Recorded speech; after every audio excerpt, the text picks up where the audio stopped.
Really like that YouTube just doesn't like connect to Streamlabs 100%, or even with my channel like 100% either.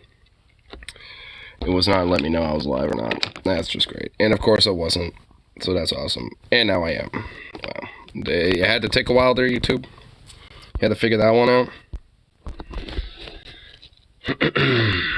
There we go.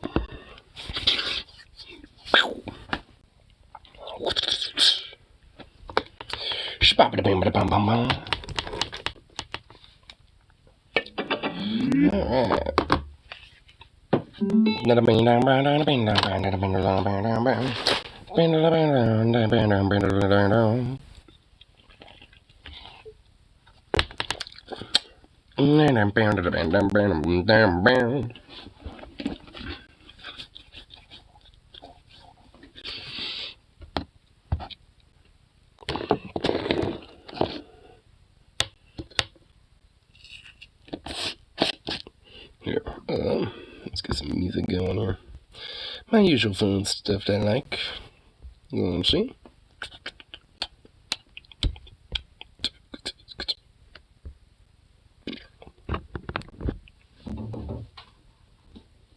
Oop.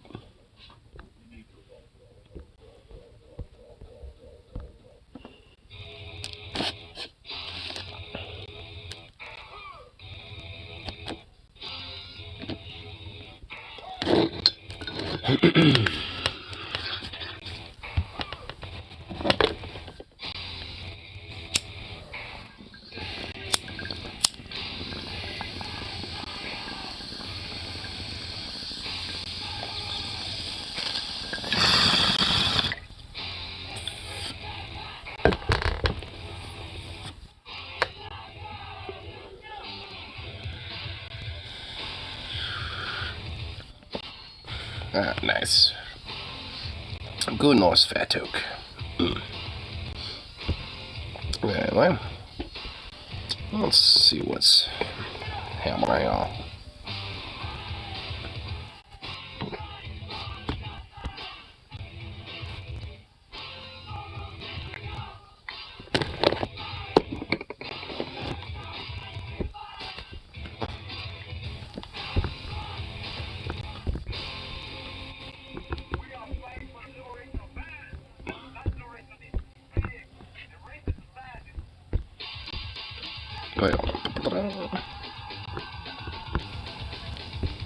There we go.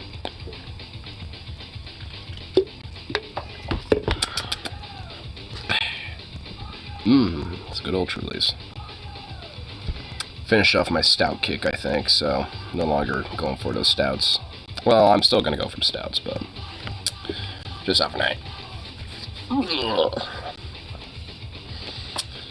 Trying to think about my game plan for the weekend, because I know on Wednesday I got a concert I'm going to, which I need to kind of look at my funds so I can set some money aside for that, at least like $100 or something like that about for it. Well, yeah, as long as I got at least like 60, because then I can at least get a tour shirt and then maybe a couple drinks or something. But then Tuesday I'm at least planning on, or at least going to consider going down to Beaverton to go check out the UAW strike going on over there. And I'm thinking I will probably, maybe, do a stream over there. You know, not a long one, maybe like 30 minutes or something like that, but at least, you know, kind of show off the strike and show what people are doing and stuff. Maybe talk to a few people and see what, you know, specifically they're hoping for, you know, when it comes to the contract and all that stuff. So I think that would be pretty cool. Do a little journalistic news for union agitation. I definitely want to, you know, at least just at the virtue, just, you know, go down there and say what's up. Because I've only seen, like, really seen it, like, one strike when it came to the Fred Meyer strike with our local union a couple years back. And, I mean, that didn't really last too long. I never really had an opportunity to go down to one of those and actually, like, you know, hang out for a little bit. But I was able to at least, like, stop by, say hello to one of them on my way to the union office when I was doing some other errands. So I said hello and all that shit, but I never really actually kind of stuck around, you know, just kind of, you know, just kind of slid by, said, hey, what's up, you know, and just dipped.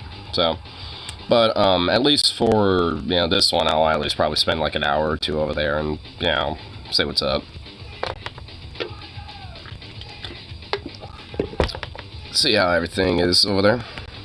Maybe I could convince my friend Ripsy to go. But I mean, I think it would technically kind of be near his area. Yeah, I'll actually ask him.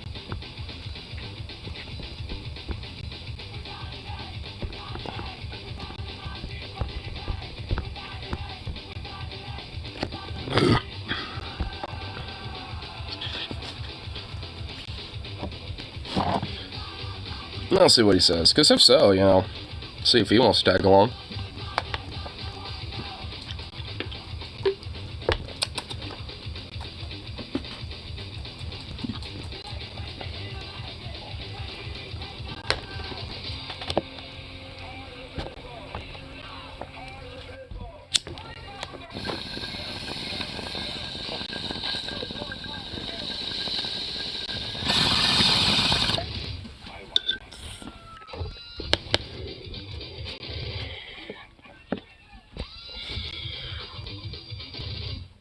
You do, Zuko. What you doing over there, doggo? What are you doing?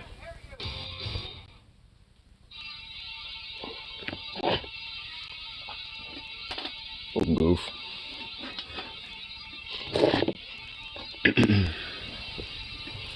Right, let's see what's going on for the news today. Let's see here. See if there's anything worth kind of a shit.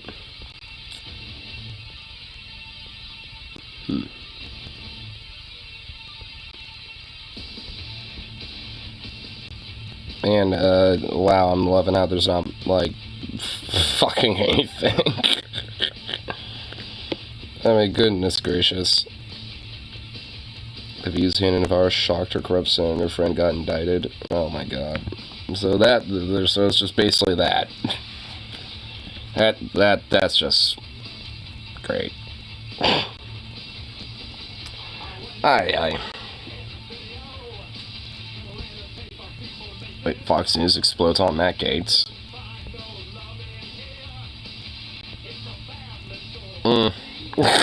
Is that even worth a shit? That just seems I don't even like. I mean, I won't even think that like it's gonna be like some like explosion. I doubt that. It's probably just like, oh well, how come they're just like so brazenly defensive of Trump or something? And man, why can't you just recognize some elements of like the law or this and that? It's just gonna be dumb shit like that. I should be kind of surprised if it ain't. Well, god damn it, now I'm kind of tempting myself to watch it.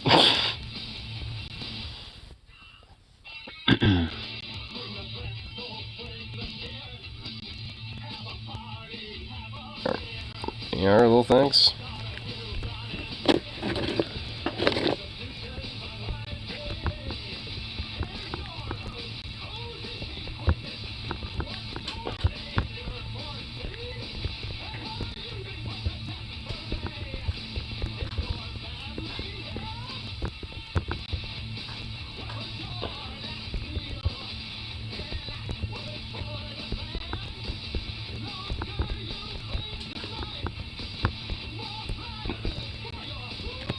There we go.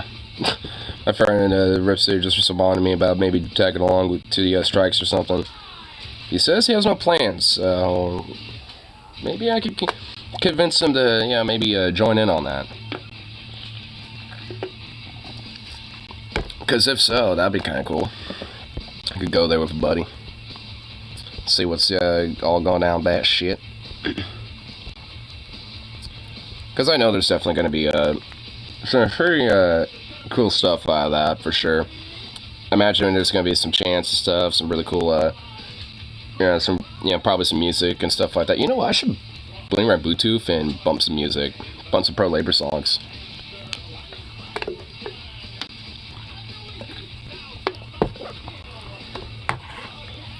Yeah, I might, yeah, I'm going to consider that. Should I bring my doggo? Should I bring the doggo to the strike lines? He would love to hang out with everybody. Well, you know what? I think I might. You want to go partake in a strike line, Zukov? You know what? He would. I'd make him tag along with me. You know, if there's like, you know, striking going on at my, like, store, I'd take Zukov along with me. Fuck it. It's like, hey, buddy, you want to join? If anything, that'll help convince people to be like, hey, see while we're striking, I have a dog to feed. That's why I'm striking out here, so I can feed my puppy. Not even myself.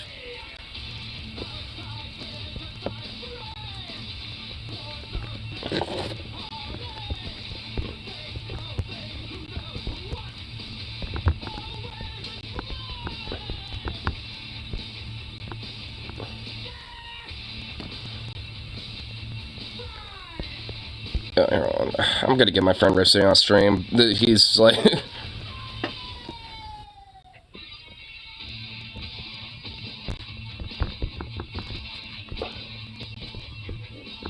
Hold on.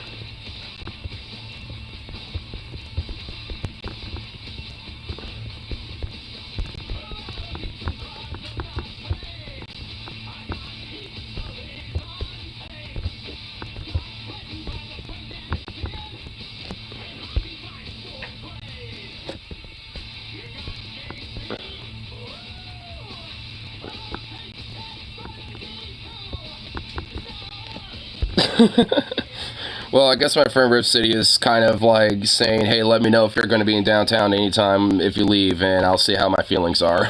I'll see how the feels feel. And I'm like, you know what? Fair enough.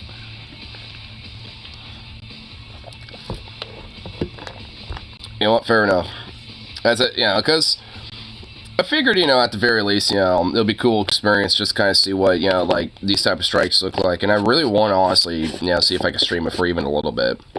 Just for the virtue of just, like, kind of showing what these things look like, especially on a modern lens. And plus, maybe that can also get an opportunity for, like, you know, potentially, like, a possible, you know, kind of a AMA with, like, some people in the chat, too, as well. Being like, hey, if anyone in this chat, like, has any particular questions that they might want to ask, and, you know, like, that would be, I think, the best time, you know, because no better way to, you know, have a question answered about something like that would probably be there. Because I certainly would have a few questions. You know, I'll be like, how do you guys all feel about it? Like, I mean, what do you expect from it? You know, like, y'all, you know, feeling pretty confident about, you know, where this might go, this and that. You know, I'll be kind of curious to see what happens. So, you know, I think it'll be pretty dope. I think I'll be, you know, all pretty badass in a way. I'm definitely, you know, down for it. I mean, if anything, I, you know, would, if, like, at the very minimum, I just want to, like, you know, just put some exposure to it. Considering that's at least, obviously, you know, a local strike here in town, you know, like, might as well put some more exposure to that shit, as small as mine is. But the thing is, though, like, I can easily just get my shit spread around and shared and, like, get some views popping on that shit pretty quick. Hell, like, I mean, I'd even be open to letting some local news outlets be like, hey, you want, you know, you want my stream? Well, hey, as long as you compensate me, then you can have it if you want. I mean, so, I'd be open to it. I'm gonna make sure if, like, you know, if I do, you know, let the news use my shit, they're compensating me. It's like, okay, if Coin6 or some shit or KGW wants to, like, hey, can we use your footage? It's like, how much? So, like, that's all I'll say. It's like, how much? And it's like, you know, it's like, I'm willing to give it, just I want a little compensation for it. Like, if I'm gonna have something that I've made, you know, be used by you guys, I want some compensation for it. That's it. Very simple. And I won't even ask for a lot, just like, I don't know, a couple $100. Just to, like, show it off for, like, you know, a news report or something like that, for extra little background footage. Sure, do it. I don't care. Just compensate me a little bit. It could just be a one-time thing. I don't really give a fuck about royalties on that.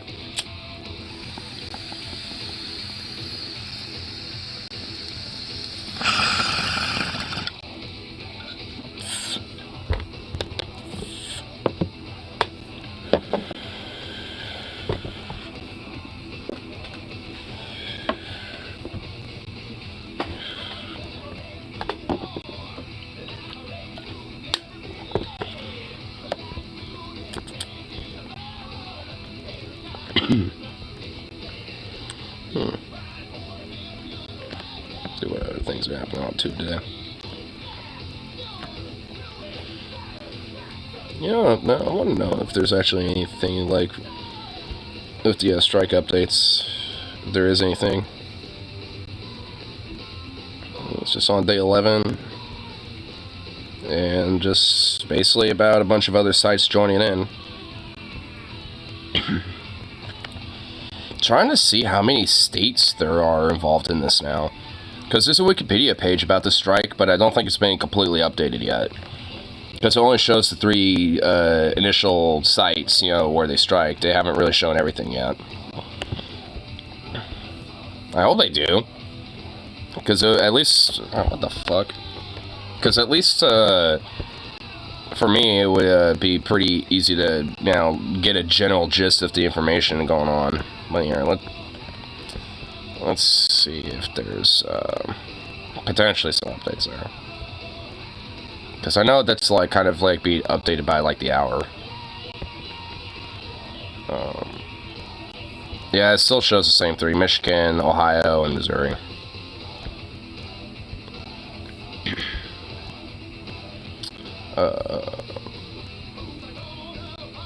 Does this say anything about the expansion?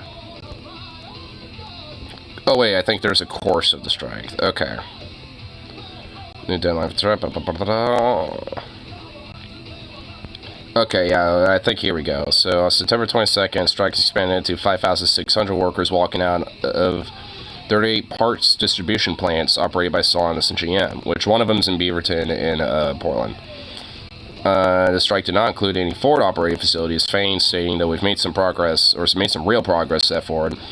We want to recognize that Ford has shown that they are serious about reaching a deal. At GM and Stellantis, it's a different story. It actually doesn't even say what states specifically. I just know one of them is like in Detroit, which I'm pretty sure the first one is, well, it's in Wayne, Michigan. I don't know if that's specifically in Detroit or what. Where is that? It's outside of Detroit. So I guess, you know, they expanded to other sites in 20 states, and I guess one of them's now in Detroit as well, too. So, and it seems like there's at least, you know, obviously expansions in the same states, like Michigan, Ohio, Missouri, but also, like, in other states like Oregon and shit. But I don't know what other states. I just know that one of those 20 states is Oregon. I don't know what the other ones are. And there's been no information about that. It's like it doesn't, like, mention any information about, like, the specificity of, like, which states and where. Like, that... I mean, that's kind of annoying. Just a little annoying.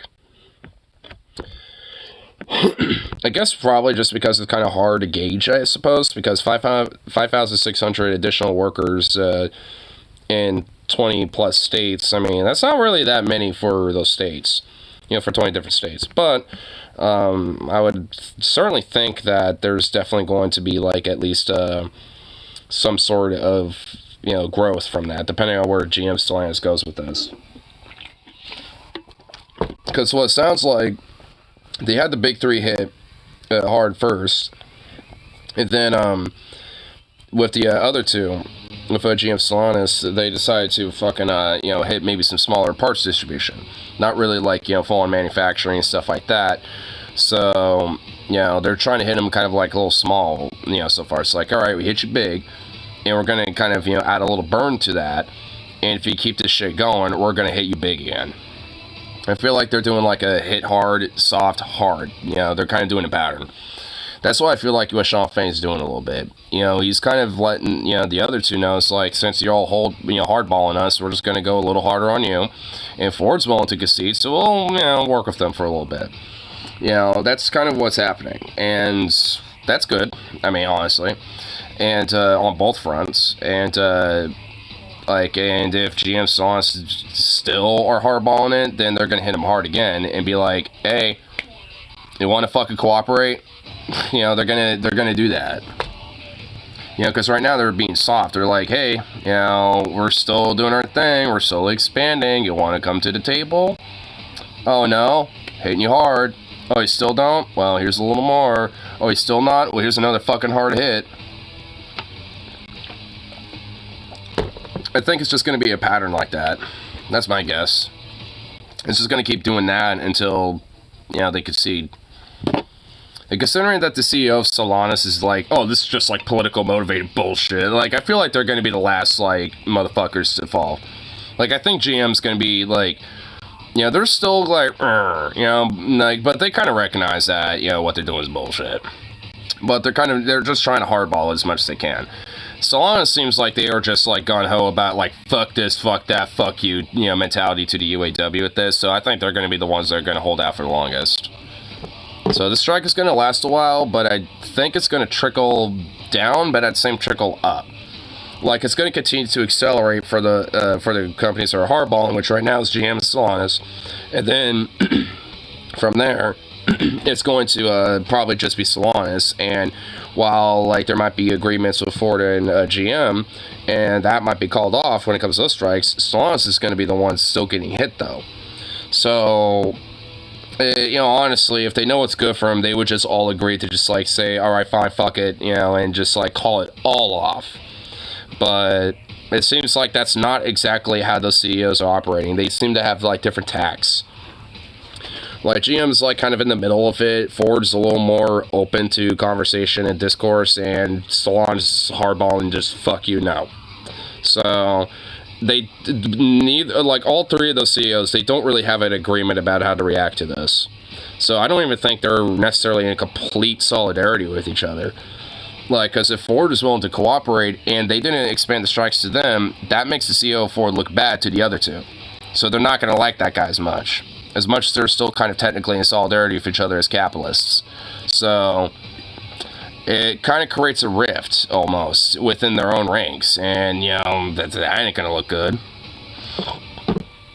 So it's definitely interesting. I'm loving it. Like, I mean, like, the more this type of shit happens, like, the more I think it's just good. I mean, you know, because it just, like, you know, really pushes, you know, like, the system for what the fuck it really is, and it really highlights these sons of bitches for what the fuck they really are.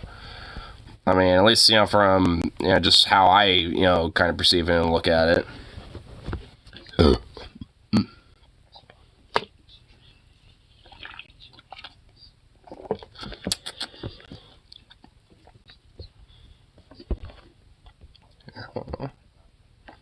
Yeah, shit. There you go.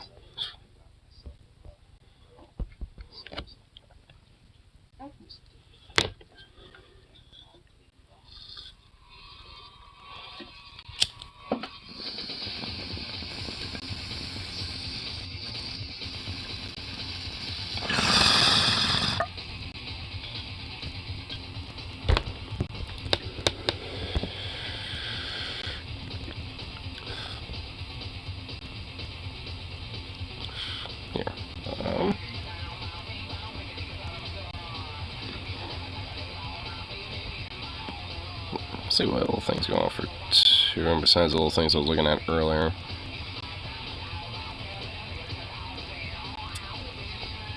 Man, it really ain't much. Is it really a slow news day for Monday? I fucking yai, dude. I fucking yai. Man.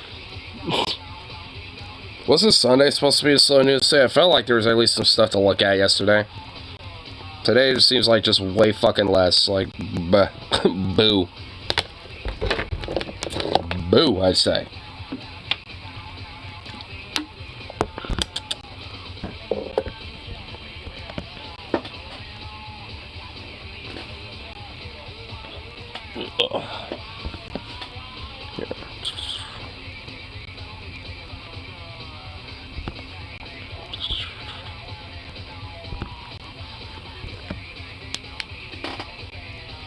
Oh, little dog is looking like a little croissant over there.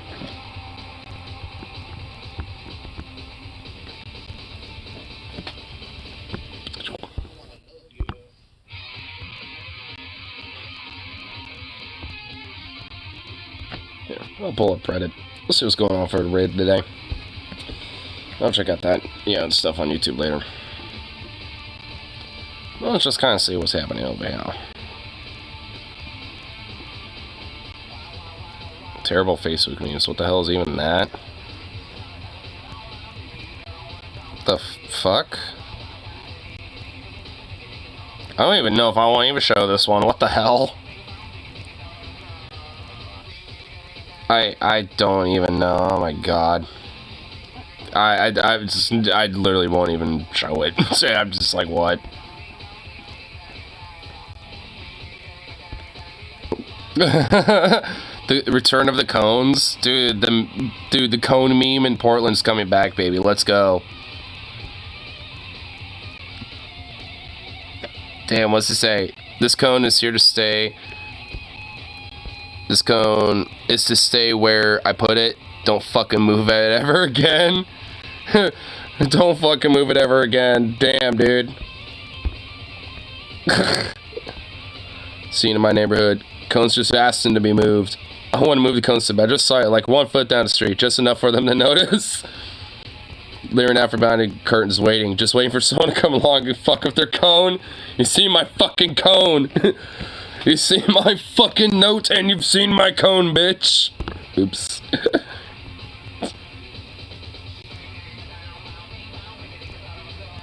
Turn upside down, leave it in the same spot.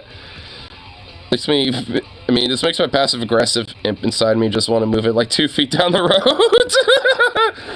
Replace it with a different, slightly smaller cone, and then next week an even smaller cone, and so on. Just like, little Russian nesting dolls of cones, dude.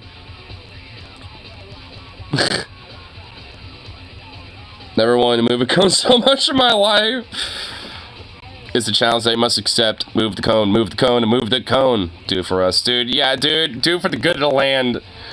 Dude, everyone, you're all making me feel brave. I'll keep you updated on my AM dog walk. Oh my god.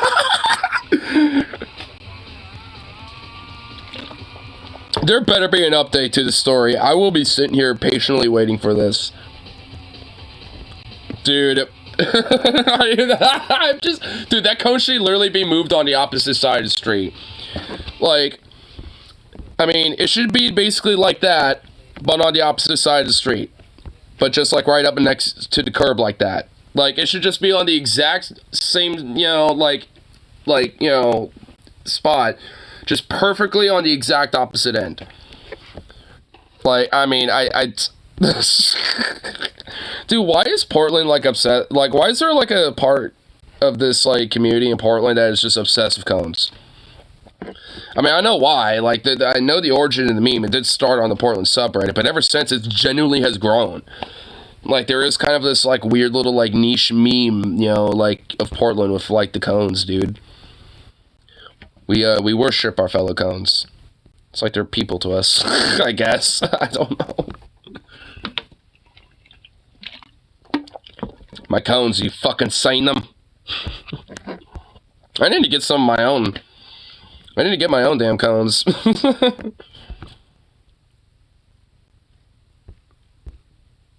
Here, actually, I want to share that. I actually kind of want to share that on.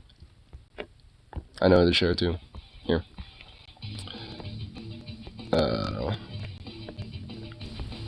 First, I need a. There it is, Discord. Yeah.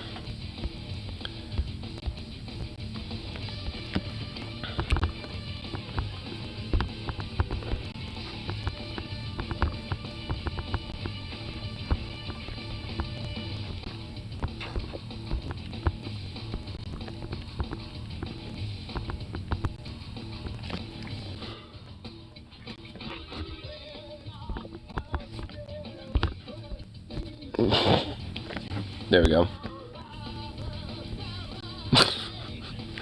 Dude, what a silly ass little meme.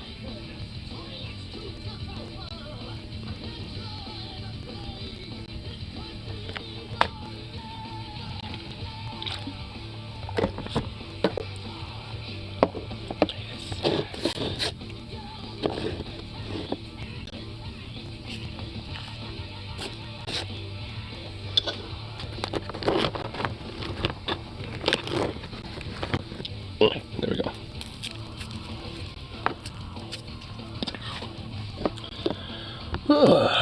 Man, it must be a slow fucking just day on YouTube in general. Like, god damn.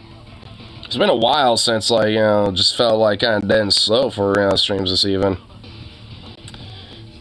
It's like, Sunday was popping more than this. Like, what the fuck? Did, like, the Sabbath, get delayed, and now it's a day later, and everyone's like, nah, we must, somber and just, like, do our own thing or some shit. Like, god damn, son.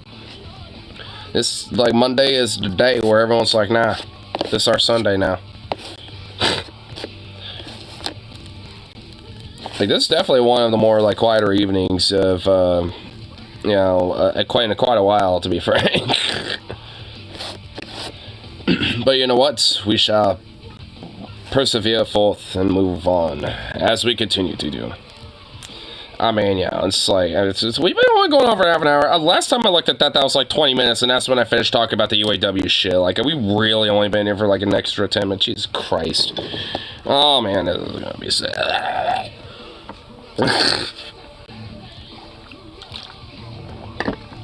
Aye. Well, this is on the DFF subreddit in defense of states' rights.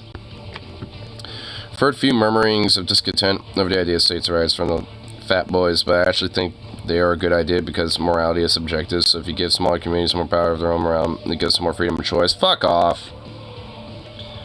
I mean, just seriously, fuck off with that. Right off the bat, just fuck off of that. Morality subjective, yeah, so someone's morality justified when they say we should persecute and kill all the gays. Fuck their morality. And fuck you for thinking that that's like, something that we should just give the freedom of choice, for a community to enforce. It's like, what, should we have like tiny little, like, kill all the gay camps and dotted in tiny little counties and little municipal towns? Like, fuck that. Fuck you. Like, I mean, what is this shit? I mean, like, you want to know what gives the freedom of choice? Having, like, federal fucking state protection, and state protections, too, to be fair, but, like, especially on a federal level, that protects, people like that. Like, I mean, and what about, like, if, like, some, like, hyper-Christian fucking town wants to enforce, like, serious, like, hyper-restrictive abortion laws? Like, what, do you think that should be allowed, for them to push through the state? Fuck that shit. Like, this is just, like, inherently counterintuitive to the idea of fucking freedom, you dumb fuck.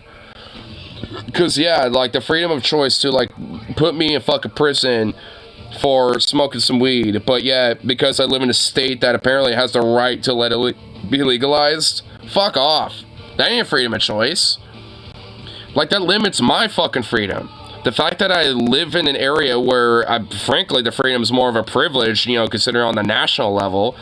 Like, when it comes to that shit, like, it's kind of a, somewhat of a privilege for me to legally smoke weed here.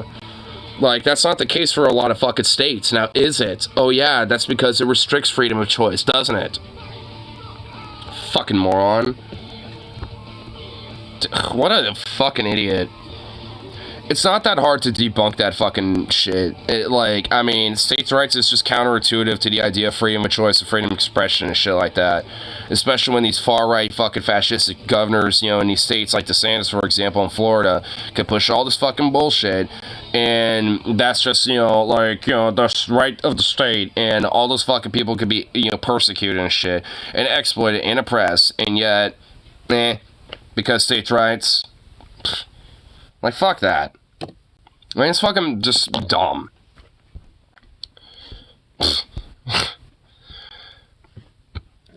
And it wasn't that hard to just, like, look at that and be like, well, that's just dumb and cringe.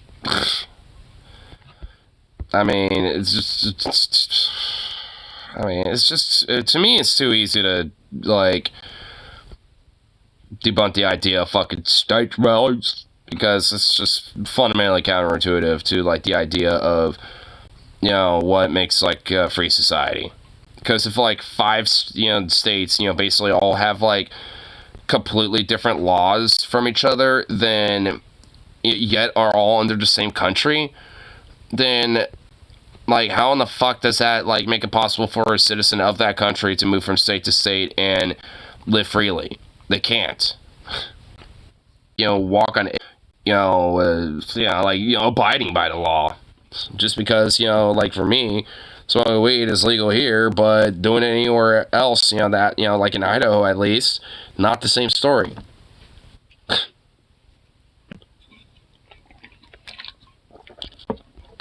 This is so dumb.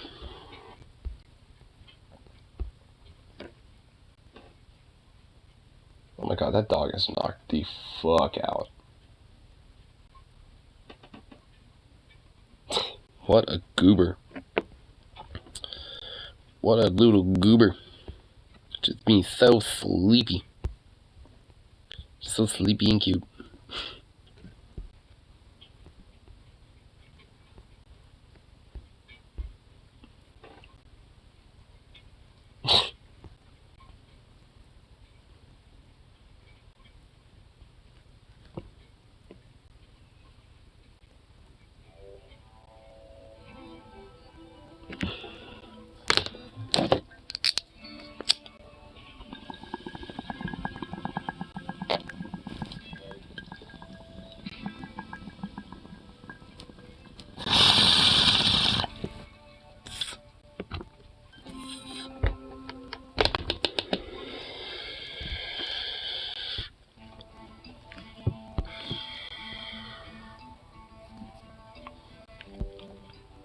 Here,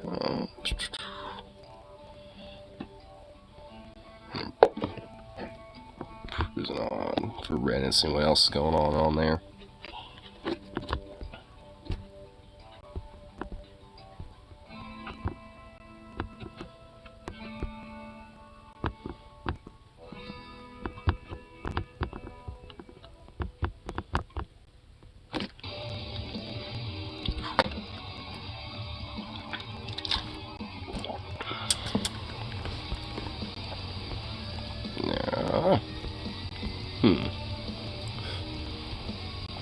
Genuine question, my ass. What the hell? If genitals don't define gender, how does removing them affirm it?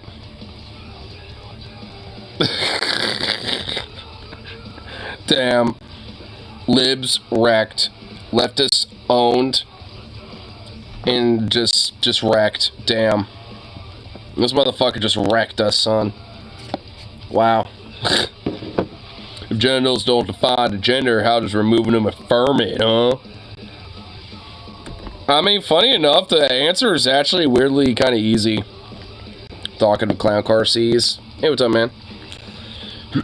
Just in time for me to react to this meme. What do you think of this? If genitals don't define your gender, how does removing them affirm it? Do you feel like you've just been wrecked as a leftist?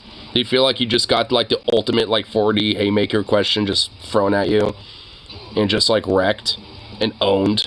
Because I feel so owned. But funny enough, this is actually kind of an easy answer. Because the genitals don't... I mean, funny enough, like, it's actually in the question. If genitals don't define gender, how does removing them affirm it? Because it doesn't define the gender of the person, you know, of their... Like, it doesn't... I mean, it's like, it's in there. Prefers freedom to freedom. Well, yeah, this is obviously a conservative, like, at some protest or something. And, or just, like, it's like a weird street preacher type or something. I don't know. But, like, funny enough, the answer is literally in his question. It's in his thesis. Like, if genitals don't define gender, how does removing them affirm it?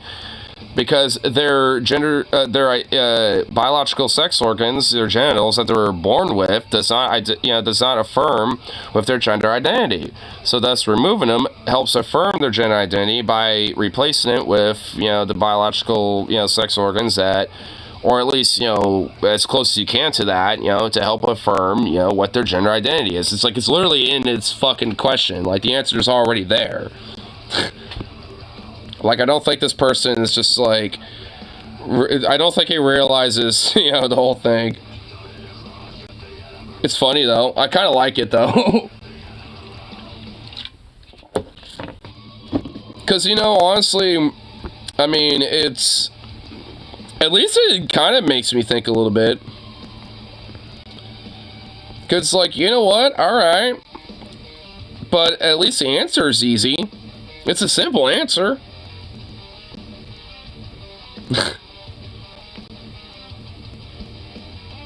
Wait, what the hell?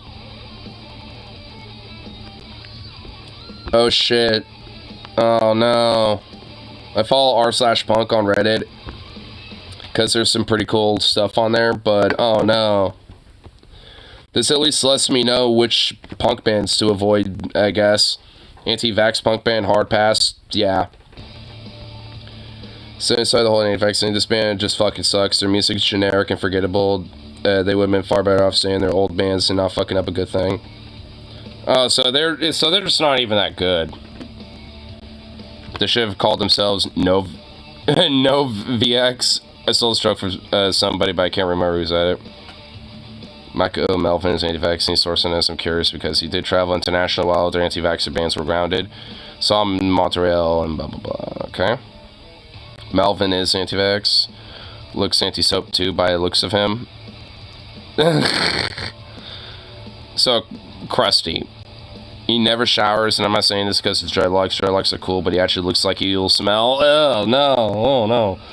And also, you can take a shower with dreadlocks. I mean, the problem is you can't really, like, you know, use soap or anything, you know, with your hair. Like, you just kind of have to let it just be what it is, you know. But you can still wash yourself. I mean, you can still, I mean, it's, okay, whatever. It's falling off cliff. I didn't know didn't he do drums with Tim? I'll never take off my painting because he'll look without it. Bulls band. Oh my god, what? Pete Parada? A part of Temple? Oh wait, with his weird little indie band thing? Oh my god. No way, bro. That's sad. Oh. Pool pretending to be 11, still realizing he could get more money with MAGA. It's a grift. It's always a grift. No shit. And yes, yeah, oh my god, someone didn't know? He still is, yeah. Dude, I honestly, I kind of love how there's, like, you know, some fellow leftists in here. That's great. Well, I mean, punk tends to be pretty inherently left in nature, so, makes sense. But that's pretty funny. I don't even know what to say. American Free 57. What variation does this protect me against? You're actually helping transgender Ukrainians fight global warming? Fucking based. That's what I have to say.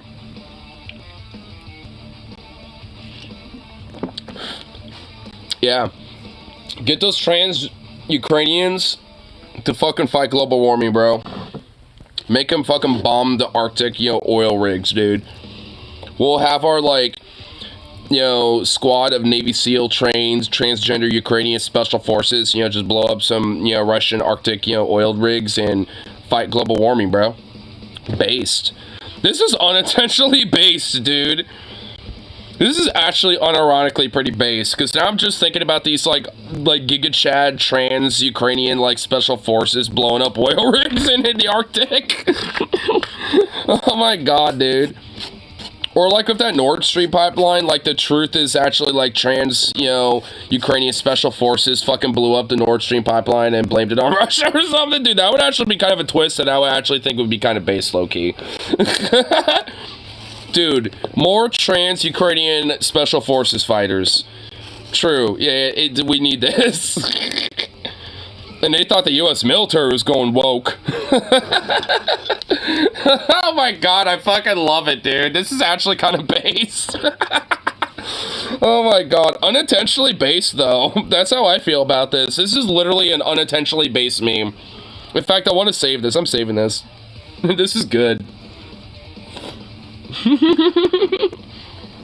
That's just unintentionally good. Leave it to anti-vaxxers to make the vaccine seem even better than it is. I know, right? Dude, I know. It's like shit. Like, let me, like, you know, get like 8,000 boosters, baby. Yeah, I'll definitely get inoculated with like 85,000 fucking vaccines if this is what it does. Hell yeah. I don't give a fuck. Prick me up and make me a pin pushing. Just like, you know, vaccines all over my body, dude. Let's do it. Let's go. Oh my god. I guess that was a weirdo. Great taste, awful execution. Where do you sit? Weirdos, loud kids, future alcoholics, and drug addicts. What? This doesn't even really make sense because, Wasn't, okay, like, the weirdos and future alcoholics and drug addicts, they all kind of intermingled in the back of the bus. The loud kids were certainly definitely in the middle. I think that's accurate. Right here are just, like, the goody two-shoe kids. Or the kids who got off the bus first and they just want to be, like, right there at the door because, you know, they are usually the ones who get off, you know, the bus first. You know, when it comes to their stops or whatever. Like, that's how, at least in my experience, that's how it was. So usually these are, like, you know, the first ones to leave / goody two-shoe kids. Everyone around here is just kind of like loudmouths because they're all talking with their homies. And then the future drug addicts and the actual weirdos are always hanging out at the back of the bus.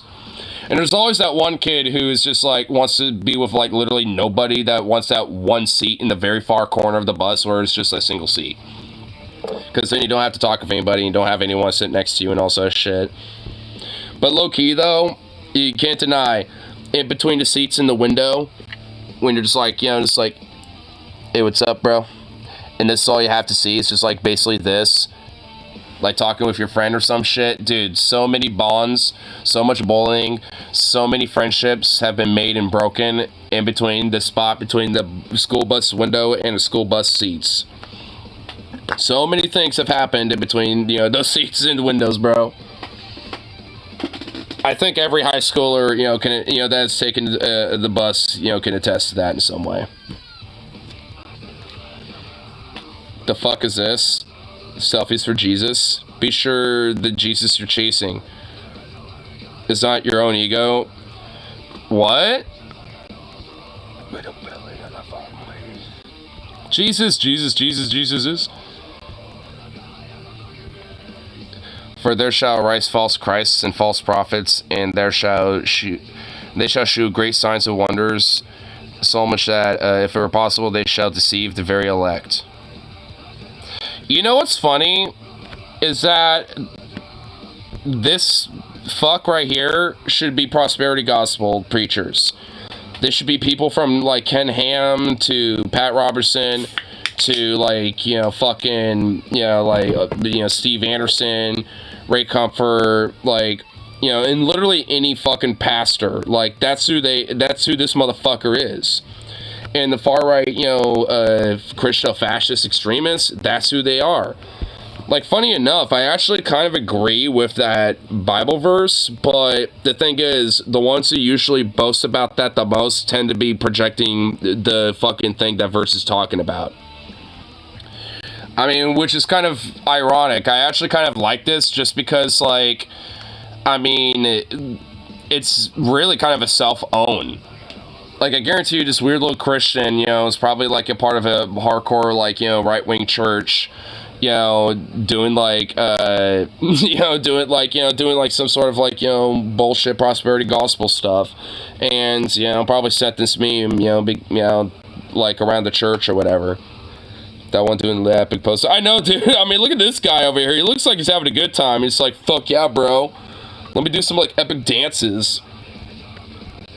You got a little epic ass in the background. I know, dude. There's also, like, you know, some booty going on. Dude, I mean, honestly, do you think, you know, this guy's seeing me like, Jesus, because he's taking a selfie of that big dumper? Dude, I honestly think this guy right here is taking taking a picture with that dumper, dude. Like, that guy right there doing the pose, like, he's taking a selfie with that dumper. He ain't taking a selfie which also, these people aren't taking selfies, they're just trying to take a picture of Christ. It's gonna go straight on OnlyFans. Hell yeah, dude. Funny enough, I kind of like it, though. Not gonna lie, the devil with the juice projector is quite a clever trickster. They mean just go kind of hard, not gonna lie. It kind of does go hard. Wild selfie, the dude on top, dude, for real, though.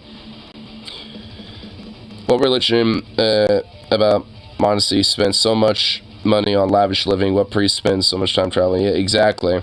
Yep. And the Catholic Church, too. DFF crew is birds. TJ's an ostrich. Scotty an emu. Paul the shoe bill. I feel like Scotty would not be an emu. I feel like, well, I guess they technically got those fucking crazy ass, like, claws and shit. I don't think Paul would be a shoe bill. I think he'd be like a crow. Well, you're looking at big birds. Like, you're talking about, like, big ass birds. I feel like Paul would be an Emperor Penguin. Emus will fuck you up. Yeah, you know what? You're right. I had to, you know what? I had to do an eternal reminder. The Great Australian Emu War. The Aussies lost that one, dude. That needs to be a reminder on the rest of humanity, dude. Because if not, we're fucked. Those emus will rise up. Emperor Penguin was actually my first choice. Oh, really? Yeah, dude, honestly, because Paul seems like he would be, like, you know, just full of wisdom like an Emperor Penguin. But Emperor Penguins can kind of fuck you up, too. Like, they, you know, I've seen them kind of, like, fight, you know, like, sea lions and shit, you know, and attempt to fight for their life to escape and shit. Like, Emperor Penguins kind of go hard, though, you know, like, so, I mean, yeah, like, but they're also very peaceful, you know, pretty communal, and, you know, like, make a lot of noise stuff, so I don't know. But I thought the Shubu catches sternness more accurately. Yeah, you know, I feel that. But the thing is, Paul's, you know, can be kind of a goof, though. You know, he's not always, like, you know, hardcore stern, like... I think he only gets like that just because, you know, I think of the chat. Because there's a lot of motherfuckers that just, like, you know, love to prod him. And honestly, like... Dude, like, the last few Onion Nuggets, I've honestly been so annoyed with the chat, because there are so many fucking idiots that literally just think, oh, Paul just says we should basically vote Republican if it's a third-party thing, and this and that, blah, blah, blah, blah, blah.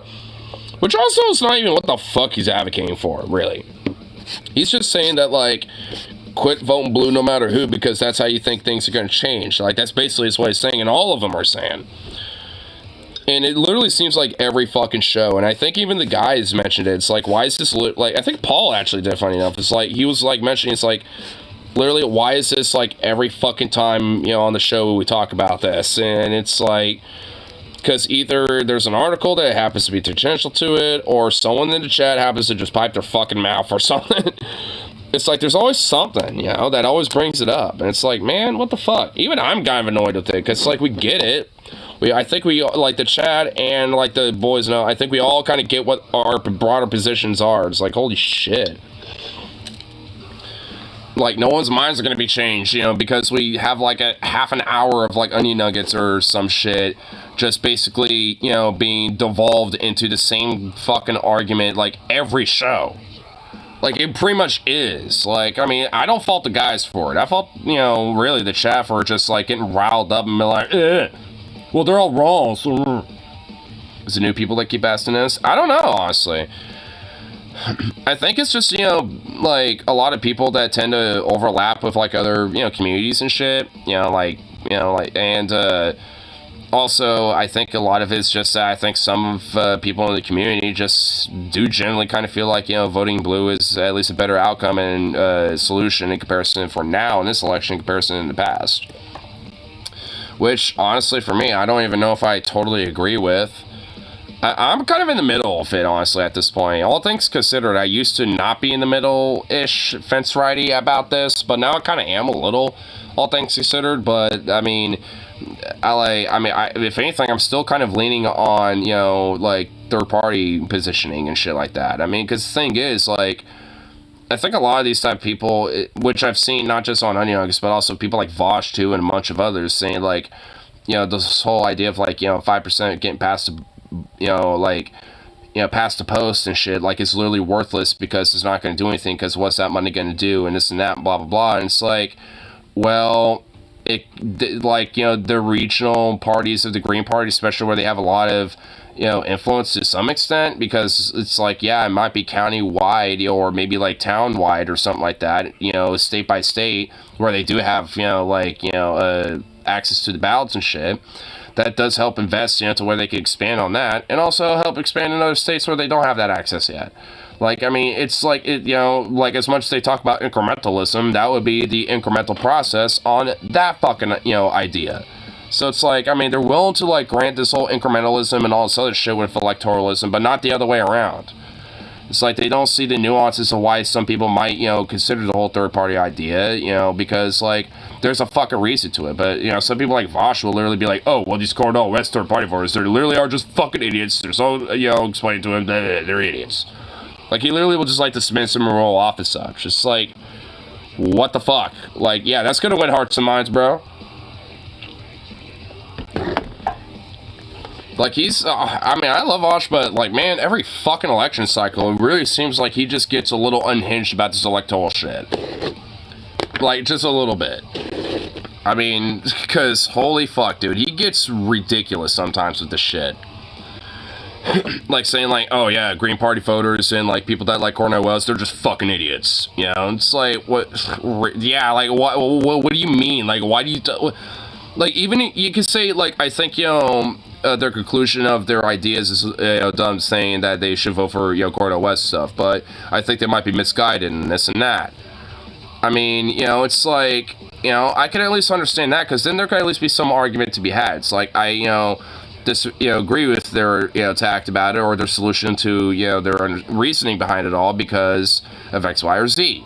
You know, and because you know, obviously, you know, you can at least make an argument at that point. Just saying they're idiots or some shit that's not an argument. You're just doing ad homs and just, you know, like, throwing these people and dismissing any potential fucking conversation or argument they may have.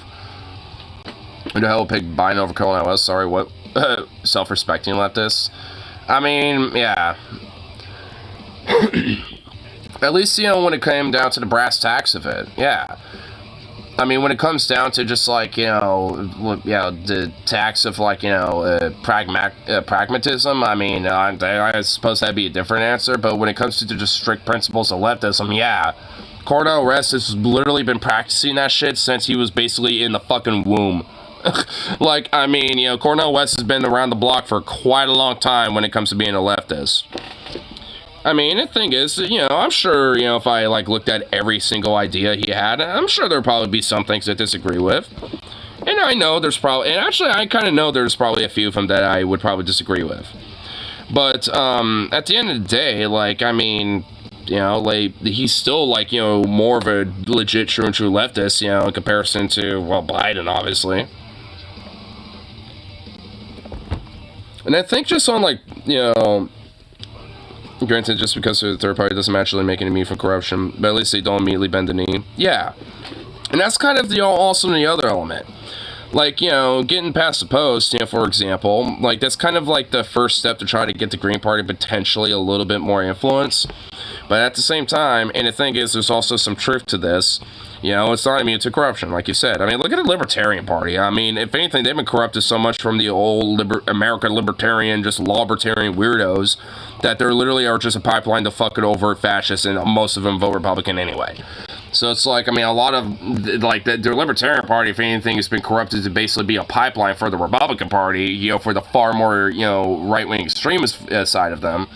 So, like, I mean, they've basically been corrupted inside out for all intents and purposes. Outside of maybe, like, some local chapter here and there of the Libertarian Party of, like, maybe, like, in fucking Washington or something.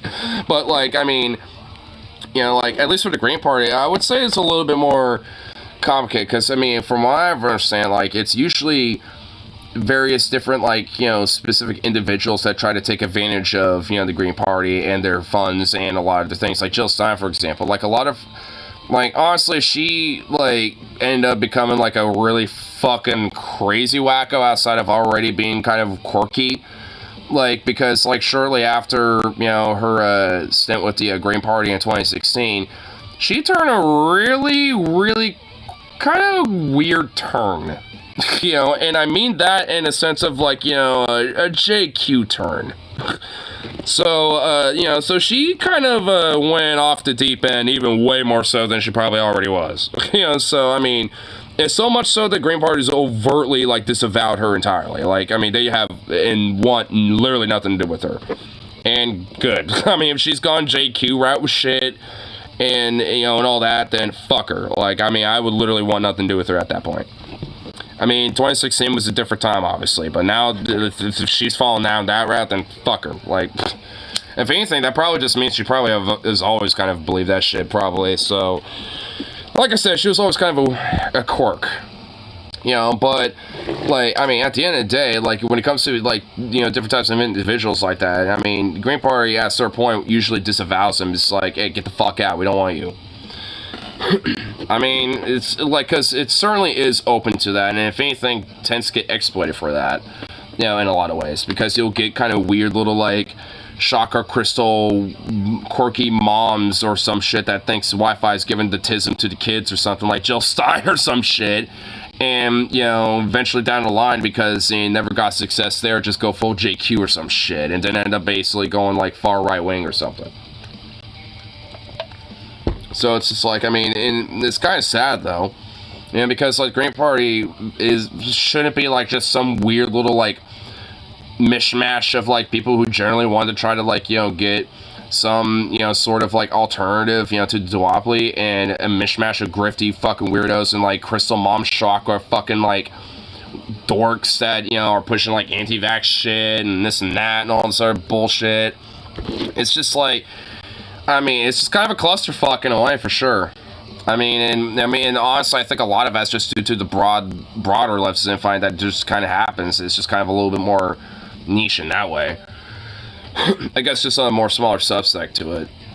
But, I mean, in a way, it definitely needs to, like, stop, but it definitely also needs to stop in the sense of, like, rooting out the fucking legit bad actors, especially when they want to hyper-focus on, like, the vaccines, or modern medicine, or this and that, or whatever fucking bullshit.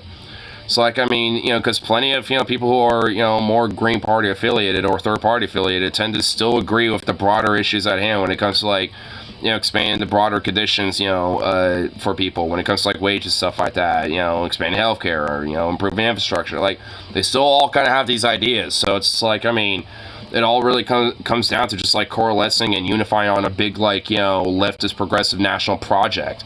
I mean, the fucking far right has got their own Project 2025. It's like, what the fuck? The progressives don't got their own big project they want to try to push? It's like, come on. It's like, we could have something like that. Have a major unifying, like, you know, like, solidarity base type of fucking thing there, but nah, I guess not. Too easy to fucking get manipulated by grifters and bad actors and shit, sadly.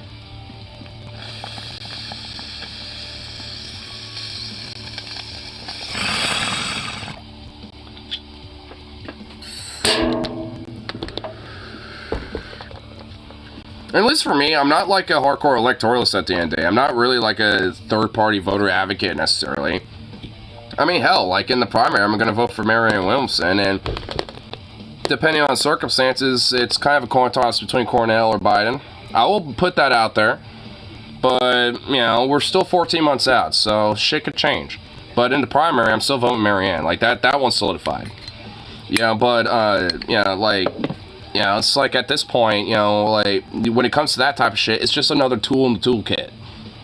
I mean, it's like, you know, sometimes depending on the situation at hand, you might change the tool up a little bit. Like right now, I got a certain set of tools, you know, depending on how the circumstances go, and if it currently stays the same, I mean, I don't know, at least for the presidential side of things on a general, I mean, that is kind of a coin flip for me. I mean, I suppose it would probably lean towards Biden just because of the NLRB and a lot of the more pro-union shit that's been going on lately, but, I mean, for me, there needs to be a little bit more than that for me to genuinely kind of consider that shit. I mean, you know, when it comes down to the principles of leftism, I mean, we have to just, like, look further than just, like, electoralism and just voting.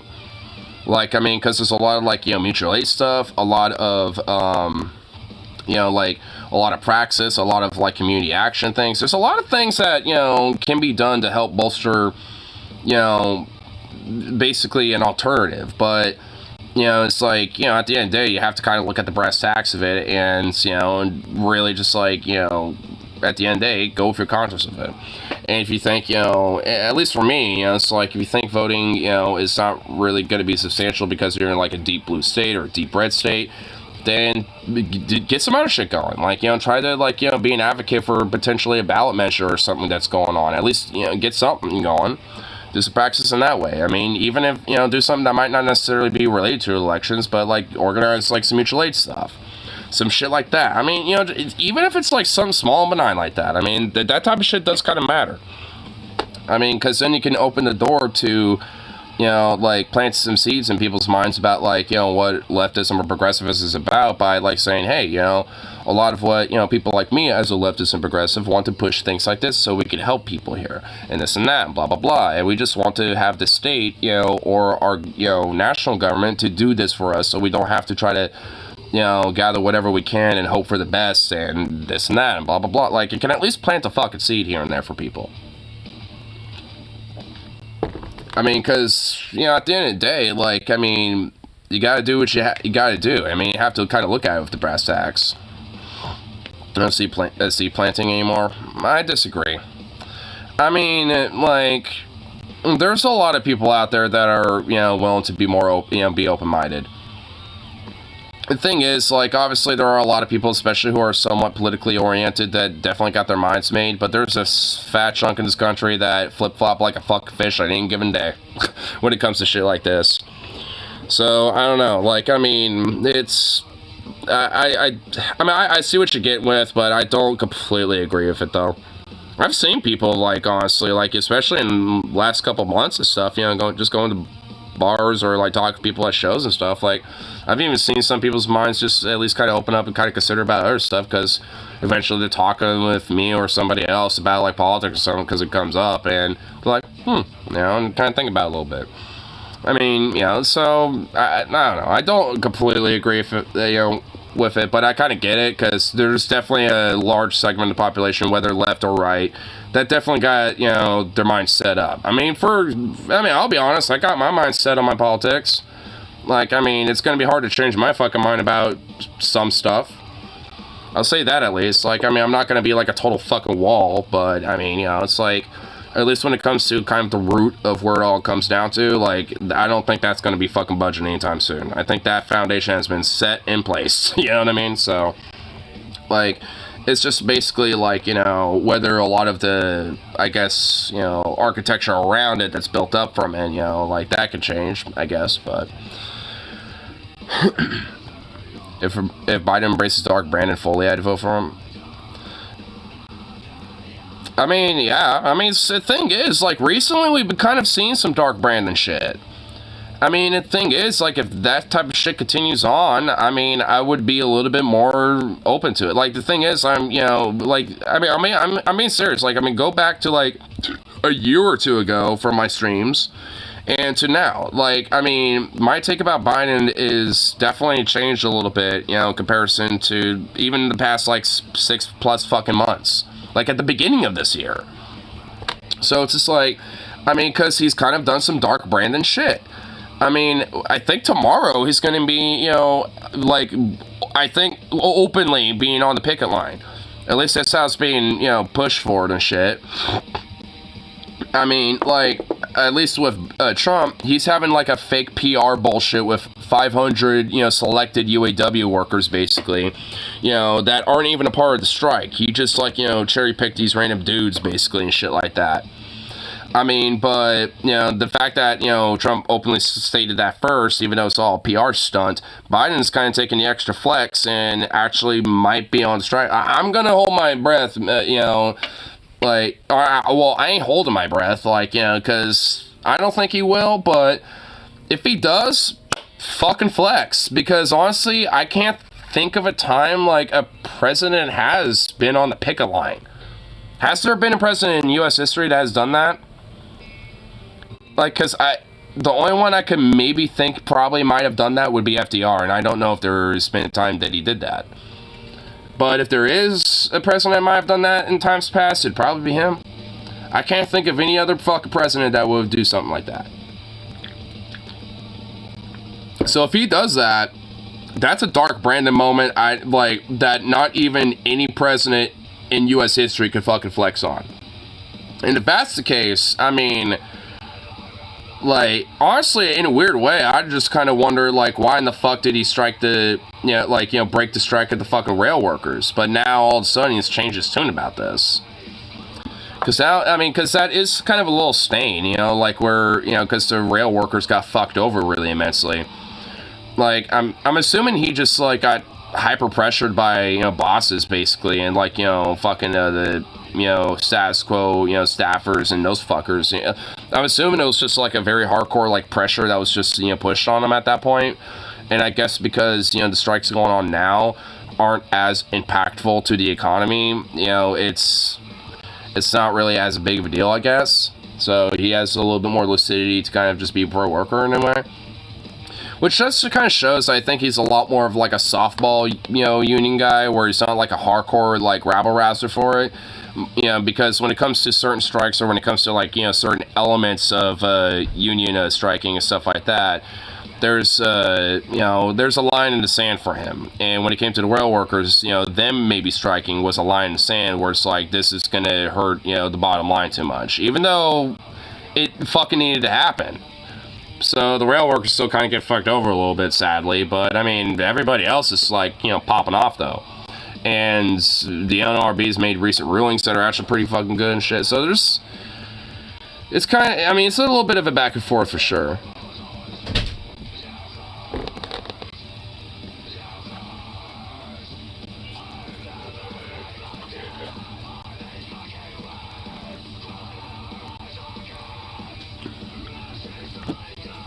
Wait, where'd you go? Didn't you already come back from the store? Yeah, went to the store, came back. We went to Mom's. And slept with her for a while. Oh. We were both in our appropriate chairs. And fell asleep watching TV, some stupid Half-Life type show. Or something. It was real boring, so I went to sleep real quick. I probably would too. Plus, one plus for buying our recent local elections cross country. They're killing in areas that formerly voted red. Well, I mean, I wouldn't necessarily say that's really a plus for Biden. That's just really a plus for Democrats. I mean, broadly.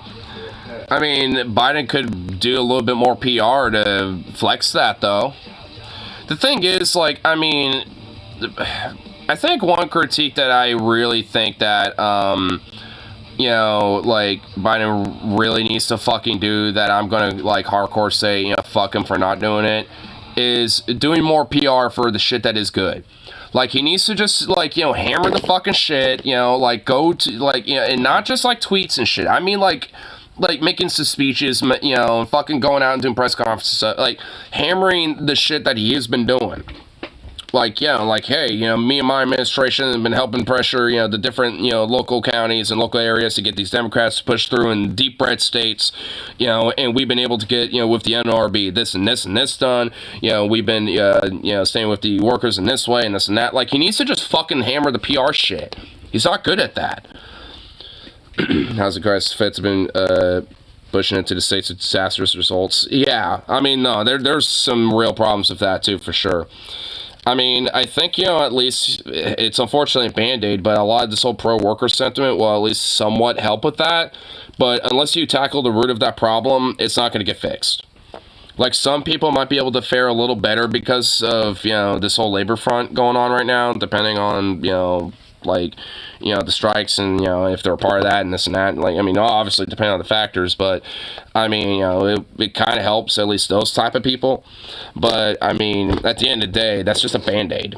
It helps those specific types of people. So it's like, I mean, unless you handle the actual root of the problem, it's not going to actually get addressed.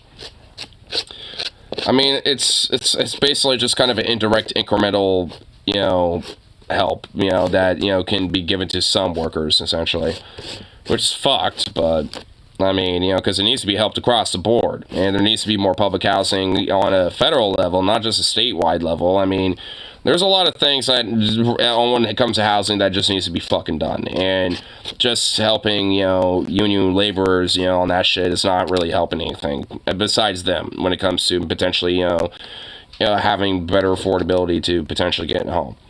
Or at least renting a place out without fucking, breaking the bank. Dude, shit, he said he was going to do, like, raise the federal minimum wage. Don't count on, I'm not. Well, what's so bullshit about that is that he did that kind of slippery-like. Because he raised the minimum wage for federal workers and employees, not across the board, though. And he did that for construction workers, too. So, like, some people in certain workforces, are able to, get that, potentially. But not everybody. So he's been, like, literally, like, wishy-washy with that the entire time. which is fucking annoying. It's like, just do it across the board, you son of a bitch. It's like, come on, you're going dark Brandon on his labor shit. You want to do this, you know, some more? Fucking raise that federal minimum wage, bitch. Come on, it ain't that hard. I'm pretty sure that fucker can literally do it by signing, you know, literally a piece of paper. Or just decreeing it. I bet that motherfucker could just decree it and it would probably happen. I mean, it's like, come on. Dark Brandon that shit, bitch. You got that executive authority. Come on now. $15 isn't enough anymore. No, I agree. It needs to be like, you know, like $21, honestly. Or at least 20. For people to say it's possible to vote and do direct action. The issue is people do the first tend not to follow through with the other. Yeah. And the thing is, you know, people should be doing both. I have at least practiced what I've preached, you know, like back in 2020, there was a lot of those protests going on. Guess what I did also during that time? I voted. You know, yeah, it's like you might or might not like, you know, how I voted, you know, but hey, I did. Though I did vote for Joe at that time because Trump was so fucking egregious and I don't want him in there. I mean, yeah, that's so, like, I mean, basically, due to the NLRB and Trump, that's, like, really the only two major factors that are making me consider voting for him. And, like, honestly, it's a little bit more in comparison to last time. I still don't want him in there. Well, yeah, that hasn't changed. Well, yeah, it hasn't changed with me. And if anything, I think we need to be a little bit more on the ready, you know, if he loses again. Like, and honestly, because, like, because I have a theory, like, you know, if his supporters, you know, like, see that Trump wins, hypothetically, you know, they're all just going to go out in the streets and celebrate and drink a bunch of beers and this and that and all that shit. Like, they're all going to be like, yeah, we took it to the libs, bitch, blah, blah, blah. You know, whatever the fuck. But if they lost, then they're going to be like, these motherfuckers have been, you know, holding them back for too damn long. We need to rise up and protect our daddy. Like, and, you know, they're going to be doing some pretty crazy fucking shit. Like, so, I mean, honestly, way more than last time. Like, it might not be like some Jan 6 shit. I mean, not like, you know, in that sense. It's going to be like that, but like on the fucking night. And also, like, you know, in the days leading up. Like, and it will hit Washington, you know, hit Portland. It will hit a lot of fucking places. And they will not fuck around. They will be on legit schizophrenic, psychotic break mode. Like, it's not going to be like 2020. Like, not at all. I mean, if there's anything that we should not be fucking around with, it's that. Like, I mean, fuck Trump. Like, I mean, like, that, like, you know, it's like, if he croaks, they're going to find another motherfucker. You know, like, the real threat is his fucking base. Is his supporters. That's what I think is a real threat. Like, I mean, I don't really think Trump is that much of a fucking threat at this fucking point. Like, but his supporters and his base, like, they are fucking feral. They are rabid. Like, I mean, so a lot of them will certainly fucking go out and do some shit.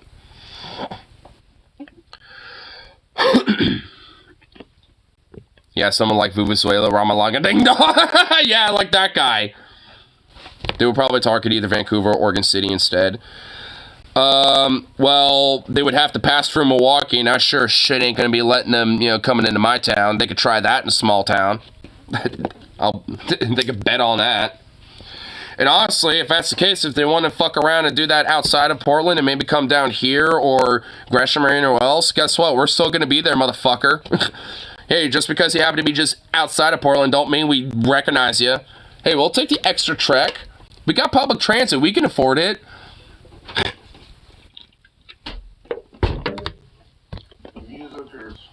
Let the big babies have their hissy fit in the field somewhere. That's the problem. A lot of them won't. A lot of them are going to try to take action and shit. And more violent action than they, you know, like were in the past. They know what they're about here. Come on back today. Well, yeah. And the thing is, a lot of them are going to try to be emboldened. Like, thing is, they're not going, I think you kind of underestimate it. Like, they haven't come back to Portland in a long time, you know, but I do think, like, if, you know, Trump were to lose, like, that would certainly, you know, embolden them to say, this is a part of the whole thing, and this and that. Like, there's going to at least be a bunch of them that will go down there.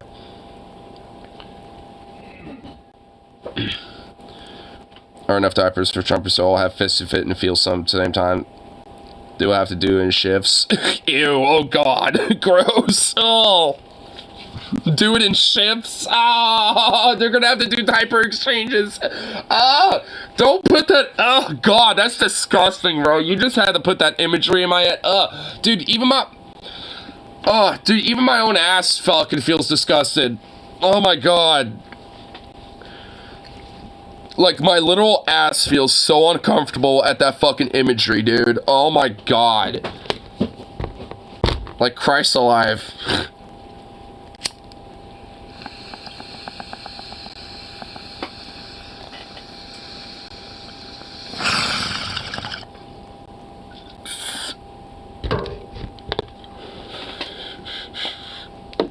Manure makes good fertilizer, not the diet of Trump supporters. Yeah, it would be more like toxic waste. You'll probably kill all the wildlife in a 2-mile radius! It would be like a toxic biological chemical warfare bomb, dude. It would be like mustard gas and just like laid waste to the entire fucking land, dude. I was hoping COVID would be enough skimmed off enough the crazies to make a difference, but I don't think that happened. Well, to be fair, there were definitely a lot of them that died. But yes, unfortunately, not enough. I hope at least, you know, of the ones that survived, there were at least, you know, a few that got skimmed away from being crazy and had a reality check. But, I mean, yeah, there's too many crazies. Yeah, we kind of need another dose. Well, hey, COVID happens to be coming back up on the, you know, the haymaker a little bit, so who knows? Maybe round 2 electric boogaloo on that shit. COVID 2, electric boogaloo.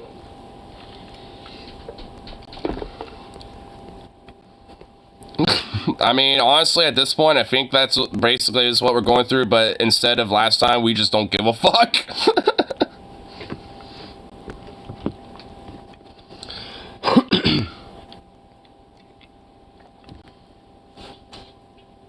What kind of flower is this? Oh my god, that is the rare Phenoid, the Phenoid Sunflowerus Canonicus, dude. Bro thinks he's a sunflower. He is! He's a Phenoid Sunflowerus Canonicus, dude.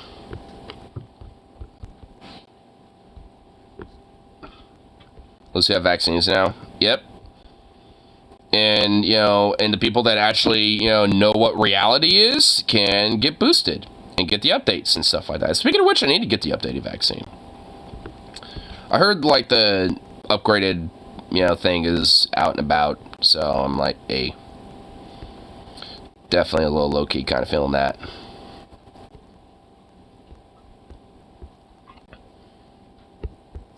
Here. This is eerily accurate. Uh-oh. It's about to peruse, and now you're making me peruse other things. Me who lied on my resume, my new employer who lied on the job description. True. So true. I need to do COVID and flu in October, November when the bitch is available. Yep. I need to do that myself. Because I know at some point, you know. Okay, hold on. Okay, Kyle's fucking title for this, for Rupert Murdoch, is great. The Darth Vader of news retires. The Darth Vader of news retires, bro. Oh my god. Yeah, I love Kyle. Never change, brother. Oh my god. You know, he's like one of the rare fucking, like, YouTubers who I think has literally never changed for the most part. Outside of, like, cosmetics and aesthetics here and there. But beyond that, I think he's, like, the one dude that, like, has literally never changed since the very beginning. And you know what? That's just, like, the charm of him. It's the charm of it all. You know what? There was a Kyle video I was actually wanting to look at earlier. Where was it? It was something about, like, Fox News explode on Matt Gaetz. And you know what? I'm curious. Where? Oh, there you are. Full screen for me, baby. No, you don't want a full screen for me, baby. How dare you? Now we have to do this weird bullshit. I tell you what. Oh, my Lord. Gotta do this bullshit. Just so I can do it, there we go. Oh wait, I clicked the wrong thing. God damn it! Hold on. I clicked the YouTube thing instead of the other one I wanted to click. Fuck. I am being done. Don't know what I'm doing.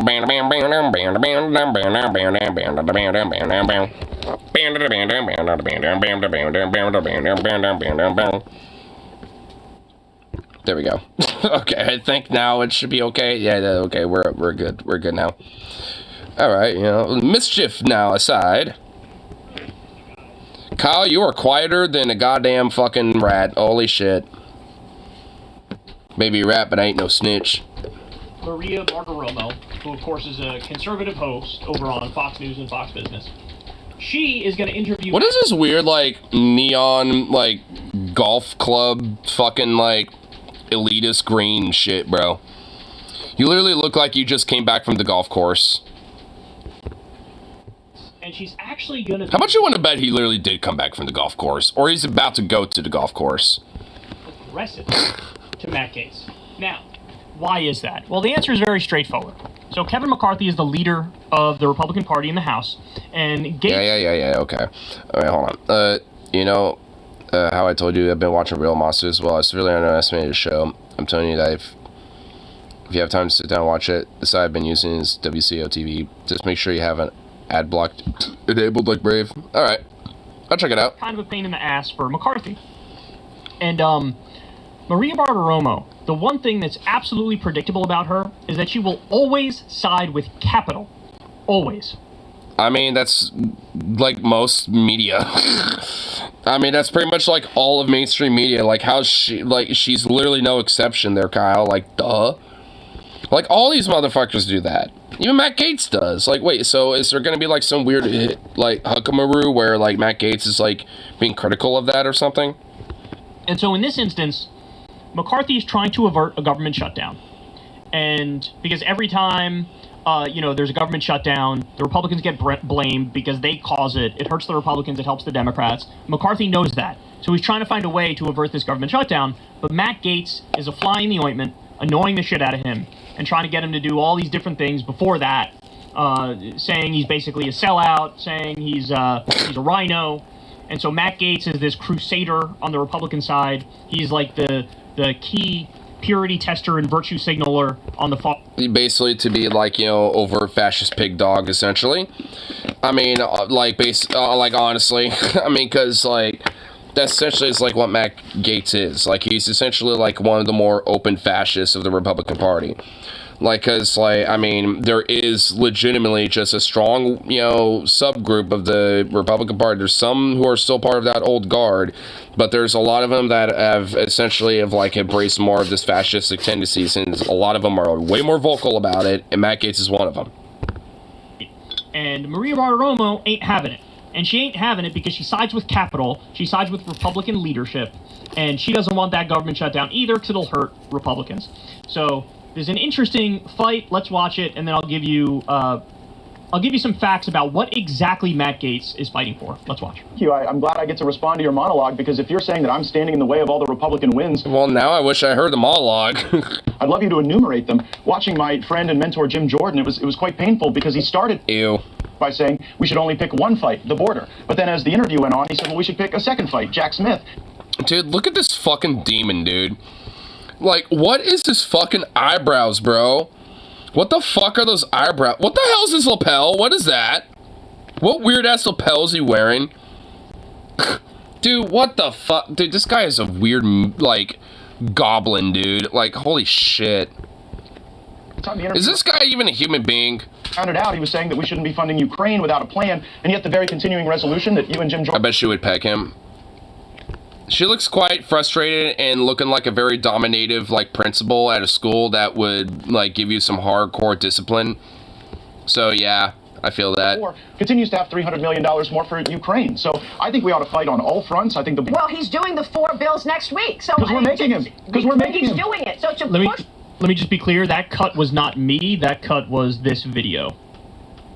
Wait, what? This Continues cut? $300 million more for Ukraine. So I think we ought to fight on all fronts. I think the Well, he's doing the 4 Oh shit, there was. bills next week. So because we're making him. Because we're making he's him. doing it. So to push now to blow up all of the wins that you all have had now. Which seems- wins? Please enumerate them. Well, okay. Well, how about the fact that he has set up a weaponization committee to investigate the DOJ whether they're involved in a cover-up? That's How about the fact that he hold on? Wait a How about the second. fact that he hold on? How about the fact that he has set up the China Select Committee to keep China to account? And of course, Oh my god, this is what like the weird Republican infighting is going on within their ranks.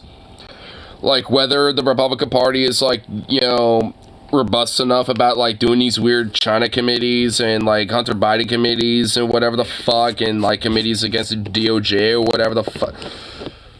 Like, yeah, she make him squeal. Oh yeah, dude, that like, oh hold on, hang on there, little piggy. I need you to squeal for me before you even start talking there, honey. Cause you're about to feel this hog right up there, bitch. I mean, oh my god, holy shit. he has launched this inquiry into impeachment potentially for President Biden. Is that not what you want? None of those things are deliverables. Those are steps in a process. That setting up a committee is an end unto itself, only in Washington, D.C. But The American these people committees- demand results. Hold on, I'll let these you talk. committees- okay, Maria. go ahead, These, go ahead. these committees have done nothing to... Damn. Oh shit. He tried to assert his dominance, dude. Oh fuck. Nah, why did you do that? Nah, you should. Don't make me doubt your, you know, like your like dominatrix like teacher vibe, bitch. Don't be doing that. done nothing to actually constrain the Biden government. We can set up committees and have hearings and yell at people, but at the end of the day, if we still send the check to fund a weaponized government, having a weaponization subcommittee is little relief to the American people. And if any of this was serious, we would be sending out subpoenas and compelling process the way the January 6th committee did. Well, the January 6th tapes are available to anybody who wants to see them. He gave them and allowed Tucker Carlson and not his team. Why did he look like that? He's like, wait, what? That ain't true. It's like, no, it is. Like, you know, I don't like this bitch, but she is right on that. Like, yeah, you can watch all that. Like, what the fuck are you talking about? Like, oh my god, this guy is fucking psychotic, bro. Delusional, dude. I don't know why, but he strikes me as a guy who breaks down after climaxing. Dude, oh, yeah. Like, honestly, I don't get his face. I don't get it, but you know what? I could totally see him crying after climaxing. I mean, and also I guarantee he's got some, like, dysfunction down there anyway, so that's probably why he cries, because he has to, like, nut when it's, like, half hard, and it's, like, kind of partly soft, and it's just, like, floopy and floppy and just pathetic. It's, like, some weird shit like that, bro. Like, he's got, like, some unfortunate dysfunction going on. I mean, you can't have, like, a disturbed, unhuman, goblin-like fucking face like that, like a goddamn Bond villain, and not have some dysfunction, okay? I'm just sorry. If you walked in, no, Maria, they are not available to Well, I'm actually not sorry. anyone who wants to see them. That is a Not the Ben Shapiro climax. Oh, wow, forgive me, Jeebus. No, Ben Shapiro doesn't forgive Jesus. He would forgive God himself. Like, Jews don't believe that Jesus was their savior. So, I mean, you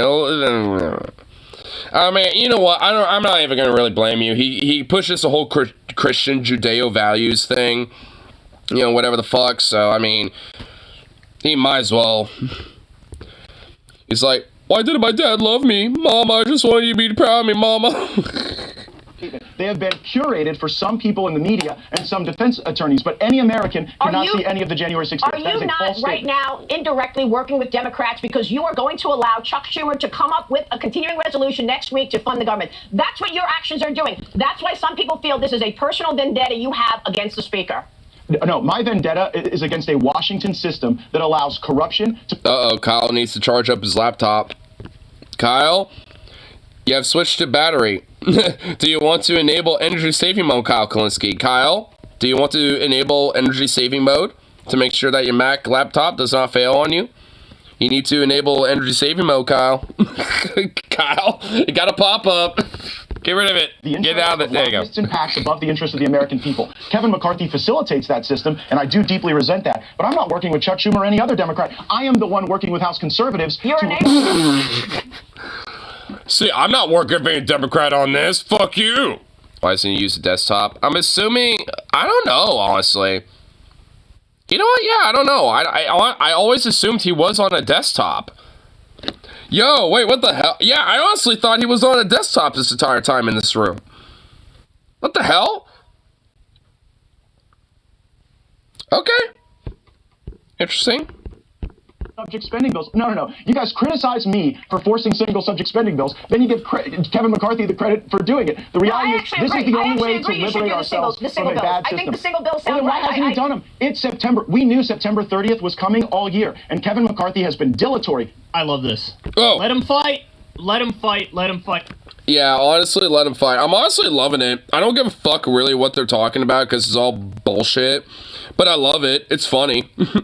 I'm just here to make fun of both of them. Like, you know, seeing that, like, the dominatrix teacher, pro-capitalist, ANCAP, like, professor bitch, you know, fucking, like, peg Matt Gaetz, you know, on this shit is pretty funny. It's so hilarious, dude. I mean, Matt Gaetz looks like a fucking... Whoa. Well... Yeah, I mean, I just unleashed, you know, Cthulhu on y'all, so sorry about that. He's possessing my soul, and I apologize about that. Anyway, but, you know, so, like, you know, like, I mean, he's just, like, Matt Gaetz just looking like a total fucking bitch, you know, being backed up in the corner, you know, bent over on the breeding bench, just getting pegged by her, dude. Like, that's basically what's going on, and it's honestly fucking great. I love the fighting. I love him struggling and squirming around like a little worm. What if Kyle wants to sound cool? Change his name to Kyle Balls. That would be cringe. I'm sorry, that wouldn't work. Kylo Balls.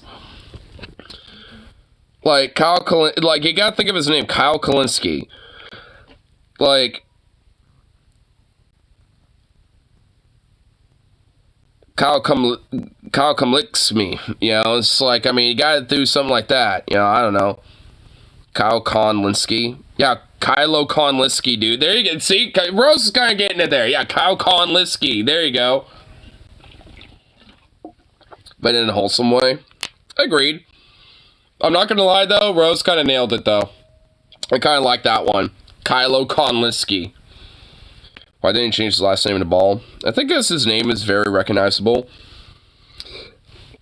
Seeing he's married to a crystal. Well, not everyone who's married, like, not every married couple, you know, changes their surnames. Like I know sometimes, like, you know, some people who are married couples, they'll keep their surnames, you know, but that's, you know, sometimes, you know, married couples will just, like, you know, combine them. Like, you know, for example, like, if, you know, Kyle were to combine them, it would be, like, Kyle Kalinske Ball, or something like that. You know, but, you know, sometimes, you know, one partner or the other will, you know, adopt a surname of the other family. You know, so if Kyle were to change his name to Ball, then it would be Kyle Ball. But, I mean, you know, that's if he, you know, adopted, you know, Crystal's surname, which he didn't. He decided to keep his own. Which, honestly, you know, hey. I also kind of like the combination, though. Kyle Kalinske Ball, dude. Because, I mean, you could still have, like, you know, some ball memes in there. Like, yeah, Kyle Kalinske soccer ball, you know, or something like that. It's like, dude, you can still have some memes in there.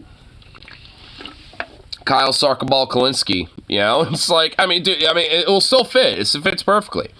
And you always look like a lesbian soccer ball mom coach and shit. So it's like, I mean, hey, it fits.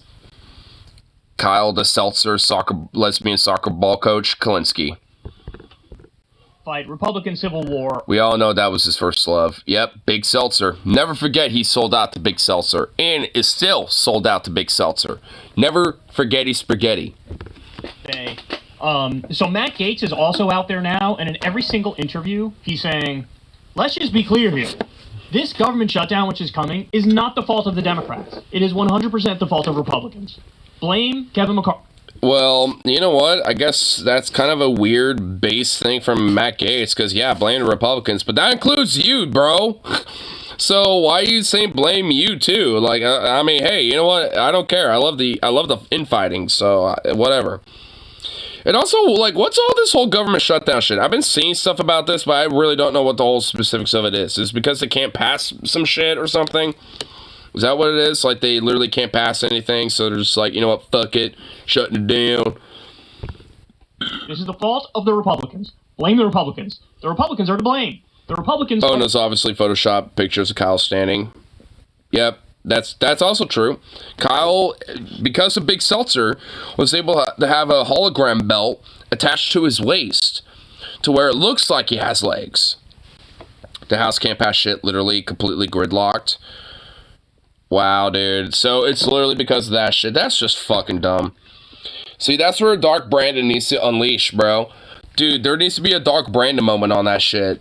He needs to, like, you know, threaten some motherfuckers in the house and be like, hey, if you don't fucking concede and do some shit, then I'm gonna twist your arm and make sure you never win an election again. He needs to do some LBJ arm twisting shit, bro. Like, if he wants to, like, you know, get a little bit more Dark Brandon-esque, you know, like, Joe should do some shit like that. I mean, come on.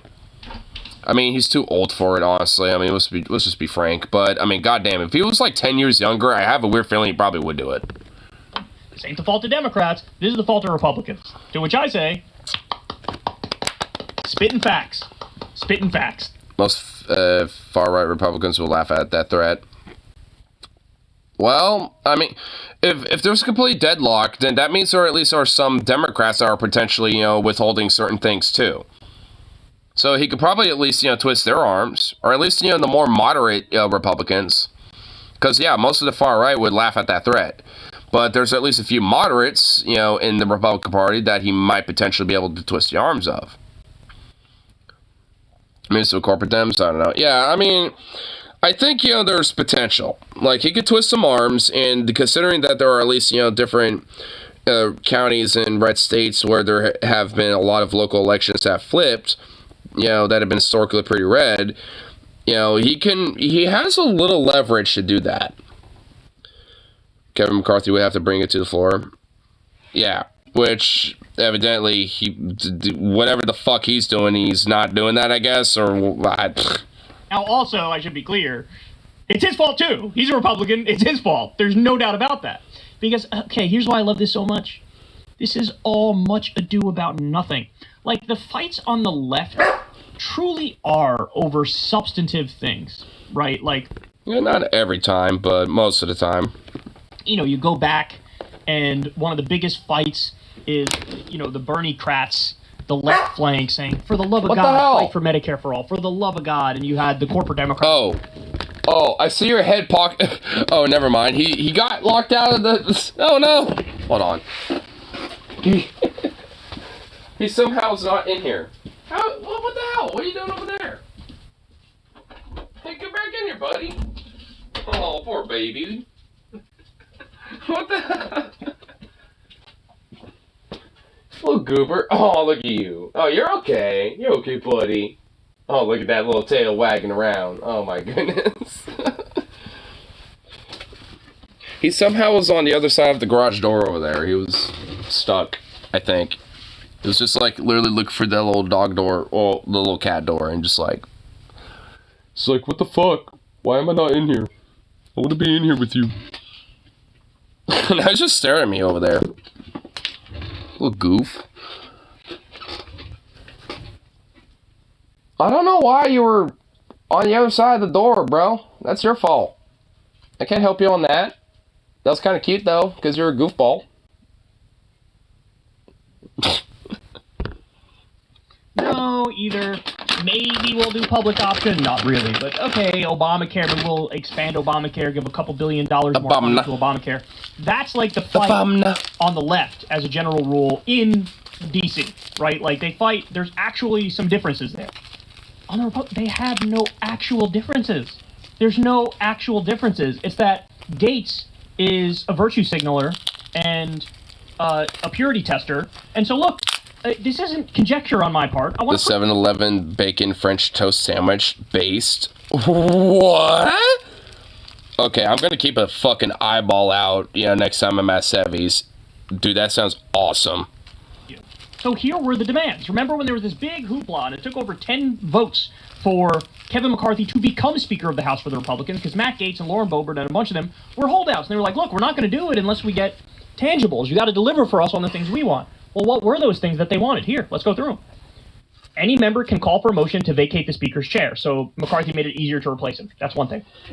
A McCarthy-aligned super PAC agreed to not spend in open Republican primaries in safe seats. Got a slow cooker? I'm pretty sure I do. That's straightforward. The House will hold votes on key conservative bills. Stored somewhere, I'm pretty sure. Including, this is probably the most important one, guys, and we'll come back to it. A balanced budget amendment, congressional term limits, and border security. More on that. What? Whole visa on conservative bills, including balanced budget amendment and border security shit. Oh my to god. raise the nation's debt. I'm okay with the congressional term limits, but like everything else sounds like nightmare fuel. Be paired with spending cuts. Very conservative, deficit, hawkery nonsense. Move 12 appropriation bills individually instead of passing separate bills to fund government operations. So separate bills, okay. More Freedom Caucus representation on committees, including the influential House Rules Committee, caps discretionary spending at fiscal year 2022 levels, which would amount to lower levels for defense and domestic programs. Again, deficit hawkery to the max. 72 hours to... Basically Reaganomics in a nutshell for all intents and purposes. Before they come to the floor, give members the ability to offer more... Fiscal conservatives, brother. Cut the fuck out of anything that's government. House floor, create... Because Reagan would love that. He would be proud. Investigative committee to probe the weaponization of the federal government. Again, that's one that he's in the process of doing. Restore the Holman Rule, which can be used to reduce the salary of government officials. Okay, guys. The main points of contention are... I mean, there's like, honestly, like, I don't know, like, 2 or 3 things that I think are maybe okay. Like, to restore the Holman Rule. Alright. Sure. I'm honestly okay with that. You know, these politicians get paid ridiculously. I mean, honestly, a lot of it's just due to fucking lobbying checks and shit like that. But, you know, hey, honestly, you know, their fucking, you know, actual, like, pay when it comes to their salaries should be, you know, maybe a little, like, better tied towards, like, the median income of the average working class a little bit. Might change their tune a little slightly. Especially if you ban lobbying and stuff like that. 72 hours to review bills before they come to floor. That just sounds retarded. Well, I mean, there was also, where was it? It was up here, right? Yeah, the congressional term limit. Yeah, I'm okay with that. Give members the ability to offer more amendments on the House floor. I mean, I'm not really against that. I suppose I'm not, like, totally for it either, but I'm okay with it. Like, I mean, I think there should be, like, maybe a process with it. It's like, you know, if it actually has something to do with the amendment specifically or something like that, or, you know, and maybe give, like, kind of a little bit of a committee review or something. I don't know. I mean, I'm not really totally against that. It's, like, basically, like, 3 things in this whole weird, dumb list of theirs, you know, that I'm like, okay. But everything else is just trash. Why haven't you done a single bill on a balanced budget amendment? Or congressional term limits, or border security. Okay, well, he probably didn't do those things. Because let's say in Matt Gaetz' ideal world, what happens is... And also, those aren't going to go through anyway. Like, oh yeah, let's just, like, you know, increase border security because, you know, Mexicans bad. Or something. Like, I mean, come on. Gets through the House of Representatives. What happens in the Senate? Matt Gaetz, please, enlighten me. What would happen if the bills that you want, that you're fighting for here, what happens if they get to the Senate? They would get shut the fuck down. They die. Yeah, oh my god, I love Kyle, dude. Still doing it. They die a painful and sad death. A very quick death. That's what happens. But sad and painful, but yet quick. And so he's raising a stink about all this stuff for nothing. He's smart enough to know this is going to die in the Senate. He's smart enough to know that. But he's just trying to be like, he's trying to raise his own profile. And he's trying to be like, I'm the swashbuckling, I'm the purest one on the right. I'm so pure. I'm the pure swashbuckling, fascist, weird, pedophilic, nightmare, field goblin demon of the right. Love me, please. I mean, it pretty much is kind of Matt Gaetz in a nutshell, honestly. I mean, I think that's kind of the general gist of this, in a way. I mean, especially with the clip that he was talking about. Is there a little more of the clip, or is he just, yeah, I guess, kind of talking about it as if it, but, like, I mean, if there was a little more clip, I wanted to see, but I guess not. But, I mean, like, considering the clip, though, from earlier, it's like, I mean, it's just, like, a sad, pathetic bitch boy attempt to fucking try to gain some way more notoriety than he really deserves. I mean, he should deserve some notoriety, you know, as being the biggest bitch, you know, when it comes to prison. He won't even have to drop the soap.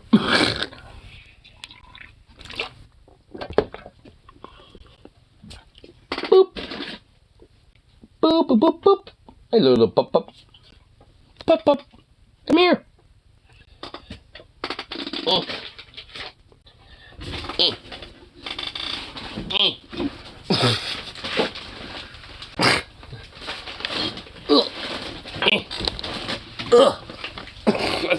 Okay, that's one way to get you. I just grabbed his hind legs and just let me stretch them out, and now he's here. What's up, buddy? What's up, little pup?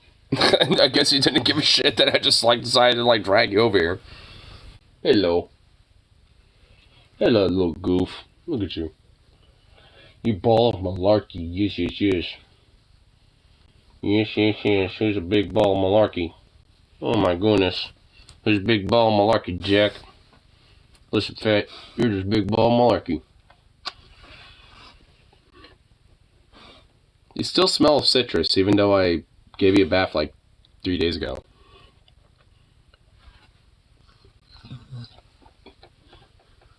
Oh, big old goof. You big old goof.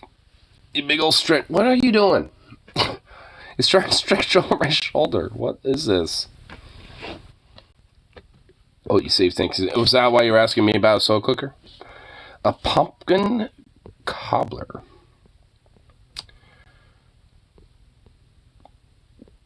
Oh. Fuck yeah. I'm gonna save this. I'm bookmarking this. I'm saving that bad boy. Bro. Hey, careful what you're doing with those paws. Don't be smacking at my wee tray. Little goof. You big old ball of chunginess. Oh. Super easy too.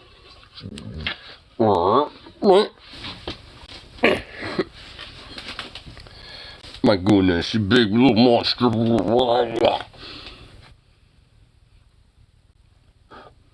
Little freak, look at you. Look at you, you're just a little freak. Yes. My God, you big flop. Oh. What the fuck? He really just wants to just lay out and sprawl. Oh my God, you are a sprawl machine. You're a sprawl machine, bro. What the fuck? He's putting all his weight on me.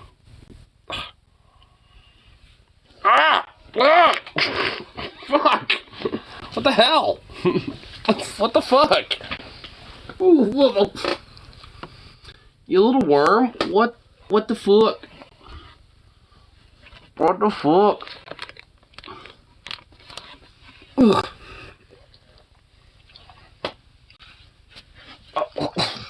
You fucking worm! Holy shit! Okay, all right. You done?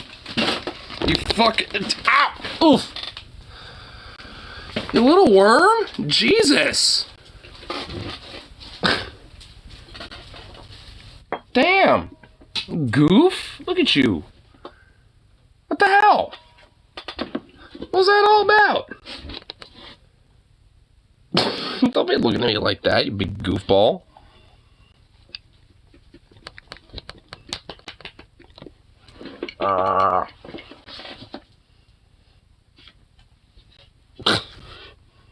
Goof. What absurd little thing. What absurd little freak. Oh, lol. Here. I'll go back and peruse on the Reddit. We'll see what's going on the Reddits. I think I saw a few other things that were going on. Let's see. Hey, can we get back to my homepage instead of looking at all this other bullshit? Cool. There we go. What is it? You haven't seen it? Oh, well, yeah, you pulled this one up. Fuck it. When your friends can't take anything seriously. I got a friend like this. Actually, I think we already probably know who he is, Harley. I have cancer. So I'll be starting chemo losing my hair, and they say I still might not last that long. Damn, dude, that's terrible. No, but it'll be okay, and we have these few weeks together. Now what do I grab onto when I'm begging from the bed? Damn.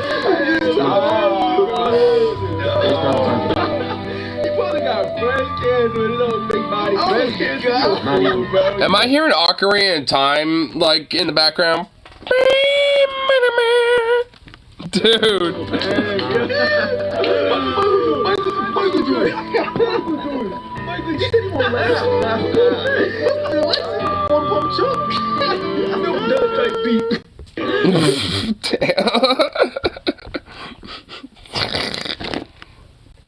You haven't watched either of these, by the way?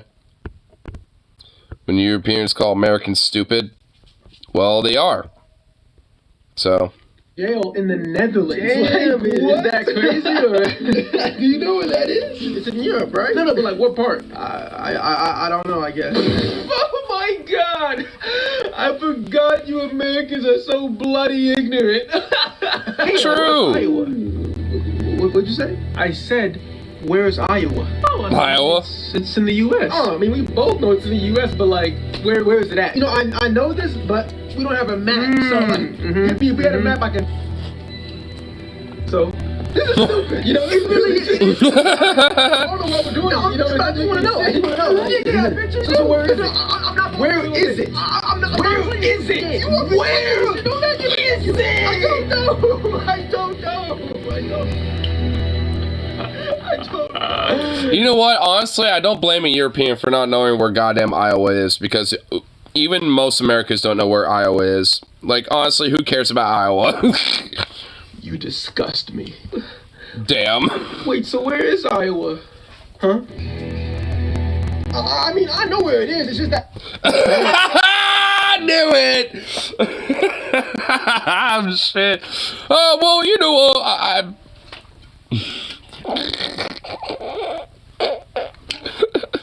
Damn. Ooh, I honestly did not expect that one right there. Not even people who live in Iowa know where it's at. I know. Dude, I mean, honestly, I bet if Iowa just got gobbled up by the states surrounding it, I bet no one would notice or care. It's the first thing you know. Hey, Family Feud. Ooh, ice, easy. What's an activity you might not want a parent to walk in on you doing? Ooh, smoking. In 2023? Not a cigarette, maybe a vape. What's something a guy might over-exaggerate to impress a woman? Hey, Salary, name something that can be hard. Oh my God. You know what, dude? There is some truth to this. I mean, I'd like leave it to our boy Jalen over here to like legit kind of like harness this energy, but he fucking like channeled that undertone weird like angst, like especially like weird horny angst of Family Feud to a fucking T. Because honestly, I have watched Family Feud, you know, so many times, and, you know, even still, I'll watch it occasionally if it happens to be on or something like that. And, like, and honestly, it's there, bro. And honestly, every now and then, it really is there. Like, so, I mean, what's funny is that he's nailing, like, a certain, like, aura that, you know, happens to be on Family Feud. And filled with white goo. Acne. Yeah, alright, man. And what's something that you can never eat too much of? Crackers. What, like Ritz? Get the hell out of here. Next. Brad. The carbs are terrible for you. Come on now. You know what it is. Straight from the No, I'm not gonna say it. Say it. Coaches. Sir. This is a man.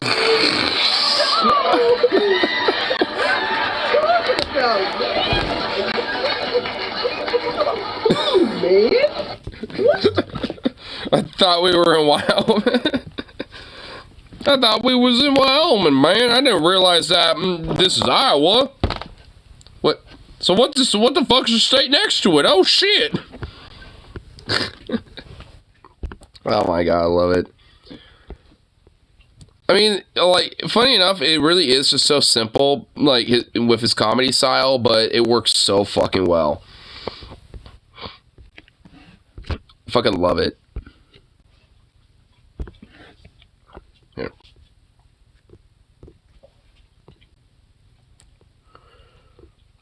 This is on SFW, or else I would watch. Wait, it's on YouTube. Australian Christians desecrating a corpse?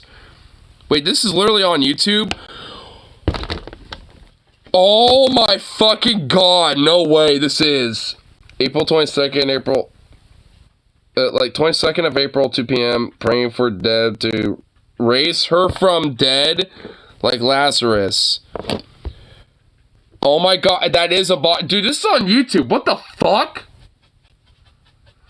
Oh my god, this is so. Oh my god. Dude, there's like little children around here. I can't find Iowa and you're looking at a goddamn map. I mean, no one can. Oh my god, this is actually. Dude, what the. Dude, Christians are psychotic, bro. Do I, like, this is on YouTube, so I can't get away with this. This is on YouTube. It literally is on fucking YouTube. Like, this is recent. This is back in April. Like, what? At least the first comment is disgusting and disrespectful. Oh my god, there's actually people justifying that in there. Oh my god.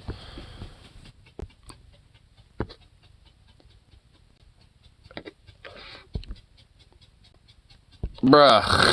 Bruh. Hey.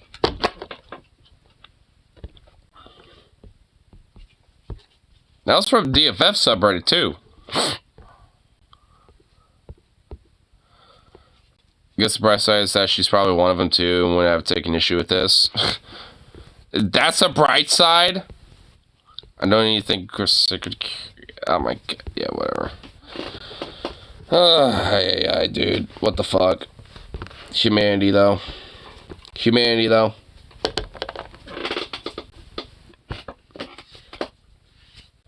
I found it. It's between Nebraska and Wisconsin, or Minnesota and Missouri. I don't know. Remember what happened to Logan Paul? Who? What? Why?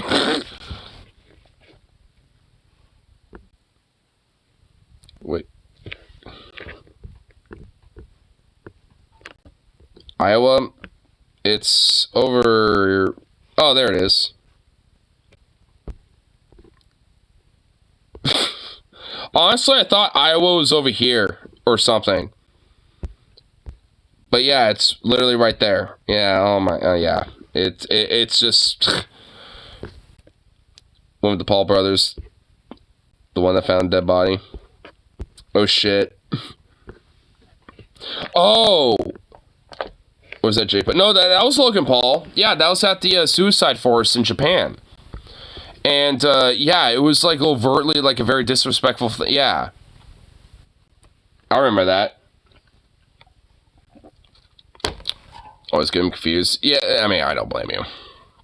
Rapists are / protesters at university campus protesting against all women. What the fuck? Here's something on Reddit. Some other stuff on Reddit. What's going on here? Bro, what is happening? Today is are you rape bait? What?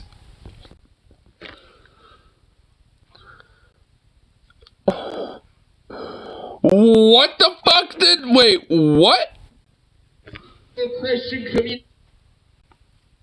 Rape bait. Are you rape bait? Wow, shut the fuck up, bro. If you're a woman, please leave. Please leave. Well, this just got super uncomfortable, and I love it. Dude, what the fuck? Yeah, what is going on here? You're supposed to get a career. You're not supposed to get one. Okay. Oh my god, these are just Christo-fascist Nazi scum, bro. They're out of college or university. He's about to become bullet bait in a second. He's about to be bullet bait, bro. Dude, for real. He's about to be bait for lead. Like, holy shit. It's like, you're not supposed to get a career. You shouldn't even be here. Fuck you. Get out of here. You should be literally a rape slave for me because I'm a Christian fascist incel Nazi weird piece of scum. Yeah, so fuck you. Oh my god. I really hope that they fucking get clobbered, bro. I honestly, if that doesn't happen in this weird 4-minute thing, I'm gonna be sad. My ammo is attracted to your body's natural magnetic field. Shut up. I thought he's preaching to women about not getting raped, so why is he asking us to leave? I don't know what. Oh shit, no, for real. Yeah, it's like, hey, you all shouldn't be rape-based, so let me preach to you. Oh wait, women are yelling at me. Well, fuck you, go back in the kitchen, you whore. Like, which is it, you fucking Nazi piece of dumb fucking troglodytic scum? Do with their time, but it's not this. I just know that women are not supposed to be here at UK. The Lord provides for my needs. You guys need to repent. Well, the Lord's about to provide you with some lead in your future. How about that? Your sin is sending you to hell. Hellfire, people. I can tell that a woman like you has not spent enough time in the kitchen. Oh my god. Not enough time in the kitchen. I'm just Dude, honestly, I hope one of these women honestly legit fucking kick him in the balls. Like, I'm not even kidding, dude. Someone tells him otherwise, saying I'd love to see her drag him away from by the ear. Oh my god, for real, dude. I can tell a woman like you has a lot of daddy issues. Says the guy with an insecurity for women who has mommy issues. Oh my god, projection much? Holy shit, dude, every time. Dude, there's always going to be some projection going on with these fuckers. Just give it enough time. All it took was about 1 minute into this video for there to be some fucking projection on this guy's part. Oh my god, every fucking time there's a projection. Oh, you're gonna bitch about this woman having mommy issues, but says the one who apparently had, or daddy issues, but apparently, like, you know, you got some mommy issues because, like, you have a weird fucking misogynistic, sexist, pig dog fucking troglodytic idea about what women, you know, should be. So, evidently you got mommy issues, bitch. So, projecting much, buddy? A lot of daddy issues. Probably spent some time on OnlyFans. Probably spent some time on OnlyFans. Make some money to do that, and it turns that all men are evil. Well, hey, at least, you know, she's making a career off of OnlyFans. You know, what are you doing, bitch? Mom, you're embarrassing me. You're gratifying mouth, you little delinquent. Women like you remind me of pigs wallowing around in the mud. You know, do you remember? Oh my god, there's even more projection, dude. A pig wathering in the mud himself. I really hope that, like, some motherfucker really just slaps this guy or kicks him in the balls or something. Wait, and they squeal too. Wait. What? Women are proper. Wait, oh my, I just read his shirt. Oh my god, I just fucking read his shirt. Women are property. Good people go to hell? That's it. Wait, what? Good people go to hell? What the fuck are these weird creatures? They squeal too. The question from the local Christian community. Hey, who the hell's manufacturing that? I don't even know, bro. I don't even, like, some, like, weird far-right Christian, like, church that is probably got, like, some weird, like, child slaves, you know, like, knitting this or something. I don't know. The Amish? Today is are you rape bait? Are you rape bait? No one's asking that question, dumbass. It's only consensual. It's only consensual. Is that the only way you get sex? Is that the only way you get sex? I am sorry, as a Christian, if you are offended by what we are saying today, but...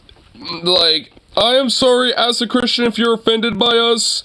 Well, yeah, because Christianity is offensive to the fucking man and the common woman, bitch. It's offensive to common humanity. Like, I mean, yeah, it is. I am, like, literally just sitting here waiting for some motherfucker to just slap them or, like, something. Like, I'm just kind of waiting for it. Or even pepper spraying them. I mean, something. Like, tase them or some shit. Many of you people here in UK are going to hell. That's not what Christianity is. Nobody agrees with you. Wait, was that the dude? Oh, wait, hold on. Whoa. Was that the guy? Hold on, we're going back a minute. Like you remind me of pigs. Well, Okay, I went a little too far back. you rape bait. That's not the Are question. you rape bait? No one's asking that question, dumbass. It's only consensual. It's only consensual. Is that the only way you get sex, dude? Is that the only way you I get am sex? sorry, as a Christian, if you Yeah, we get it, you fucking worthless piece of degeneracy. but many of you people here, I just want to see his face, because it pops up for a second. That's not what Christianity is. burn it No, Sadly, hey, girl, I'm sorry, but it is. In the Bible, there's multiple fucking verses in the Old and the New Testament that says women are property. And they, ought to obey the, man and the husband. And, that's in the Bible. Like, arguably, it's actually way worse, in, like, the, Fourth Testaments and shit like that, when it comes to the Quran and shit. It's even worse there. And in the Torah is just as bad, too. Like, I mean, your Abrahamic beliefs are barbaric of how you treat women. Like, I mean, so, no, that's bullshit. That is what it is. That is what Christianity is about. Sorry. It's in the fucking Bible, in multiple fucking verses, in the Old and the New, when it comes to the Testament. So, sorry, that's what it is. I honestly get so fucking annoyed. This is why I don't respect beliefs. I'll respect people, but not beliefs. Because, that's not what Christianity is about. No, your belief is bullshit on that, because that's not what it is. The actual doctrine of what Christianity is says otherwise. So you're wrong. I'm not going to respect that. Sorry. Oh, wait, there he was again. God damn it. I was trying to pause on him. He looked like a literal fucking weird mutt. Here, there we go. UK are going to hell. that's not what Christianity You're is. gonna burn in hell. Nobody agrees with you. There we go.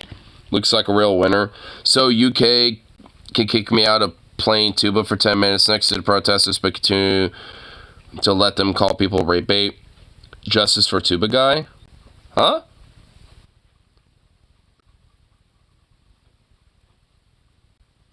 Let them call people rape bait? Oh, wait, hold on. I think this guy is like the dude who was recording the videos. I don't think this is the guy that was, wait, so there's a tuba guy? Tuba guy? Yeah, hold on. Yeah, there's a contest we're missing here. I think we're about to see that. Whoa.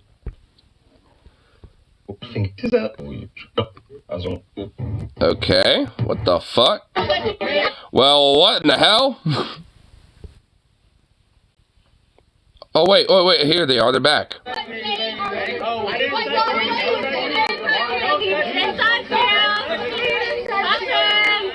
That's the same kid, too.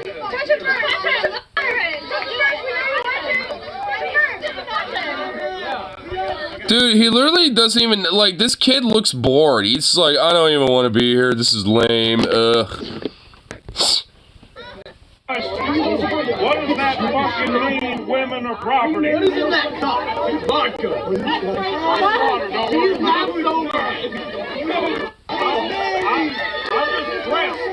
I'm just pressed, okay?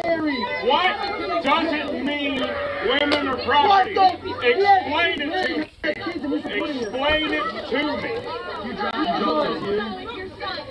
What does that mean? What does it mean? Where is that in the Bible? Oh shit, there's some stuff on the back of his shirt? Where is that? Yo, 1 second. I like how he's not saying anything either. He's just like, I'm just gonna turn away. What does it mean? What does it mean? Where is it in the Bible? Justify it for me. Say it to me that I can explain. That women are either property of their father or their husband.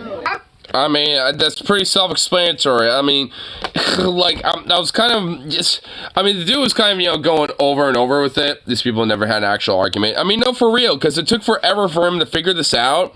I could answer that immediately. Yes, because in the Bible, it's justified that women are either the property of the father or the husband. I mean, honestly, he is correct about that, because that is in the fucking Bible. So, I mean, it's just like, I mean, like, it took him that long to try to find that and figure it out in his own fucking head. Like, what a bitch.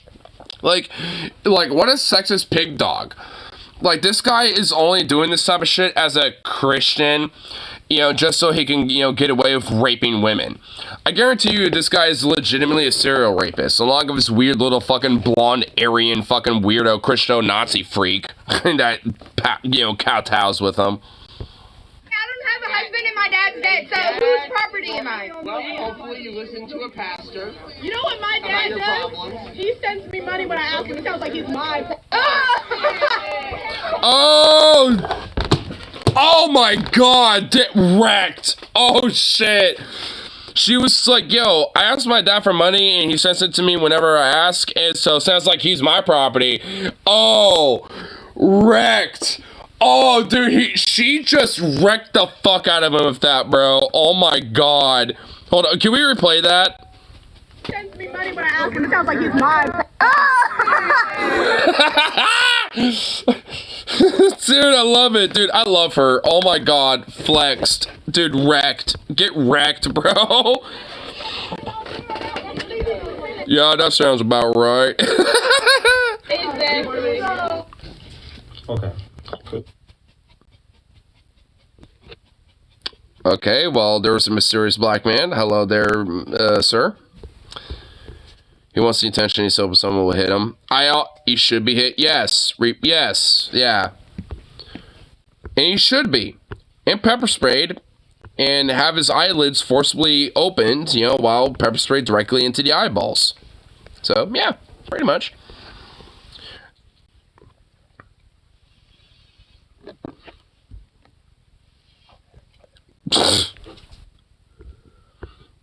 Anna Kasparian blasts Fetterman's attire as disrespectful and says she kicks her students out of class for wearing SpongeBob clothing. Alright, wait, no way. Is she honestly literally fucking conservative now? Is this really a fucking clip? Are you kidding me? She's literally taking the conservative fucking tact? Oh my god, this is on TV. Oh my god, dude. Bruh. Dude, is this seriously a fuck? Oh my god. You know what? Fuck this bitch, so I'm okay with fucking on her, so let's do it. Let's go. Let me start with the most important matter facing our country at this dire moment, which is the matter of the Senate dress code, which is recently... But like, that's supposed to be a dire moment for anything. Like, can Augusta Wynn just end her already? I wish. I fucking wish. I mean, because, like, holy fuck, bro. I mean, and also, like, Chris Hedges, shut the fuck up. Like, shut the fuck up, Chris Hedges. Like, this is not some dire thing in the country with the fact John Fetterman wore shorts and a hoodie. Like, no one gives a fuck besides conservative fucking troglodytes, okay? So, shut the fuck up. You fucking weird 1950s coiffed looking fucking nerd. You goof. You literal goofball. Of course, yes. Yeah, no, of course. Oh my fucking god. Okay, I'm sorry, John Fetterman, but you might want to fix the mic. I mean, the guy on the right. I mean, well, that's John Fetterman, but that's Chris Hedges. That's Fetterman. So, yeah, I mean, John Fetterman looks different because he has his mustache now, but, yeah, hey, don't be confused. I've heard that some people are upset about that, and the right have been like losing their mind. You know, they're just like, oh my god, you know, dogs and cats are living together, and you know, like I said, aren't there more important things we should be talking about rather than if I dress like a slob? There certainly are more important things to be talking about, but some are talking about the dress code for senators, and I think it's worth talking about, especially because. Why? Literally, why? You literally just started this saying, you know, there's more important things to talk about, but you think it's worth talking about anyway? Why? Who gives a fuck? Why do you give a shit? Oh my god, she's starting to look more Sith-like as the days go by, bro. Like, she's starting to look more Sith-like. I mean, holy fuck, dude. Maybe Vosh is right. I think there is a gas leak at TYT. Apparently, Senate Majority Leader Chuck Schumer very quietly changed the Senate's already informal dress code. Who gives a fuck? I just want to hear you fucking bitch about it because I can make fun of you. So, I mean, that's what I'm here for. I don't care if a goddamn senator shows up literally looking like me. In fact, John Fetterman basically did without the hat. I mean, you know, he pretty much did. He wore a fucking hoodie. I wear pants, but he wore shorts. So, I mean, he pretty much did dress like me. So, like, this is so annoying because, like, doesn't it make, like, a politician more, like, real or, like, you know, more, like, akin towards, like, you know, the average person if they dress like them a little bit?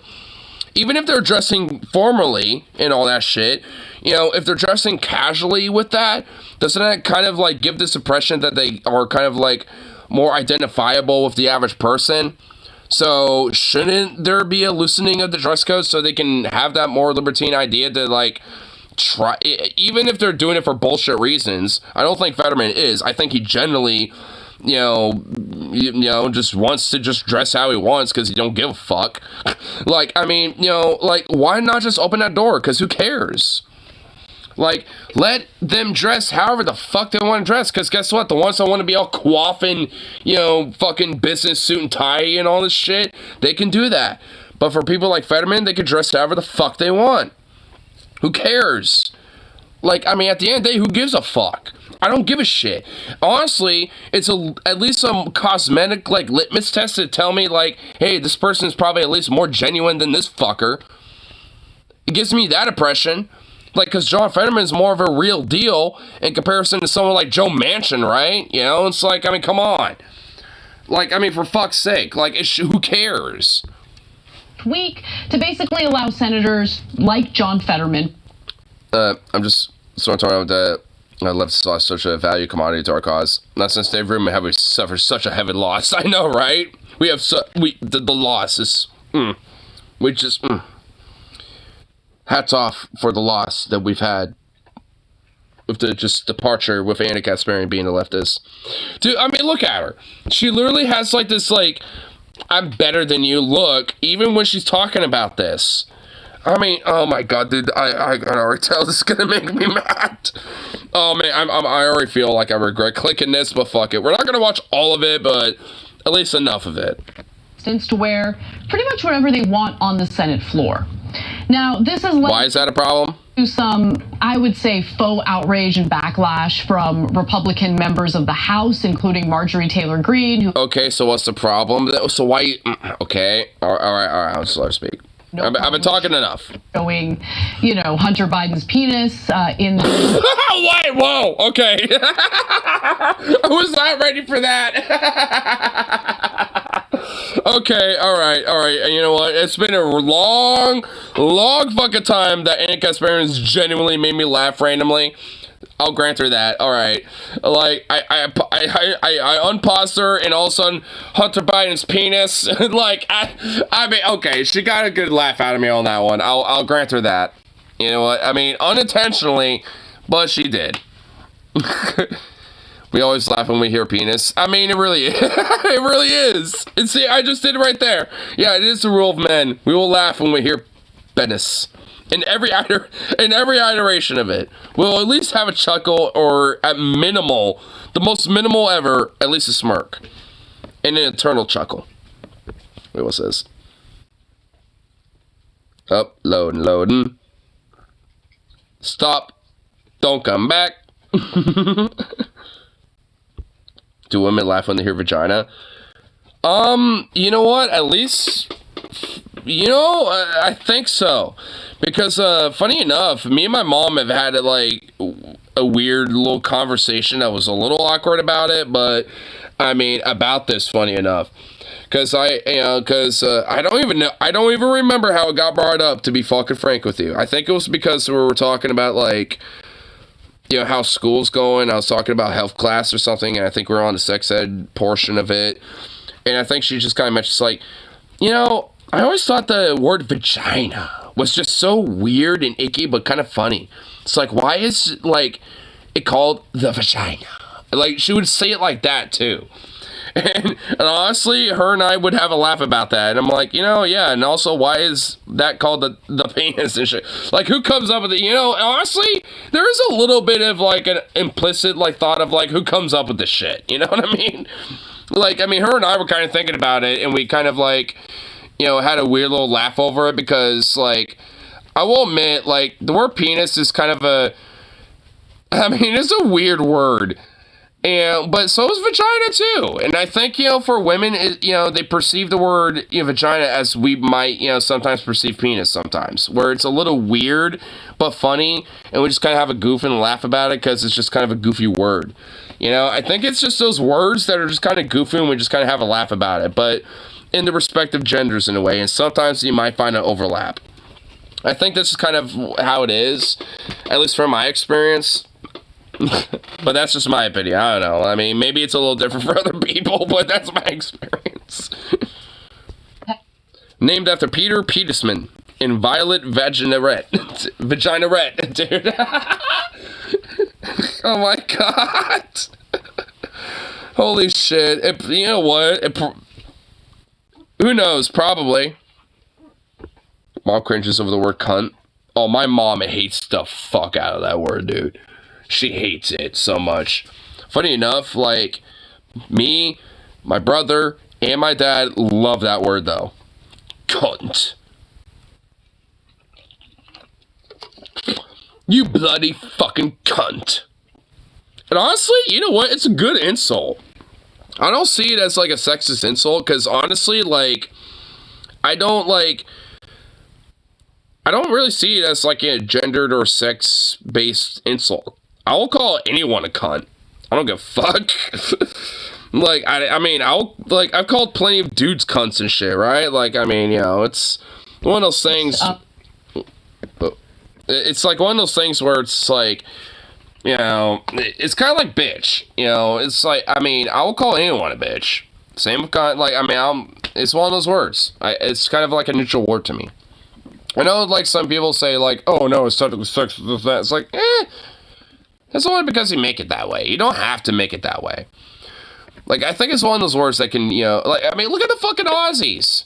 Like, the Australians basically use cunt as, like, you know, basically like a period for a sentence. It's like, hey, how you doing there, bloody cunt? It's been a long time there, mate. Oi! You know, it's like, dude, the fucking Australians use it just like, you know, like, hey, what's up, motherfucker? You know, it's like, it's their version of that, basically. You know, it's like, I mean, come on. Like, I mean, for fuck's sake. We can adopt, you know, the Australian, like, philosophy with this. You know what I mean? Like, we can do that. We can make cunt, like, a positive word. Like those Aussies, you know? Like, we can do that. It's like, come on. Come on now. We can do that shit. Between bitch and cunt, though, like, when I call someone a bitch, I think of them doing something real low. Like, sucker punching someone, then running away. Well, yeah. Well, obviously, the context of the words are going to be different. Like, yeah, like, you know, calling someone a bitch versus someone a cunt, like, I mean, there's going to be differences. You know, for sure. You know, because, like, at least, you know, when I'm talking about the Aussie principle, I'm talking about, like, you know, with the word cunt. But, like, with bitch, I think it's already kind of unanimous that, like, you know, it's, like, you know, someone doing a very low bar type of move where it's, like, you know, sucker punching somebody or kicking them in the balls. Like a bitch move type of thing, you know what I mean? Like, so, you know, like, I think if that word's already kind of, like, you know, already there, but cunt needs to be adopted, you know, even in the positive way. I think it'd be done. Wait, you want to sit over here now? Hanging out over here? What's up, buddy? Buddy.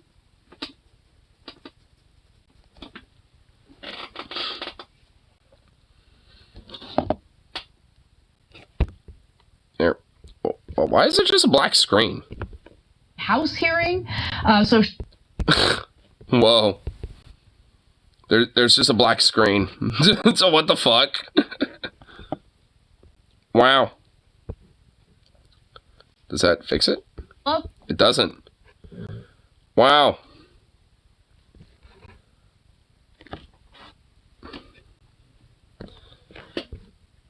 Oh shit, I've noticed like a really major peak over here. I think this is where we probably want to see. Here, hold on. What you want, Leia? Whoa, what the hell? How did it? What? Ah! YouTube, stop freaking out. Oh shit. Whoa. YouTube went schizo. Oh shit. Got pissed in chat for not taking Trump seriously. Hey, Venom. I was there live. I was listening to it. I was listening to it at work. I already know. Honestly, like, I kind of agree with him, but I kind of feel like it was a slightly, you know, like, kind of misdirected in the sense of that, like, it's not really necessarily Trump we should be worried about. It's more or less his voter base, you know, that we should be worried about. Oh, God, the chunk is here. Oh, so we could... Ugh. Did you hear new Rick and Morty voices? I did not. Here. Here, before we keep going with this, we'll see this. I have nowhere else to go, but yeah, I saunted.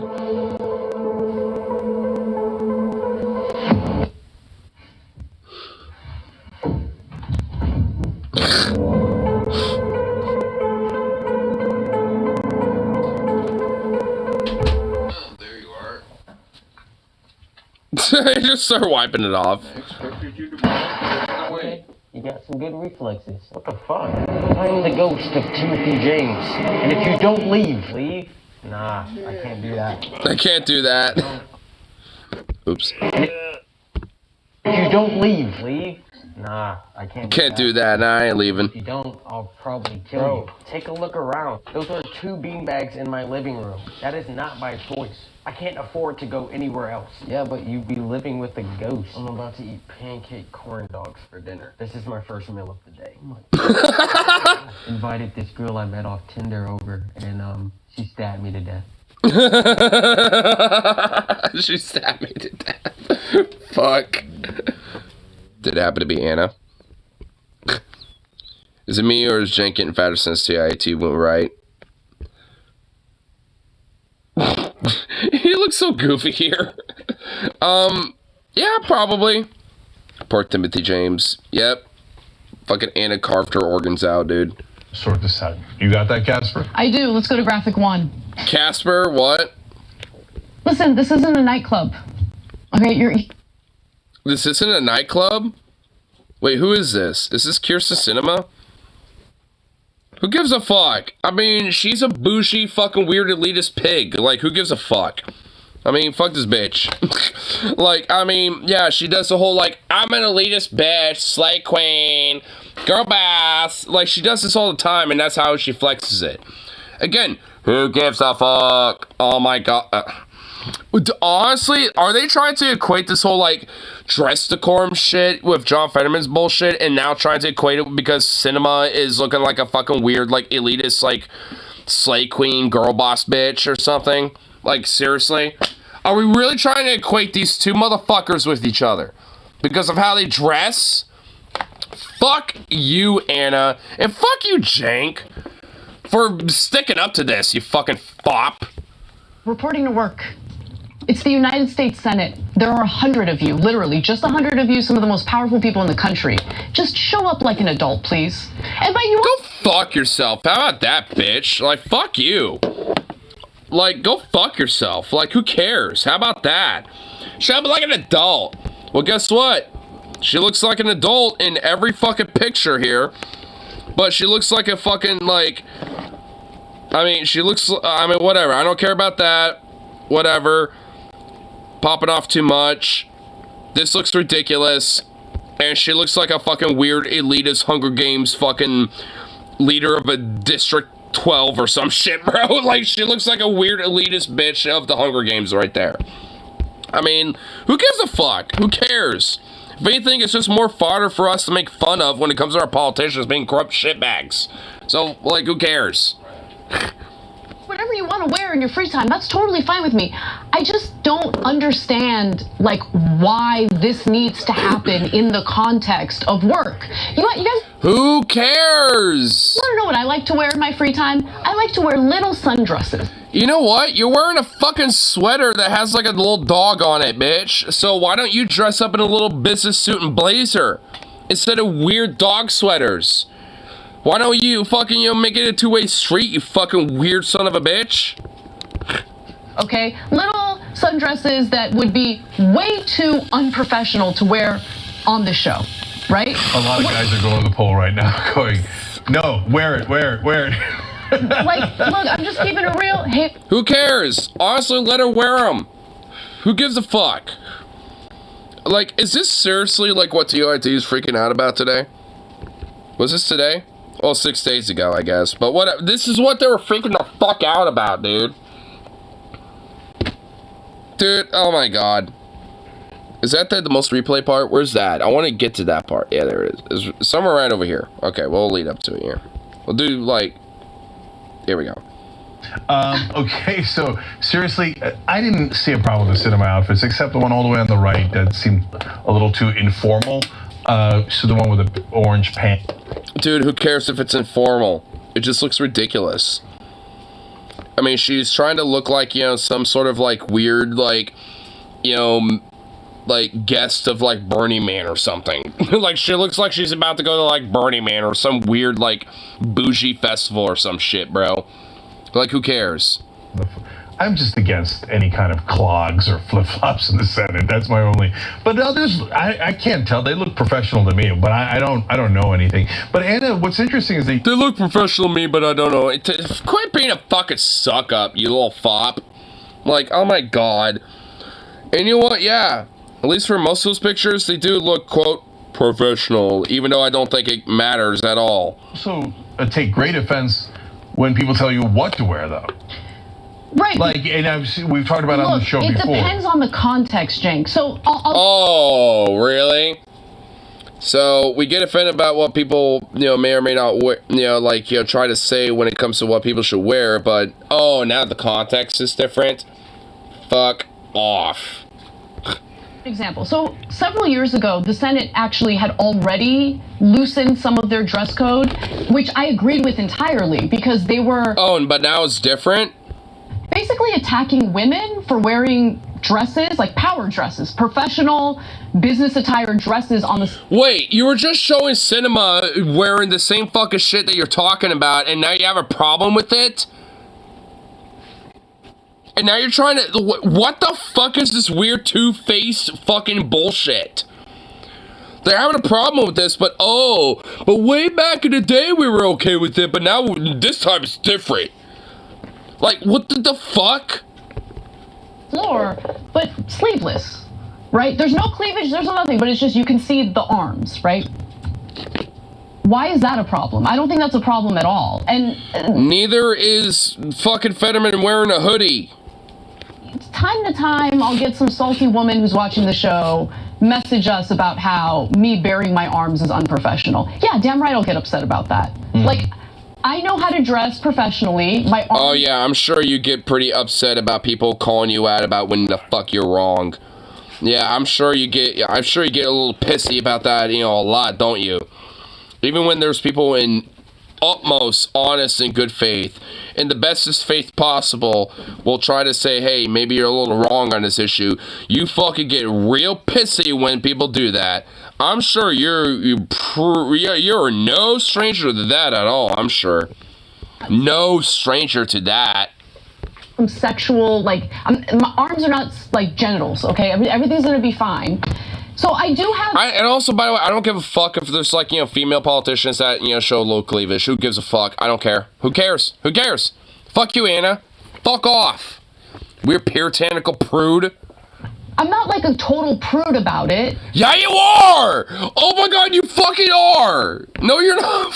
What? Dude, chill out. Same time, I think that there's like a clear distinction between dressing professionally, you could still bare your arms, it's gonna be all right, versus like whatever Kirsten Cinema's into. So you do believe in a right to bear arms? I do believe in a right to... Oh my god, is really? Oh my god, okay, whatever. Shank being a fucking weirdo. The right to bear arms. She's literally freaking out over the fact that John Fetterman wear a goddamn hoodie, and she's trying to, you know, be like, oh, but back in the day it was good because, like, lists, like, you know, Blazers or whatever the fuck or some shit. And now she apparently has a problem with the dress code because John Fetterman's wearing literally a fucking hoodie and, like, sport shorts or something. And, like, she's not, like, it's her two-faced fucking... The cable guy, the right... It's her fucking two-faced hypocrisy. That's the fucking problem. That's the kind of reason why I got no... I mean, that's the reason why... Okay, whatever. Like, I mean, that's the reason why I got no chill, because of her fucking two-faced hypocrisy of it. Like, that's the problem.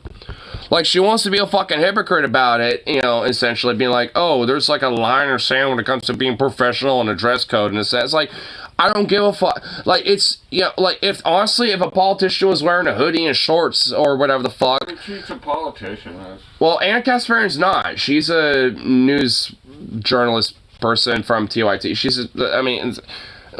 not a politician, but, like, I mean, you know, but, like, she's basically bitching about the fact that, like, you know, someone like John Fetterman wears hoodies as a senator. And it's like, and honestly, if anything, that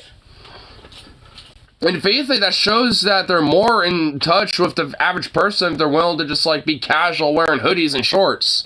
It's like, I mean, if anything, that shows that they're a fucking human being and not, like, some goblin in a suit. You know what I mean? It's like, fuck. I mean, it's like, I mean, if anything, the dress code should be loosened just on that virtue.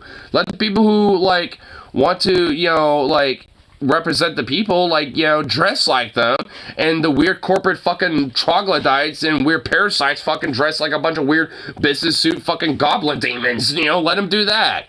Because then we can at least distinct the two. Ever's on top of the pile of clothes. The clean ones, not the dirty ones. Yeah, the clean pile. I bet if you threw salt at her, she'd dissolve. Yeah, like a slug, bro, she would dissolve. Dude, she probably would. She'd be like, I'm melting! Dude, she totally would. TOT's really gone down. Oh, dude, it really has. Oh, wait, there's a Family Guy right to bear arms? Oh, dude, there's a lot of right to bear arms jokes, are there? So, how's the weaning going? No, it's horrible. Giving up breast milk is the hardest thing I've ever had to do. I'll bet the founding fathers had an easier time writing the Bill of Rights. All right, we're done. You think the language in the Second Amendment is clear enough? You know, about the right to bear arms? Of course it's clear. Every American has the right to hang a pair of bear arms on their wall. How could that possibly be?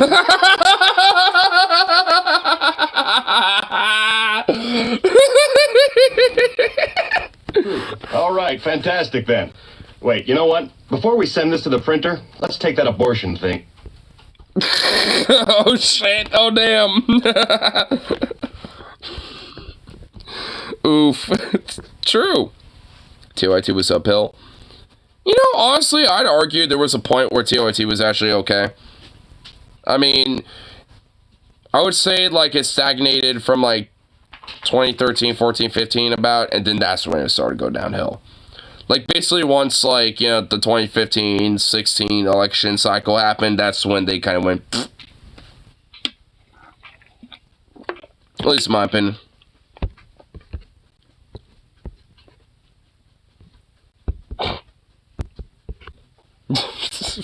Fucking hanging bare arms. Oh my god.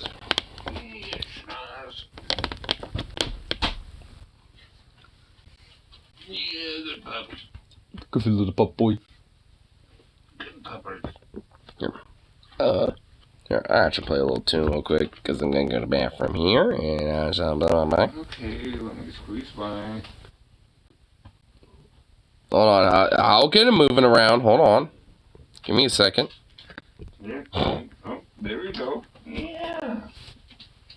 Okay, he knows. Yeah. Okay, good. Good doggo.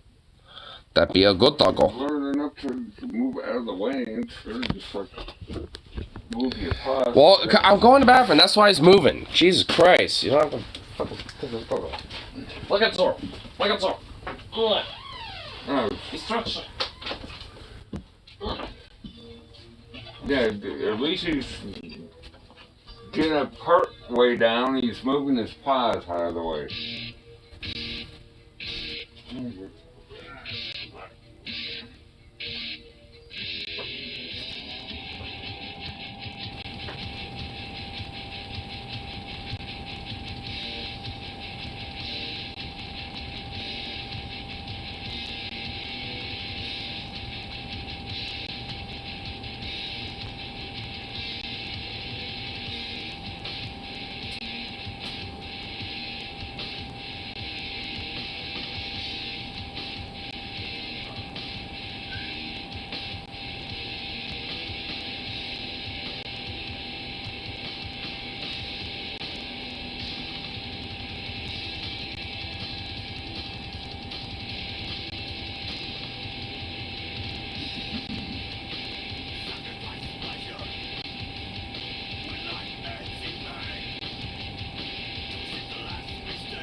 What are you doing?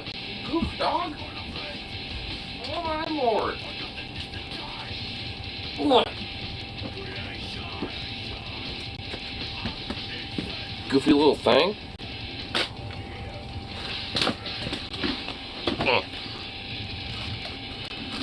Hey, wait up. Hey.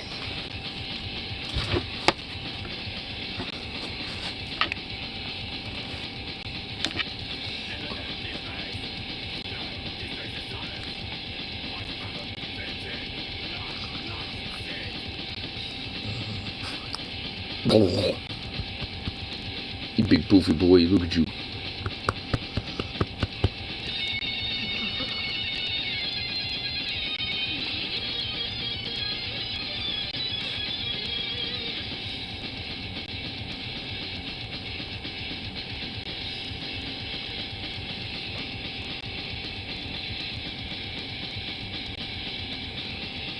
You're just a lazy boy. You big lazy boy. Yes.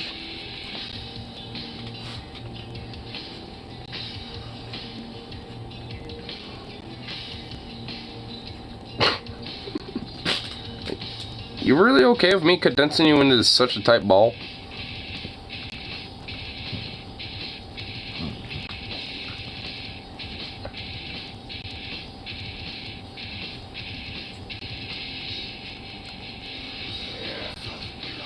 Goofy dog. Big little ball. Look at you. Just a big goofy thing.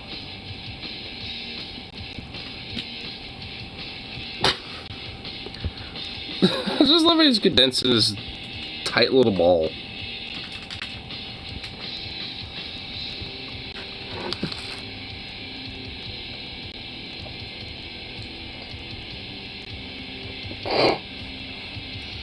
I was hoping to brush your head, but that ain't gonna work. Fine, here. I'll just brush your little chest.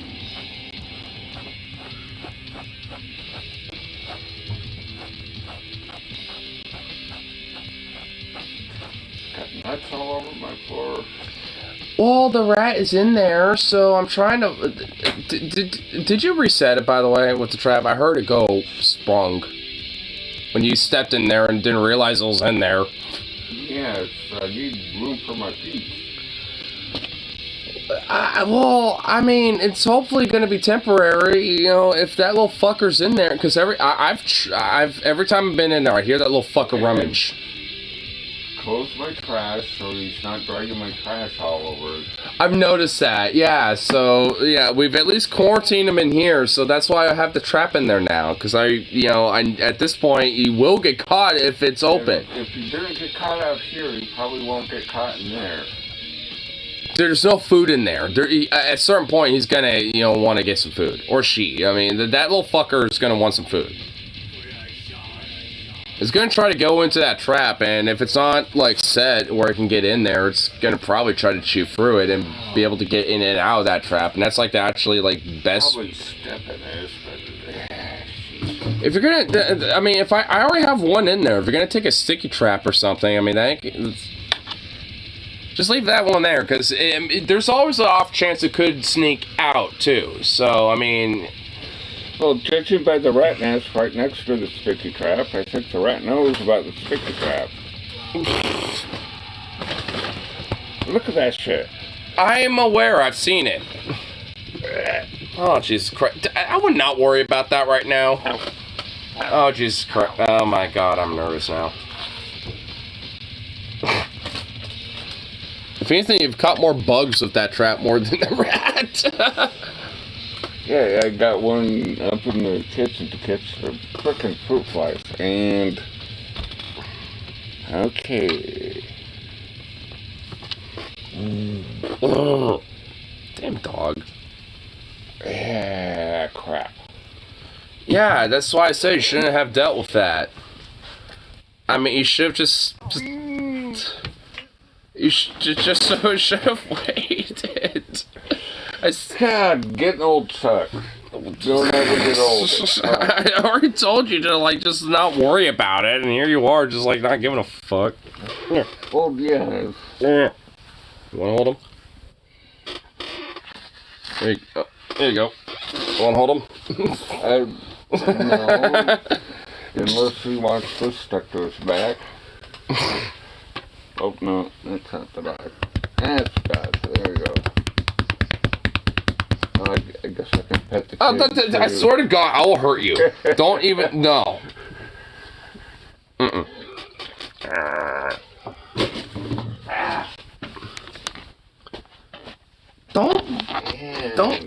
Don't die on anything.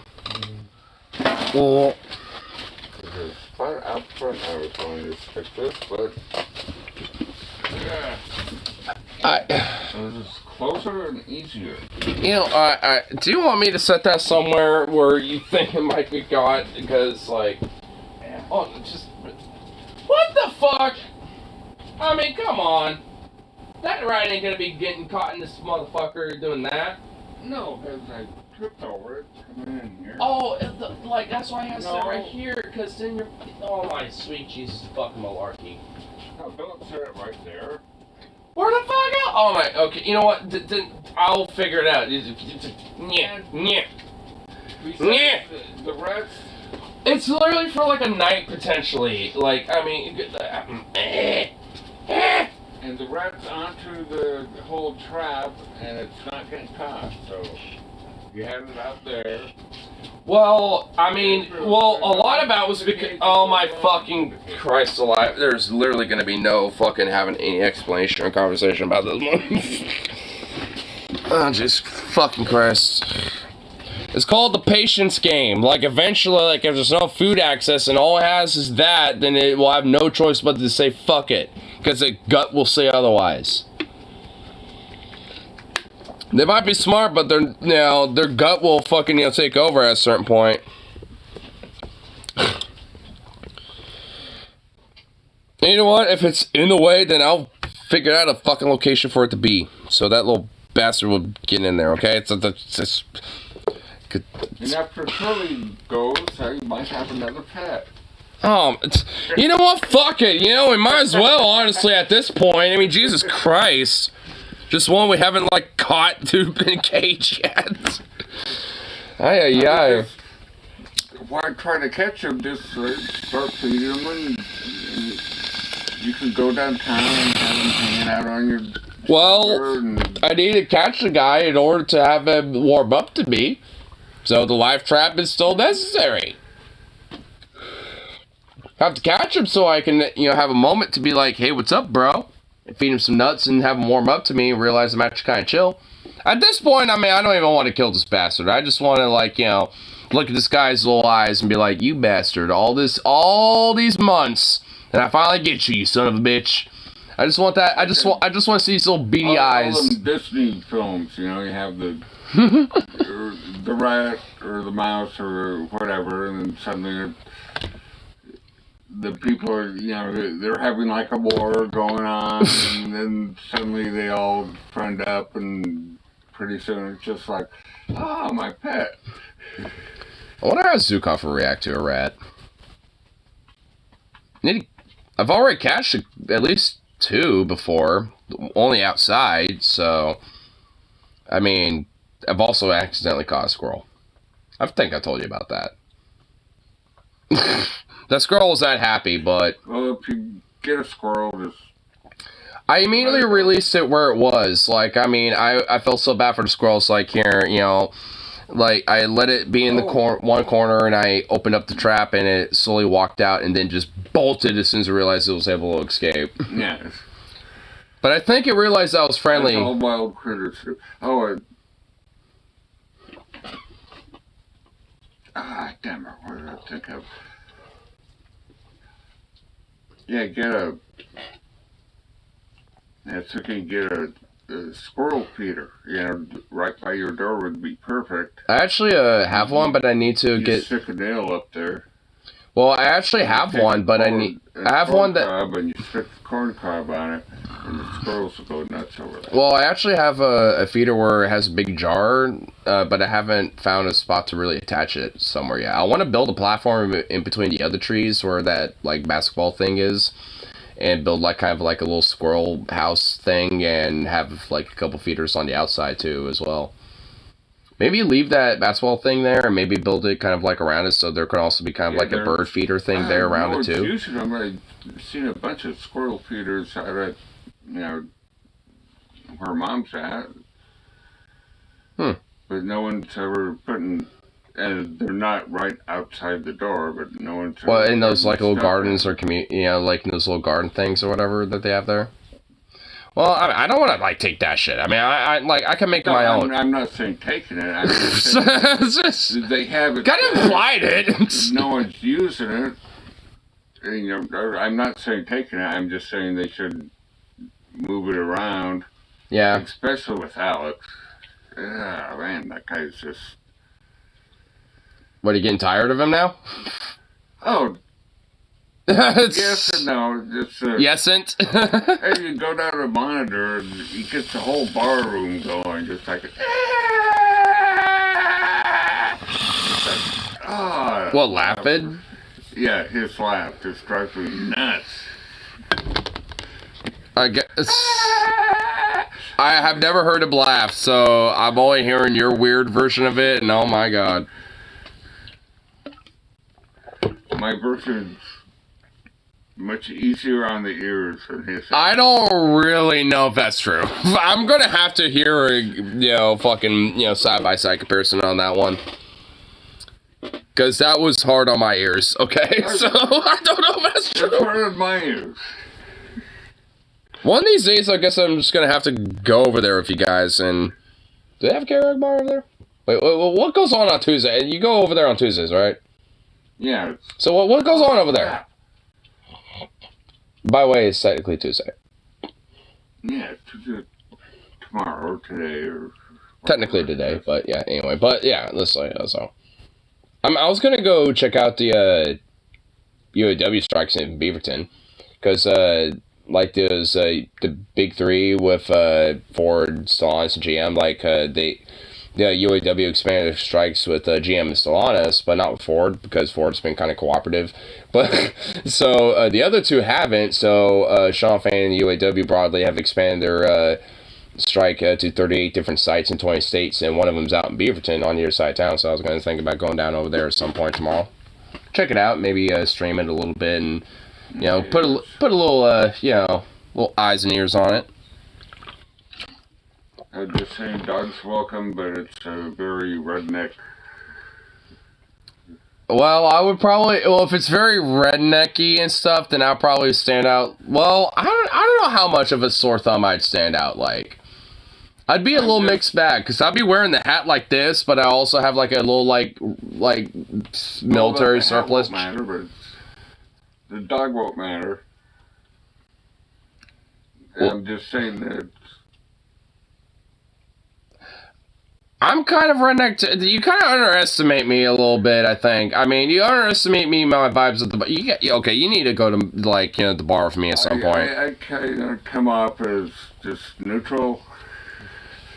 If you should do that, you'll be okay. So.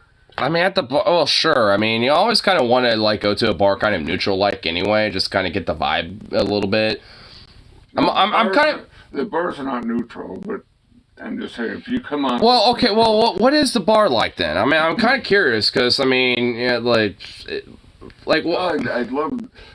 Like, what's your, like, what is there to do at the bar, at least, for first? Like, is there, like, pool tables, or... Oh, yeah, plenty of them? Okay, alright. That's what we're down there. I'm assuming that's probably why you go down there. So you go down there and play pool all day. Okay. Well, what else at that point? I'm assuming they got, like, a jukebox so you can play a bunch of music and all sort of shit. Like any other typical bar, basically. Oh, yeah, they got...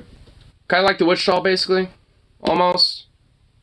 Just kind of more rednecky, I guess? Yeah, they only got one pool table, but there's... Oh, really? Only one? Oh, okay, that's a little lame.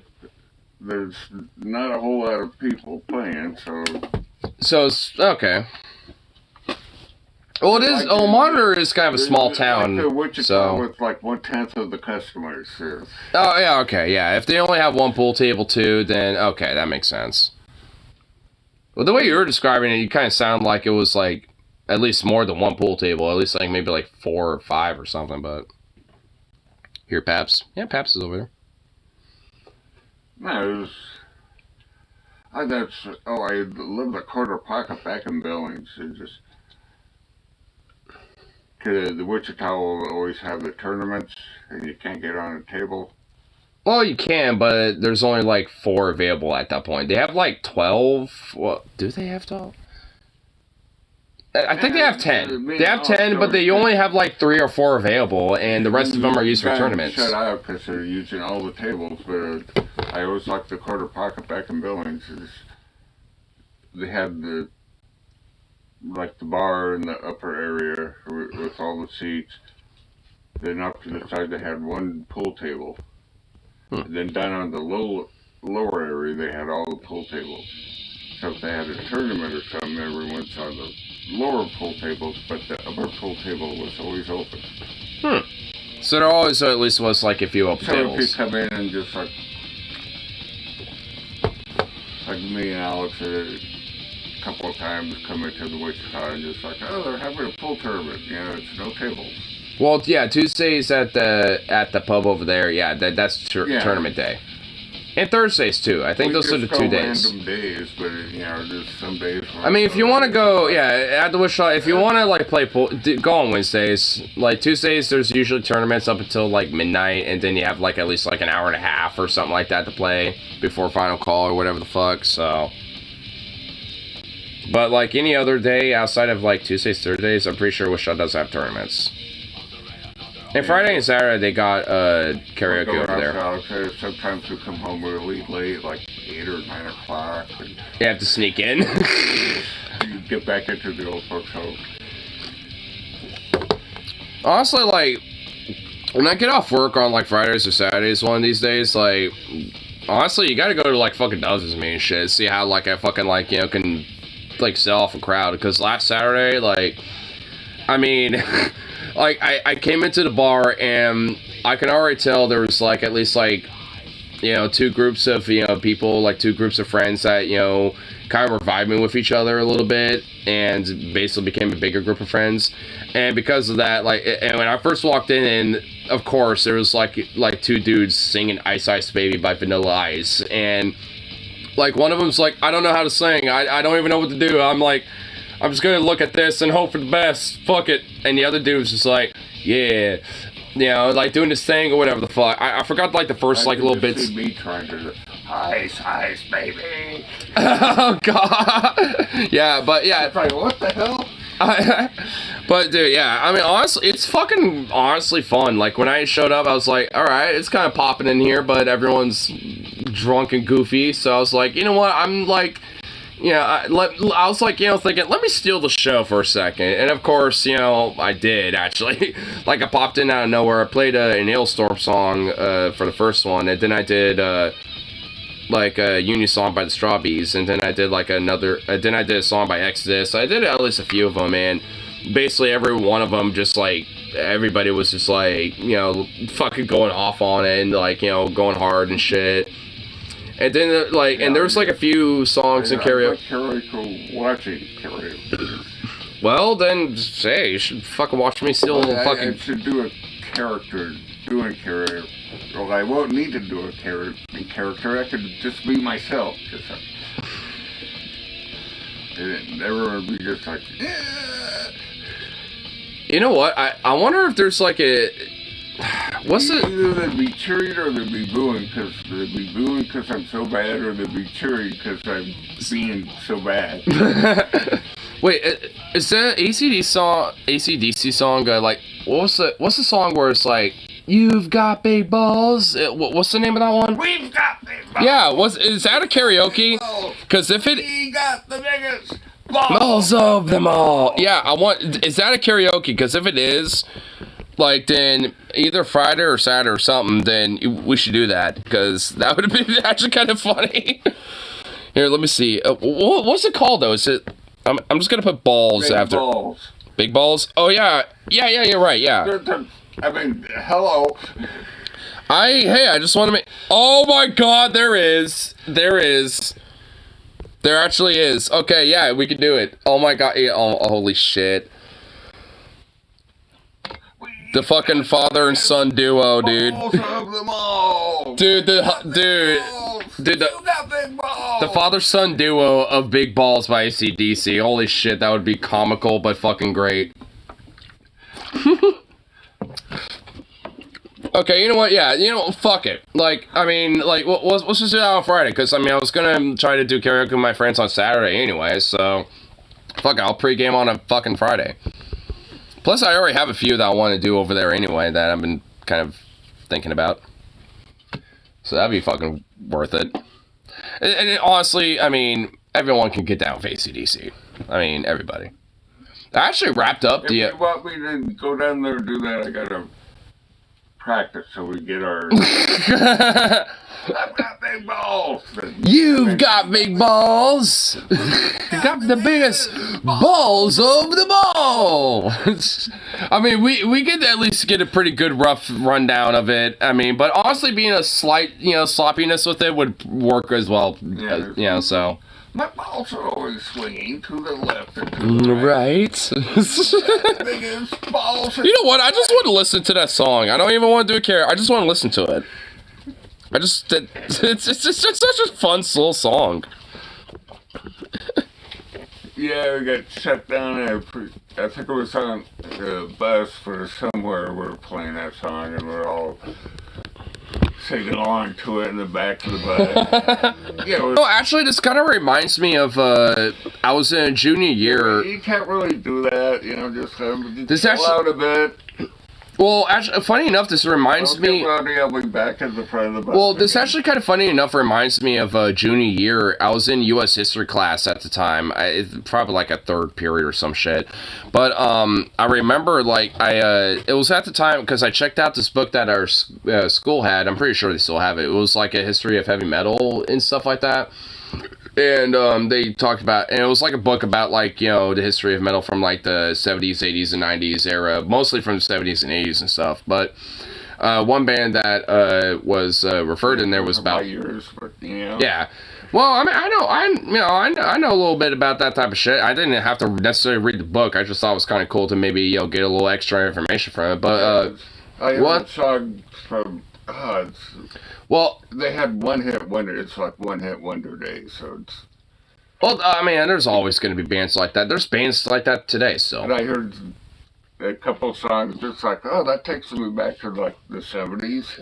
Yeah, yeah, like as a kid. Yeah, but there was like a little part of the book where it was talking about Wasp.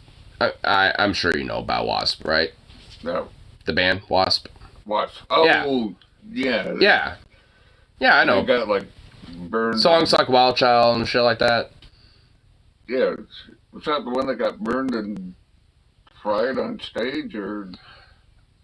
I don't know. If that's the case, then holy fuck. There's one band that were just like doing pyrotechnics and they accidentally, one of them got engulfed or something? Yeah, one of them died. Oh, fuck. I don't know about... Some of them were, like, fucked up and just, like, off to the hospital. Damn. I cut this concert short. Yeah, justifiably. I haven't heard about... I don't know if it's Wasp. I mean, I don't think... Wasp. What? Well, was it? I'm not sure, but... I'll have to look that up later. You said that, I'm just like, what's that guy that got killed by the pyrotechnics on stage, or? I mean, here, let me look it up real quick. There was something like that happened back in, it was like the 70s or 80s or somewhere back in Well, here, let me look up just the band Wasp and see if, like, maybe something comes up on their wiki or something like that, because I'm kind of curious a little bit. They had this huge storm come through, and it screwed up their pyrotechnics and everything. Well, okay, well, wait, you were saying 70s, right? Well, the Wasp as a band formed in 1982 from Los Angeles during the early 80s metal scene. So, I don't think it was Wasp. Oh, were they the Christian religious... Wasp? I mean, no, they're, well, the thing is, like, the acronym for the band is We Are Sexual Perverts, so they're definitely not Christian at all. Okay. Yeah, they're definitely not Christian at all. I mean, well, now you're saying, like, Christian, the only other thing that I can think of that's, like, rock... White Snake? Christ Snake? White Snake. White Snake. Here. Yeah, I'll look it up. White Snake. I mean, because if it was... Yeah. There was a law that was passed because... Well, yeah, so White Snake formed in 1978 in London. The group was originally put together as a backing band for singer David Coverdale, who had recently left Deep Purple, though the band quickly developed into their own entity. And, yeah, they've kind of been off and on over the years. Say anything about the history of it? I mean, they formed in 1978, so... What was that band? I mean, you're making me interested. Well, hold on. Maybe I could... This guy I mean, do you remember, like, what, year, or at least, like, what, the 70s, right? Somewhere around 1980. Okay,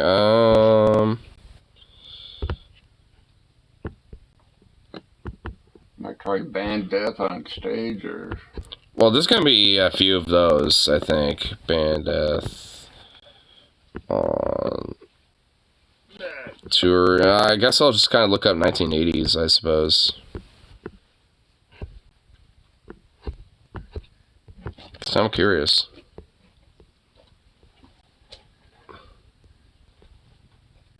It's giving me the fucking metal band Death instead of, like, anything else. Yeah, I think...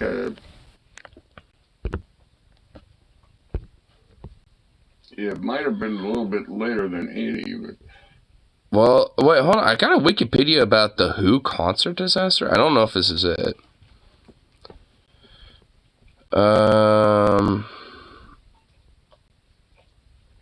It was a crowd disaster. Okay, so this isn't it. It's a crowd disaster thing. So that ain't it. Well, there was a crowd disaster involved, but... Well, so was it the Who then? I mean, well, this was this was during 1979, December 3rd, at the Riverfront Coliseum. Too early? Okay. That's at least 10 years, or probably more too early. Oh, 10 years. So it'd be like 89 or something? 80 something. Try 85. Here.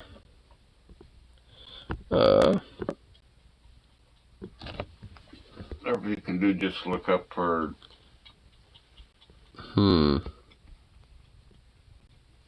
It keeps pulling out the band Death.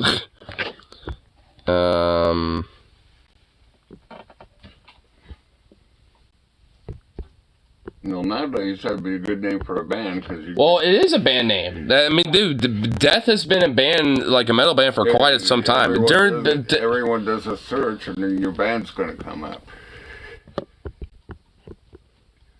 Death metal, death. Yeah, hold on. Well, here, let me see if I.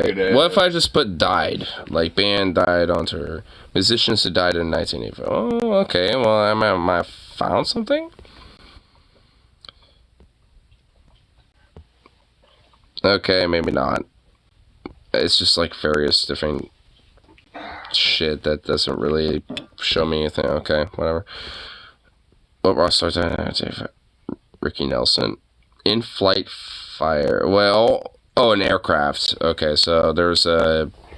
Oh yeah. There's a yeah. Okay, so that's not. Says yeah, that's one guy on the radio was just like, "How I was going to be on that airplane, but I gave up my seat to the musician, and the plane crashed." Yeah, nothing. I don't know. Nothing's pop. Hold on, maybe a. Band Pyro Death. Or here, let's see. Station Night Club Fire? Is this it, maybe? Oh, this is 2003, so that would be way too late. I think he actually got hit by one of the towers of speakers or something like that, or.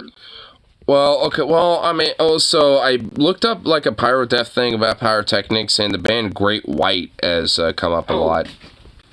Is that it? So, well, I think that might be it. So the Station nightclub fire was occurred on the station at nightclub and the Hard Rock music venue in West Hardwick, Rhode Island, U.S. killed 100 people, including injuring 230 during a concert by the rock band Great White. A pyrotechnical display ignited flammable acoustic foam walls in the ceiling surrounding the stage. Within 6 minutes, the entire building was engulfed in flames.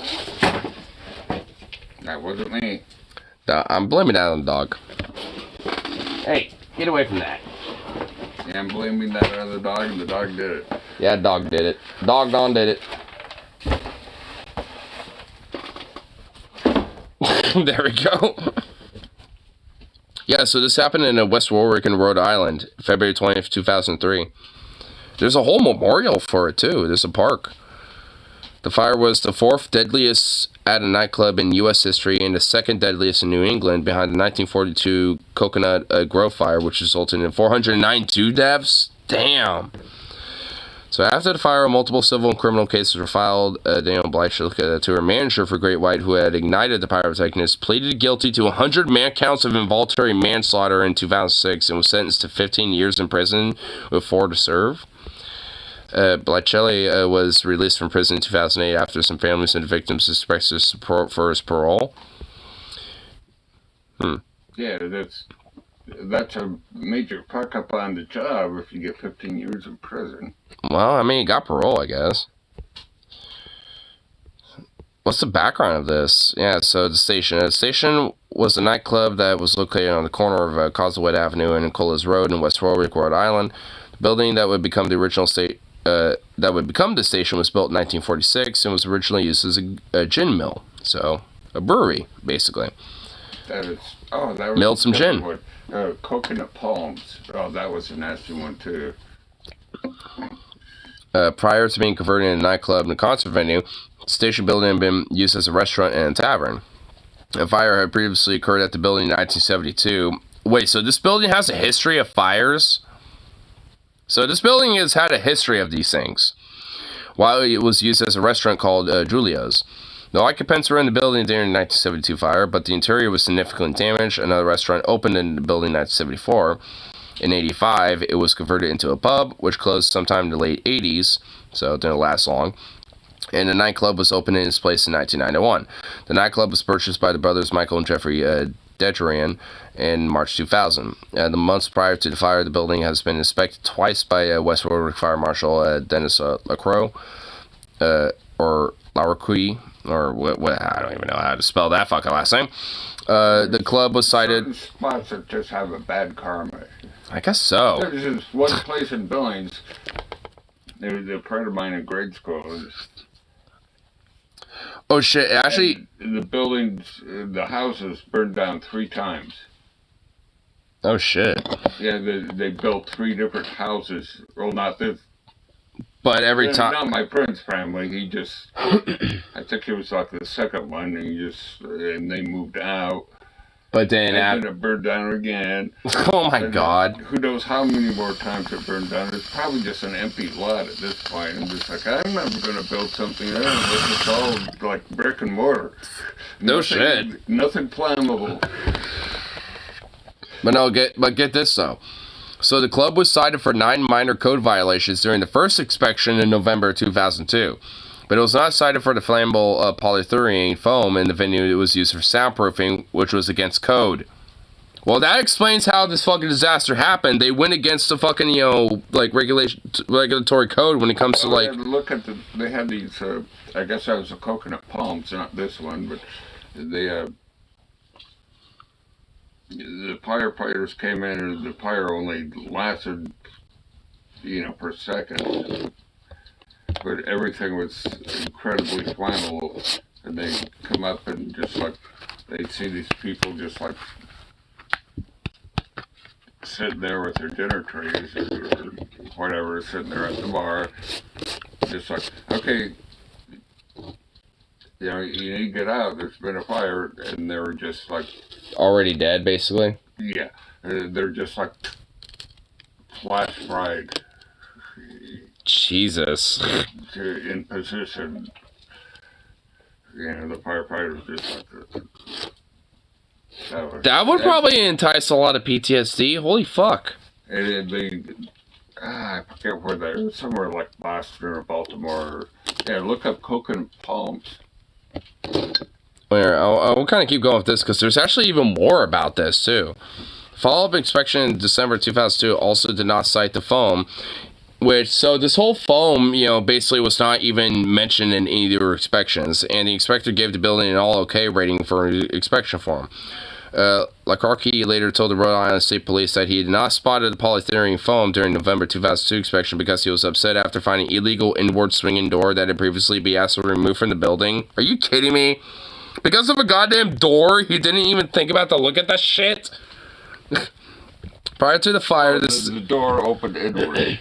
Instead of out. And because he was butthurt about that, he didn't think about to look at the rest of the fucking building, which included this fucking flammable foam and shit. Everyone piled up against the door, and they couldn't open the door because you had to open it inward. Well, I think, it's like, I want out. I mean, that probably, they probably didn't upgrade it. I mean, it doesn't say anything about that.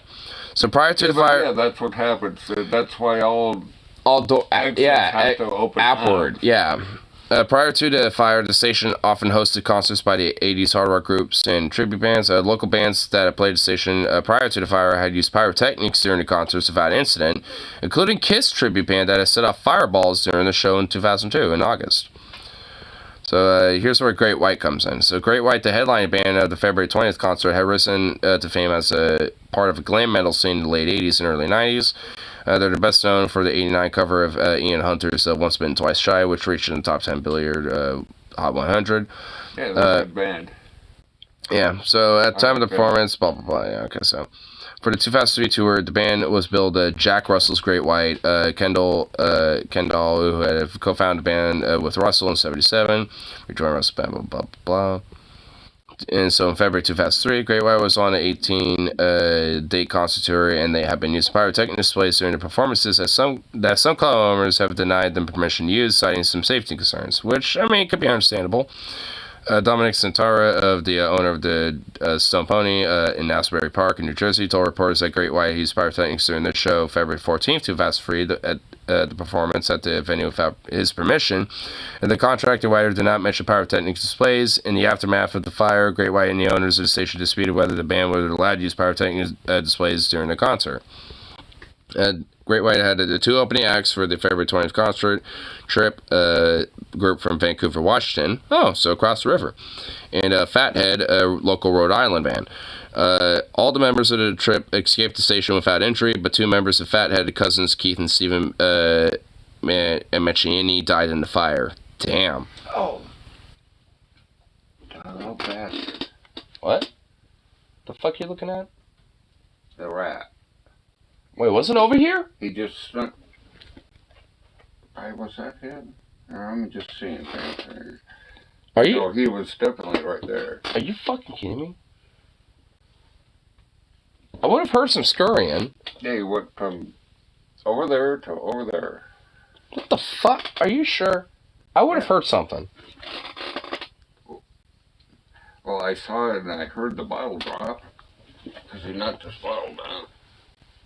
I didn't hear anything. He went like, zip. Sneaky little bugger. I didn't hear shit. I heard this. I didn't. Are you sure? I think you're tripping. Well, I saw the. Well, it's pretty much at the point just the tail. And I saw the bottom. He's tripping. I don't even. I saw the bottom. I'm pretty sure that little fucker's still in that room.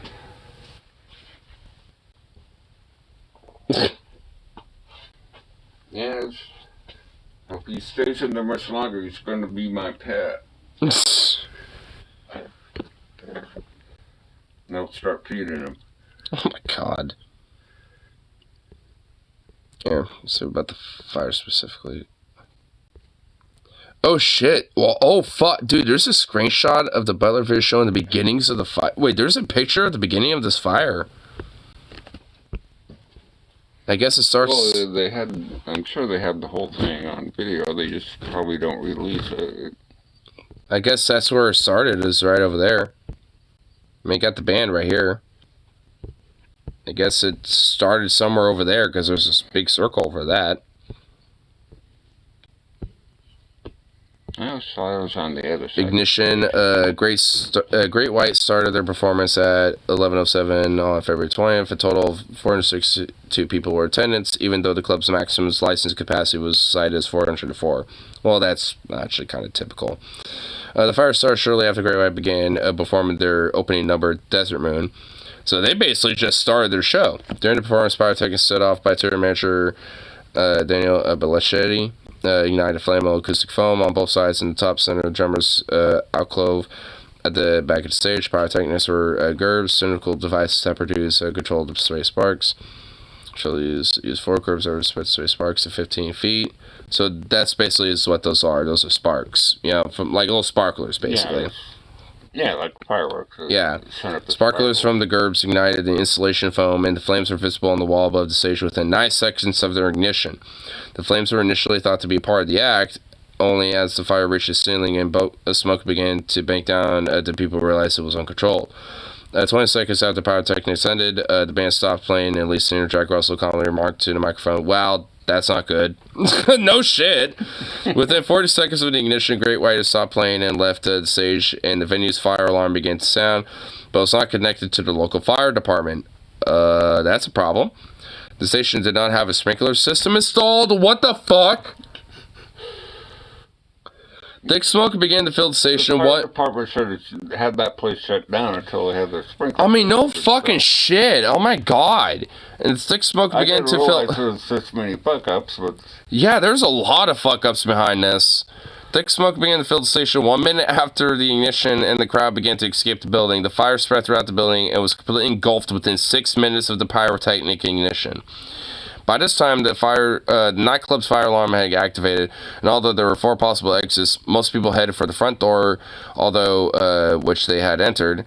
The ensuing crowd crush in the narrow hallway that led to the exit began to block completely and resulted in numerous deaths and injuries amongst the patrons and staff. So a lot of these deaths were due to crowd crushes. Yeah, usually at a fire situation like that, most of the people that die are trampled to death. Yeah, due to a crowd crush.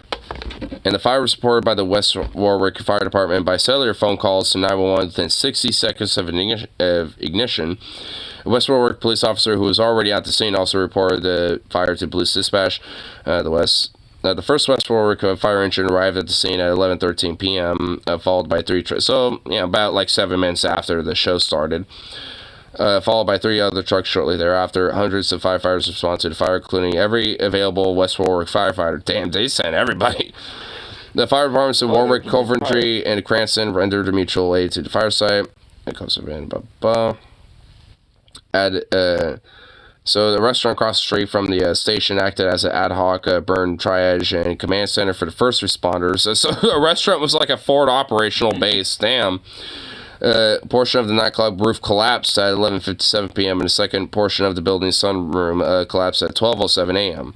Patients were transported to Kent Hospital, which filled to maximum capacity due to the fire. By 1:30 a.m. on February 21st, all patients transported and the street had been cleared.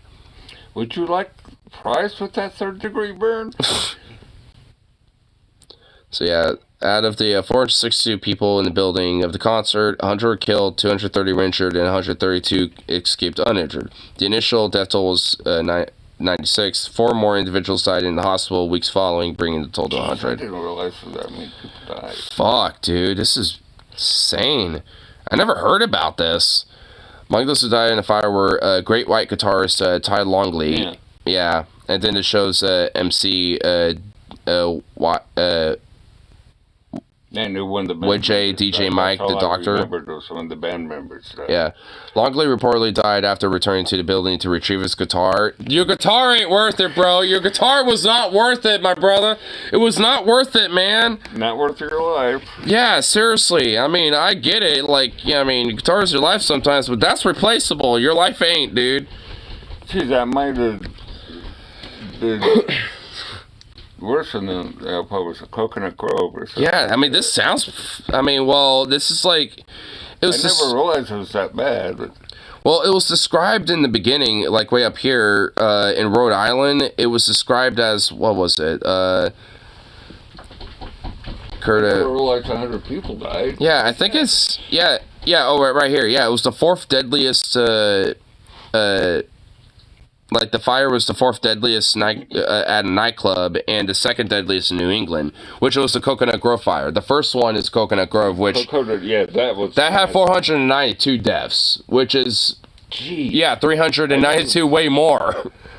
I never realized that one was that big either, but yeah. I do realize because the whole place was made up of that poly whatever...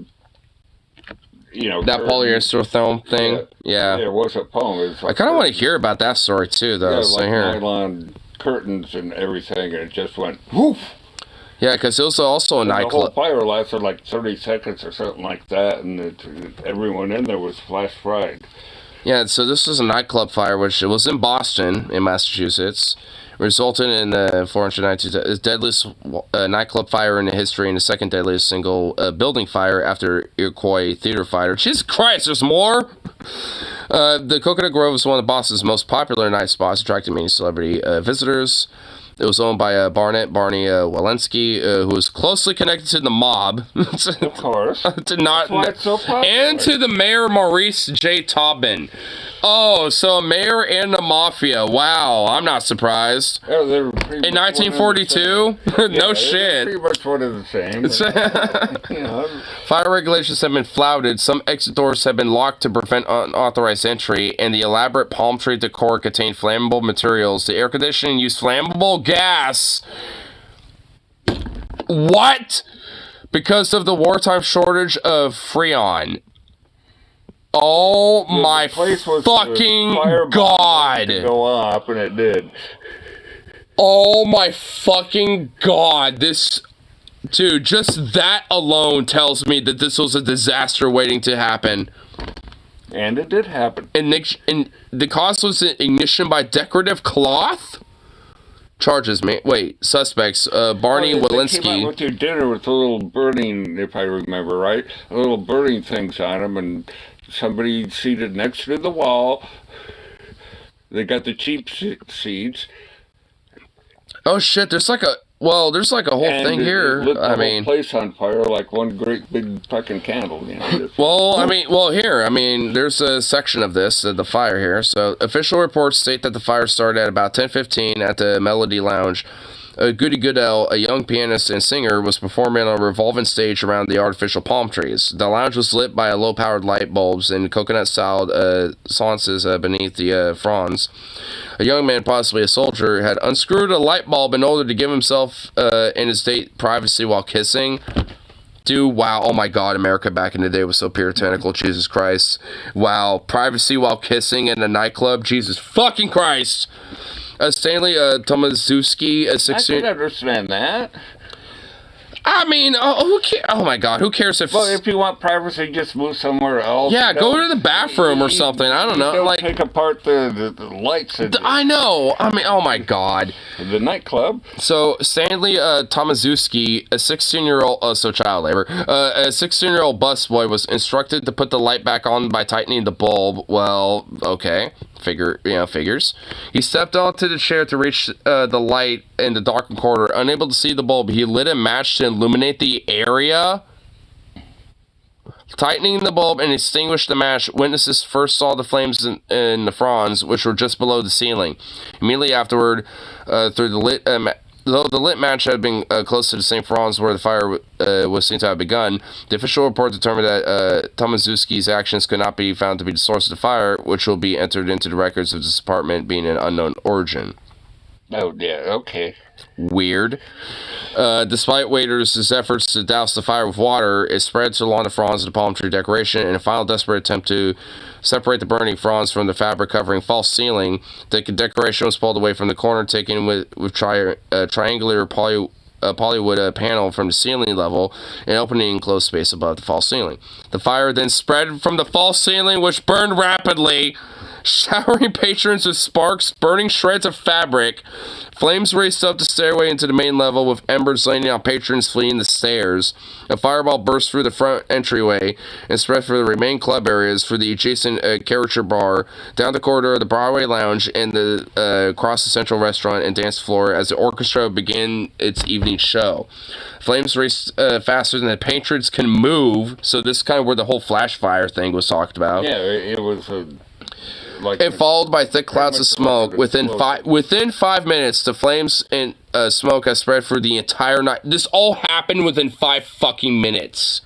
Holy shit! This place was a fucking tinderbox. What the fuck? Some patrons were instantly overcome by smoke as they sat in their seats. Others crawled through the smoky darkness to try to find exits, but all but one of which were either non-functioning or hidden in non-public areas. Holy fucking goddamn, dude. Many patrons attempted to exit through the main entrance the same way they had entered. The building's main entrance was a single revolving door, which was rendered useless as the crowd stampeded in panic. Bodies piled up behind both sides. Panic because there's a big fireball rolling through. Oh my god, dude! Oh my, this is a fucking nightmare and a half. Holy shit! Bodies piled up behind both sides of the revolving door, jamming it until it broke.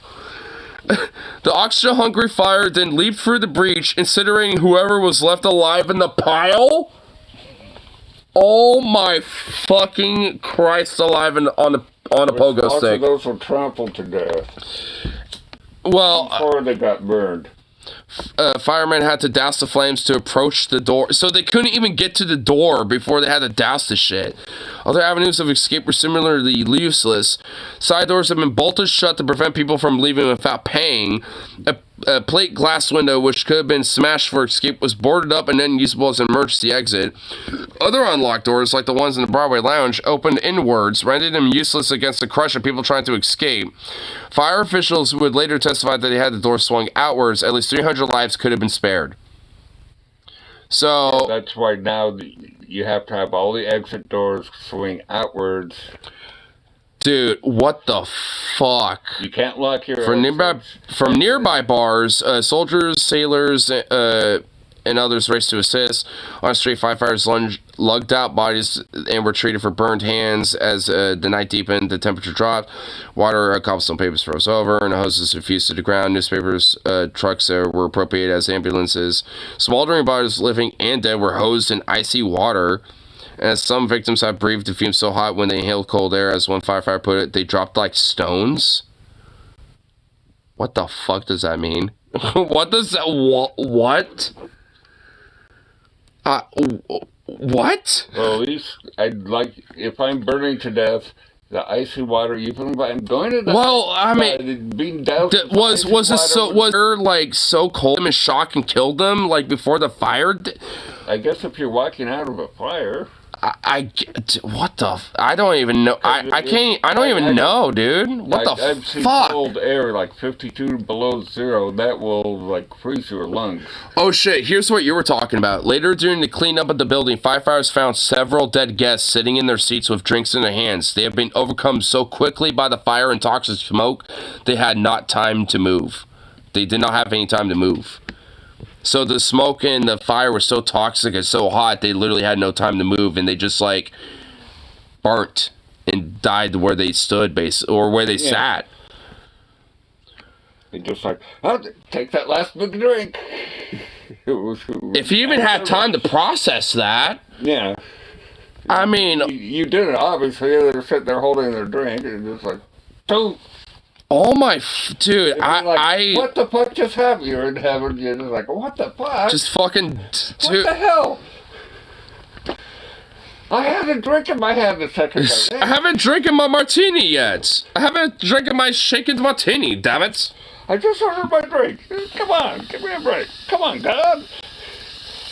Shit. Yeah, holy fuck. Yeah, that was a nasty ass.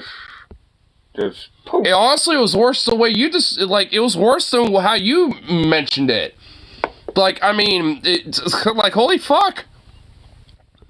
And also, this is the second deadliest. The Iroquois Theater fire was the most. What the fuck is this? I never heard about that one. December 30th in 1903.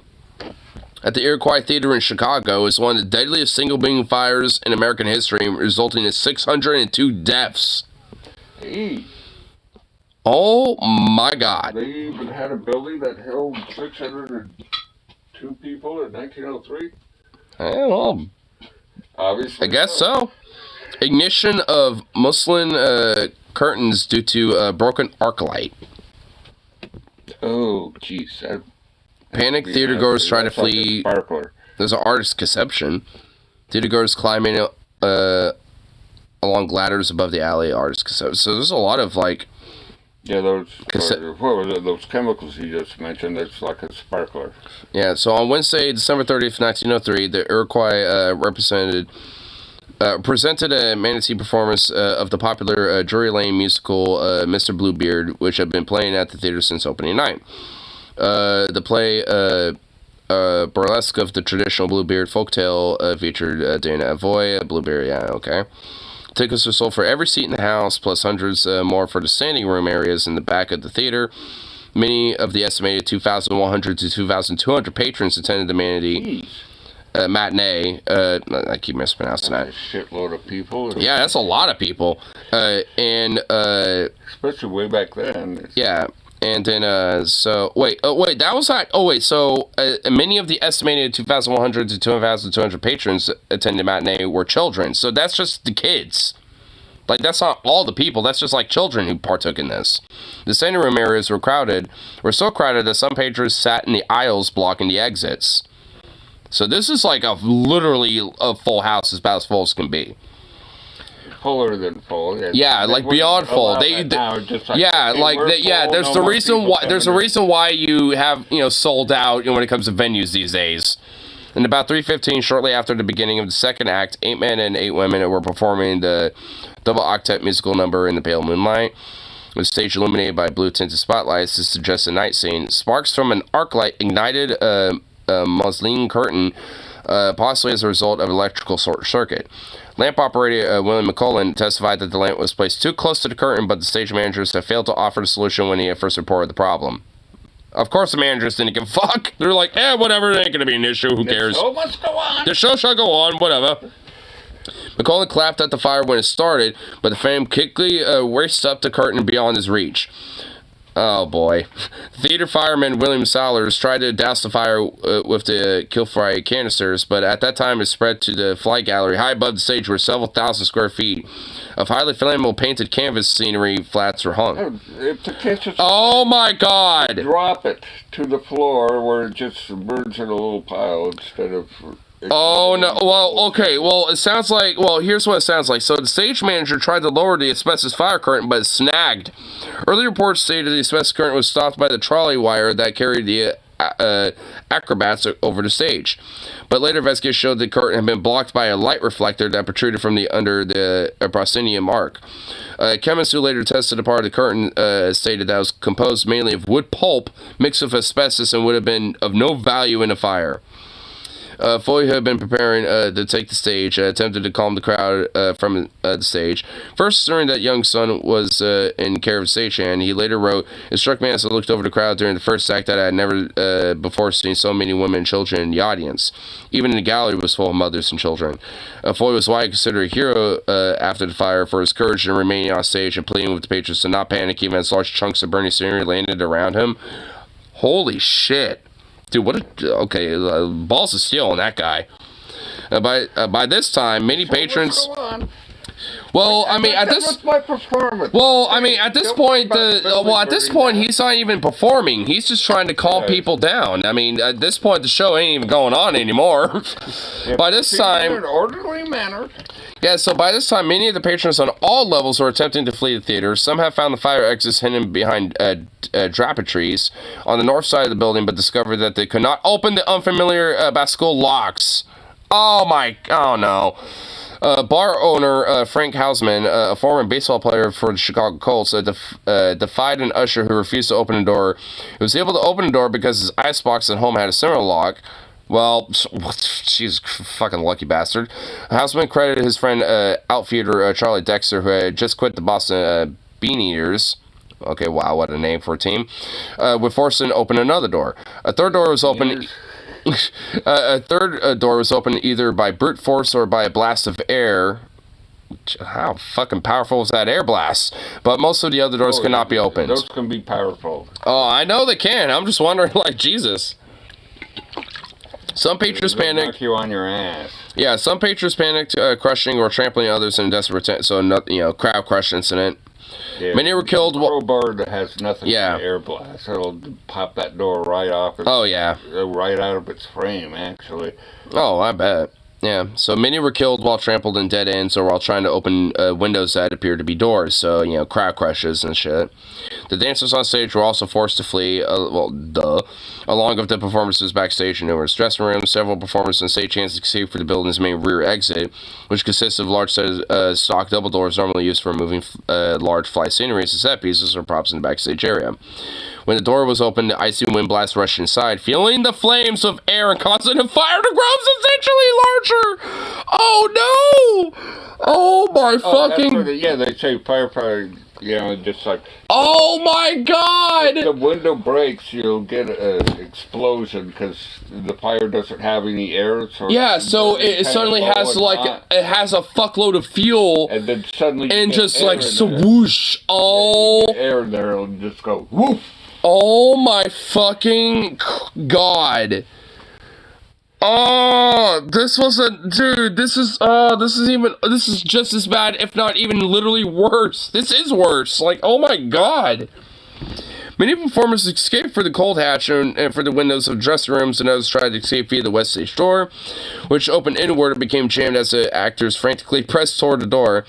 Passing railroad agents saw the crowd pressing against the door and unfastened the hinges from the outside, allowing the actors and stagehands to escape. So, I mean, it seems like there was at least like a lot of... Back in there and remove the hinges. Yeah, so it seems like there was at least like a lot of people that were able to kind of react despite how many fucking people were here. It seems like there was a lot of actions and a lot of people that acted very quickly to the point where it, like, honestly, there could have been so many more deaths. And honestly, I'm actually, from what I'm reading so far, I'm actually shocked there isn't more deaths. Like, this is a fucking crazy story, dude. As the vents above the stage were nailed or... Oh, wait, hold on. Yeah, that never would have passed fire code. Yeah. That's why you could only have so many people in this room in case it erupts into flames. Or any other situation, yeah. Getting out, or earthquake, or whatever, if the building collapses, or... Yeah, so as the vents above the stage were nailed or wired shut, the fireball instead traveled outward, ducking under the asbestos curtain, and striking towards the vents behind the dress circle in the gallery 50 feet away.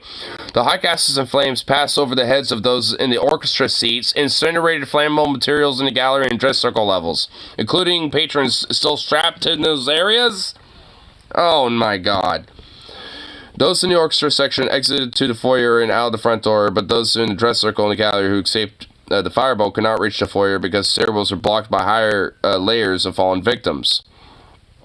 A layer of them! Oh my fucking Christ. Although iron grates that blocked secondary stairways during performances to prevent patrons... Hell of bodies, so we have to pull the doors in. Oh my god! There's this pile of bodies and there's a fireball coming at us. To prevent patrons in the cheaper seats from... although iron grates that blocked secondary stairways during performances to prevent patrons in the cheaper seats from sneaking downstairs into the more expensive lower levels were still in place, the first responders found very few victims near the gates. The largest death toll was at the base of the stairways, where hundreds of people were either trampled, crushed, or asphyxiated. People who were able to escape using the emergency exits on the north side found themselves on fire escapes.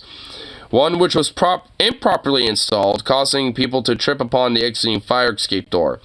Many jumped or fell from the icy narrow fire escapes to their deaths, and the bodies of the first jumpers broke the falls of those who followed them. What the fuck? I lived because some poor bastard died killing himself jumping off a fucking iPad. Oh my god! My fall was broken by this pile of dead bodies. This is honestly traumatic to read almost. Like, holy shit. This is insane. Students from the Northwestern University building north of the theater tried to bridge into the gap with a ladder, and then some of the boards between the rooftops, saving those few able to manage the makeshift crossover. The Iroquois had no fire alarm box or telephone. The CFD's Engine 13 was alerted to the fire by a stagehand who had been ordered to run from the burning theater to the nearest firehouse. On the way to the scene, approximately at 3:33 p.m., a member of Engine 13 activated an alarm box to call additional units. Initial efforts focused on the people trapped on the fire escapes. The alley north of the theater, known as Couch Place, was icy, narrow, and full of smoke. Aerial ladders cannot be used in the alley, and black nets concealed by the smoke proved useless. The Chicago Police Department became involved when the officer patrolling the theater district saw people emerge from the building in panic. Someone called on fire. The officer reported the incident from the police box on Randolph Street, and the police, summoned by whistles, soon converged on scene to control traffic and aid with the evacuation. Some of the city's 30 uniformed police matrons were summoned because of the large number of female casualties. So victims. Orchestron ambulance filled with the bodies of victims. Oh, that's a real picture. Yeah, I mean, I'm probably going to want to pass that. Mass panic ensued, and many of those trapped inside tried climbing over. Piles of bodies or escape corpses were stacked 10 feet high around some of the blocked exits. Bruh. The victims were asphyxiated by the fire, smoke, and gases, or were crushed by an onrush of others behind them. It is estimated by 575 people were killed on the day of the fire, and at least 30 more died of injuries over the following weeks. Many of the dead were buried in Montrose, Calvary, St. Boniface, Mount Greenwood, Mount Hope, Mount Olivet, Oakwoods, Rose Hill, Graceland, Forest Home, and Waldheim Jewish cemeteries. Of the approximately 300 actors, dancers, stagehands, only 5 people died. Aerialist Neil Reed, an actor in a bit part, an usher, 2 female attendants. Reed's role was to fly as a ferry over the audience on a trolley wire, showing them with pink carnitines. She was trapped above the stage while waiting for her entrance, and during the fire she fell and died of burns and internal injuries 3 days later. Ugh. Ouch. If I die of birds, I want to be real fast. I want to die of burns right now, not 3 days later. I guess, like, the flash fried, having that last drink, at the Coconut Cove or whatever. I'd rather be that guy where I'm just like, just become flash fried. I'd rather that. Oh, what the hell? Whoa. There's some, oh shit, there's corruption with this? I just kind of read a little bit. They paid off the... Yeah, after the fire, it was alleged that fire inspectors have been bribed with free tickets to overlook code violations. Chicago Mayor Cartman Harrison Jr. ordered all 6 theaters of Chicago closed for 6 weeks after the fire. As a result of public outrage, many were charged with crimes, including Harrison. So the mayor himself. Most charges were dismissed 3 years later because of the delaying tactics of the syndicate's lawyers and the use of loopholes and inaccuracies of the city's building and safety ordinances. Levy Mayer was the attorney for the theater, and his manager was Will. Fire trap, and everyone looked over the inspector. I mean, literally every single one of these stories seems to literally be the same fucking case. Because a bunch of fucking weird, like crime syndicate weirdos or fucking, like, cocksuckers basically want to, make it like their little, like, secret little place and shit and, like, overlook certain little code violations and this and that to cheap the fuck out. And, then suddenly, one thing goes wrong and it just all goes bursting into flames. Like, every one of those stories basically just, like, seems like that was the... Be very careful with flames around here. I mean, like, I've seen some pyrotechnics at shows before, and the thing is, like, even in, like, enclosed venues, but, like, it's just, there's just a way to regulate it in a way where it's actually safe. Like, I mean, obviously, with every one of these instances, and, like, I mean, that's kind of the sad thing about regulations. They're always, signed with the blood of the people that, they were signed for, that they were there for the first place for. Like the, doors, or the revolving door thing, and all, the polyester foam, all the shit. Let's see. For that fire, every regulation has blood signed with it. Outwards and not be locked. Yeah. And, what was the other big one that they had?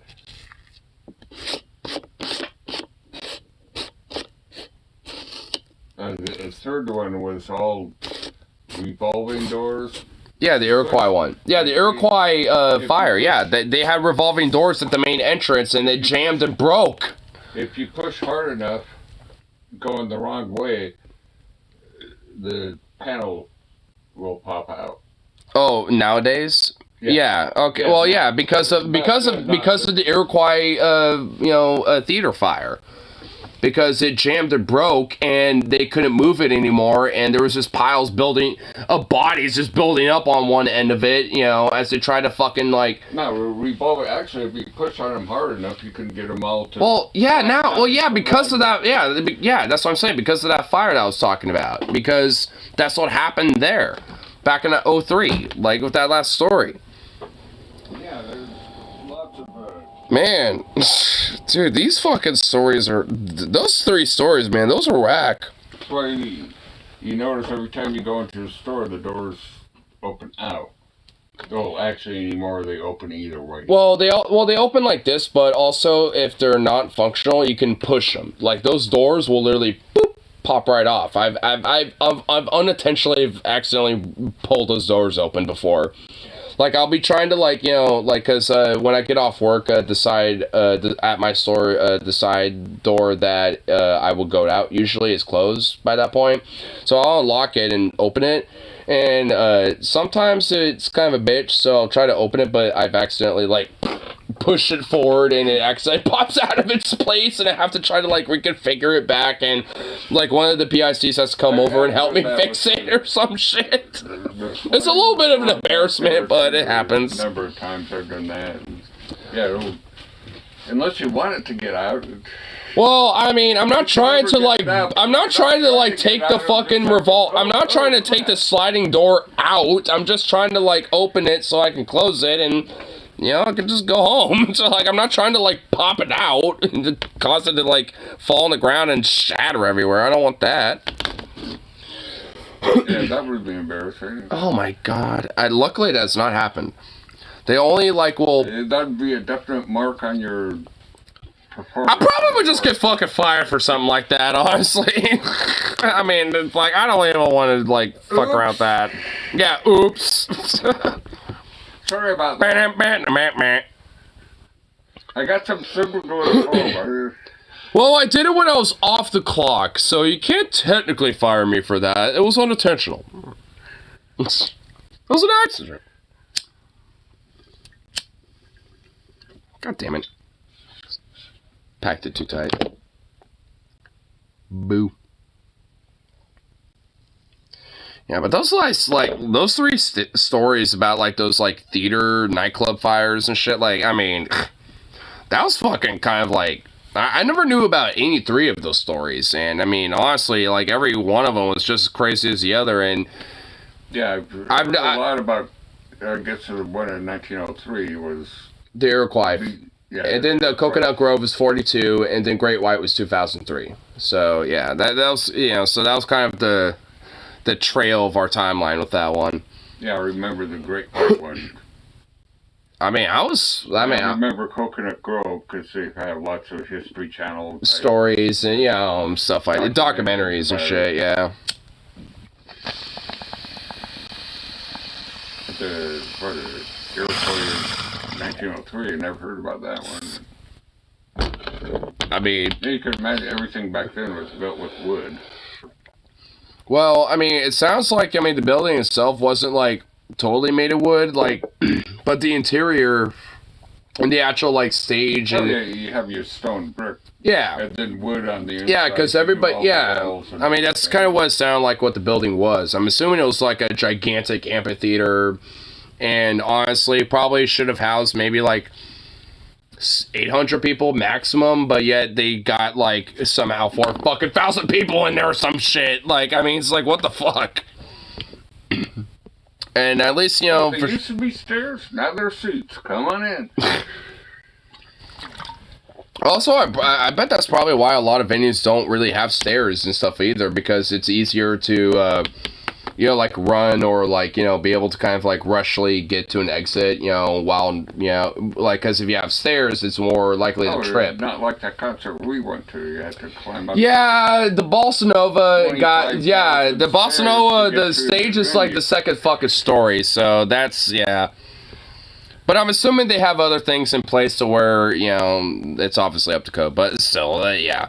Well, you got the Crystal Ballroom, that's a venue that's the second story. You have to go climb. You have to walk up. I know I've been there before, a long time ago. Yeah, you have to go up a couple flights of stairs to go in the venue there. I've never thought of that. There's actually a couple. Yeah, I just realized there's at least like 2 or 3 venues like that. The fucking stairs.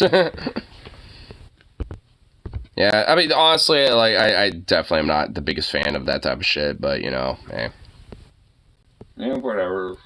Hey, I had that fun. So I'll deal with the stairs. Yeah, hey, yeah, exactly. I mean, I'm gonna go see a concert. I'm gonna deal with stairs. It's like lawn seating. If you can't deal with, like, you know, some wet grass, and I don't know. I don't know what to tell you. Yeah, don't run across the lawn barefoot.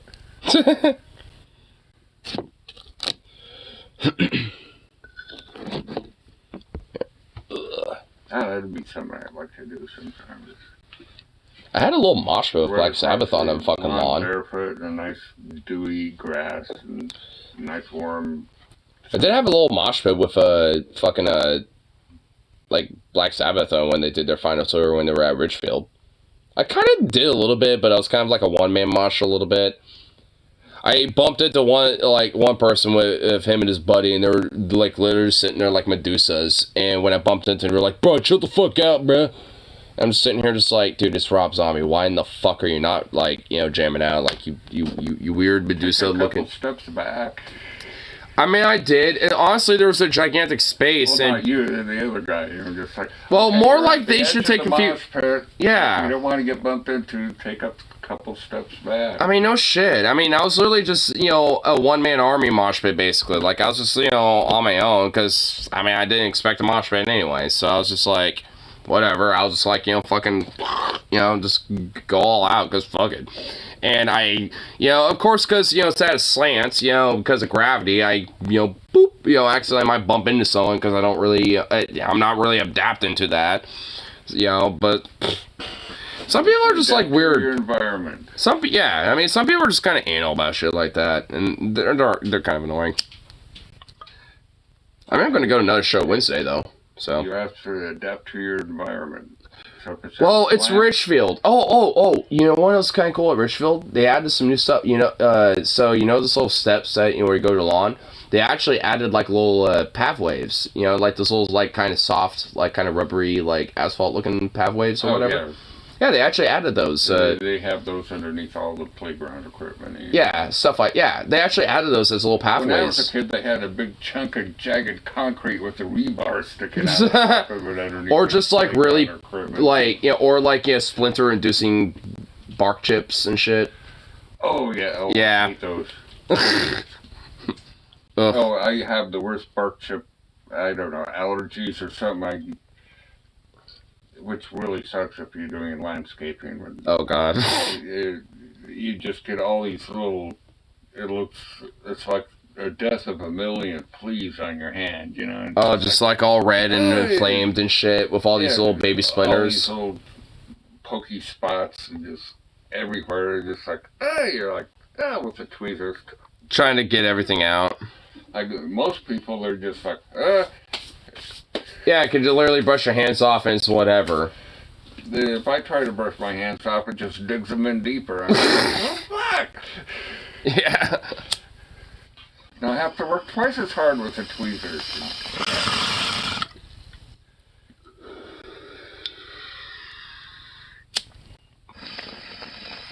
So, a lot of that stuff, direction helps.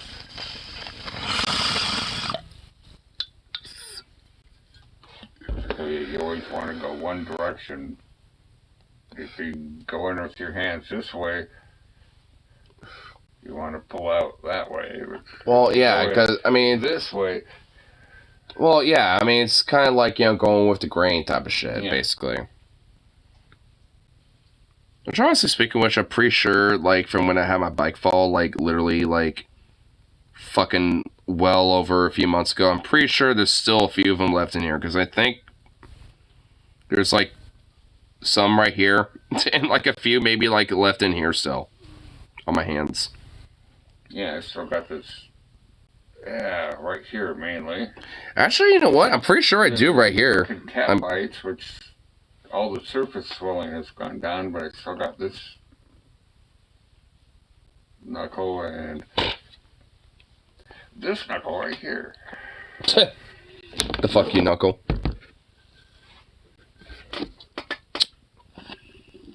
And it came back, it went down earlier. I was soaking it in Epsom salt.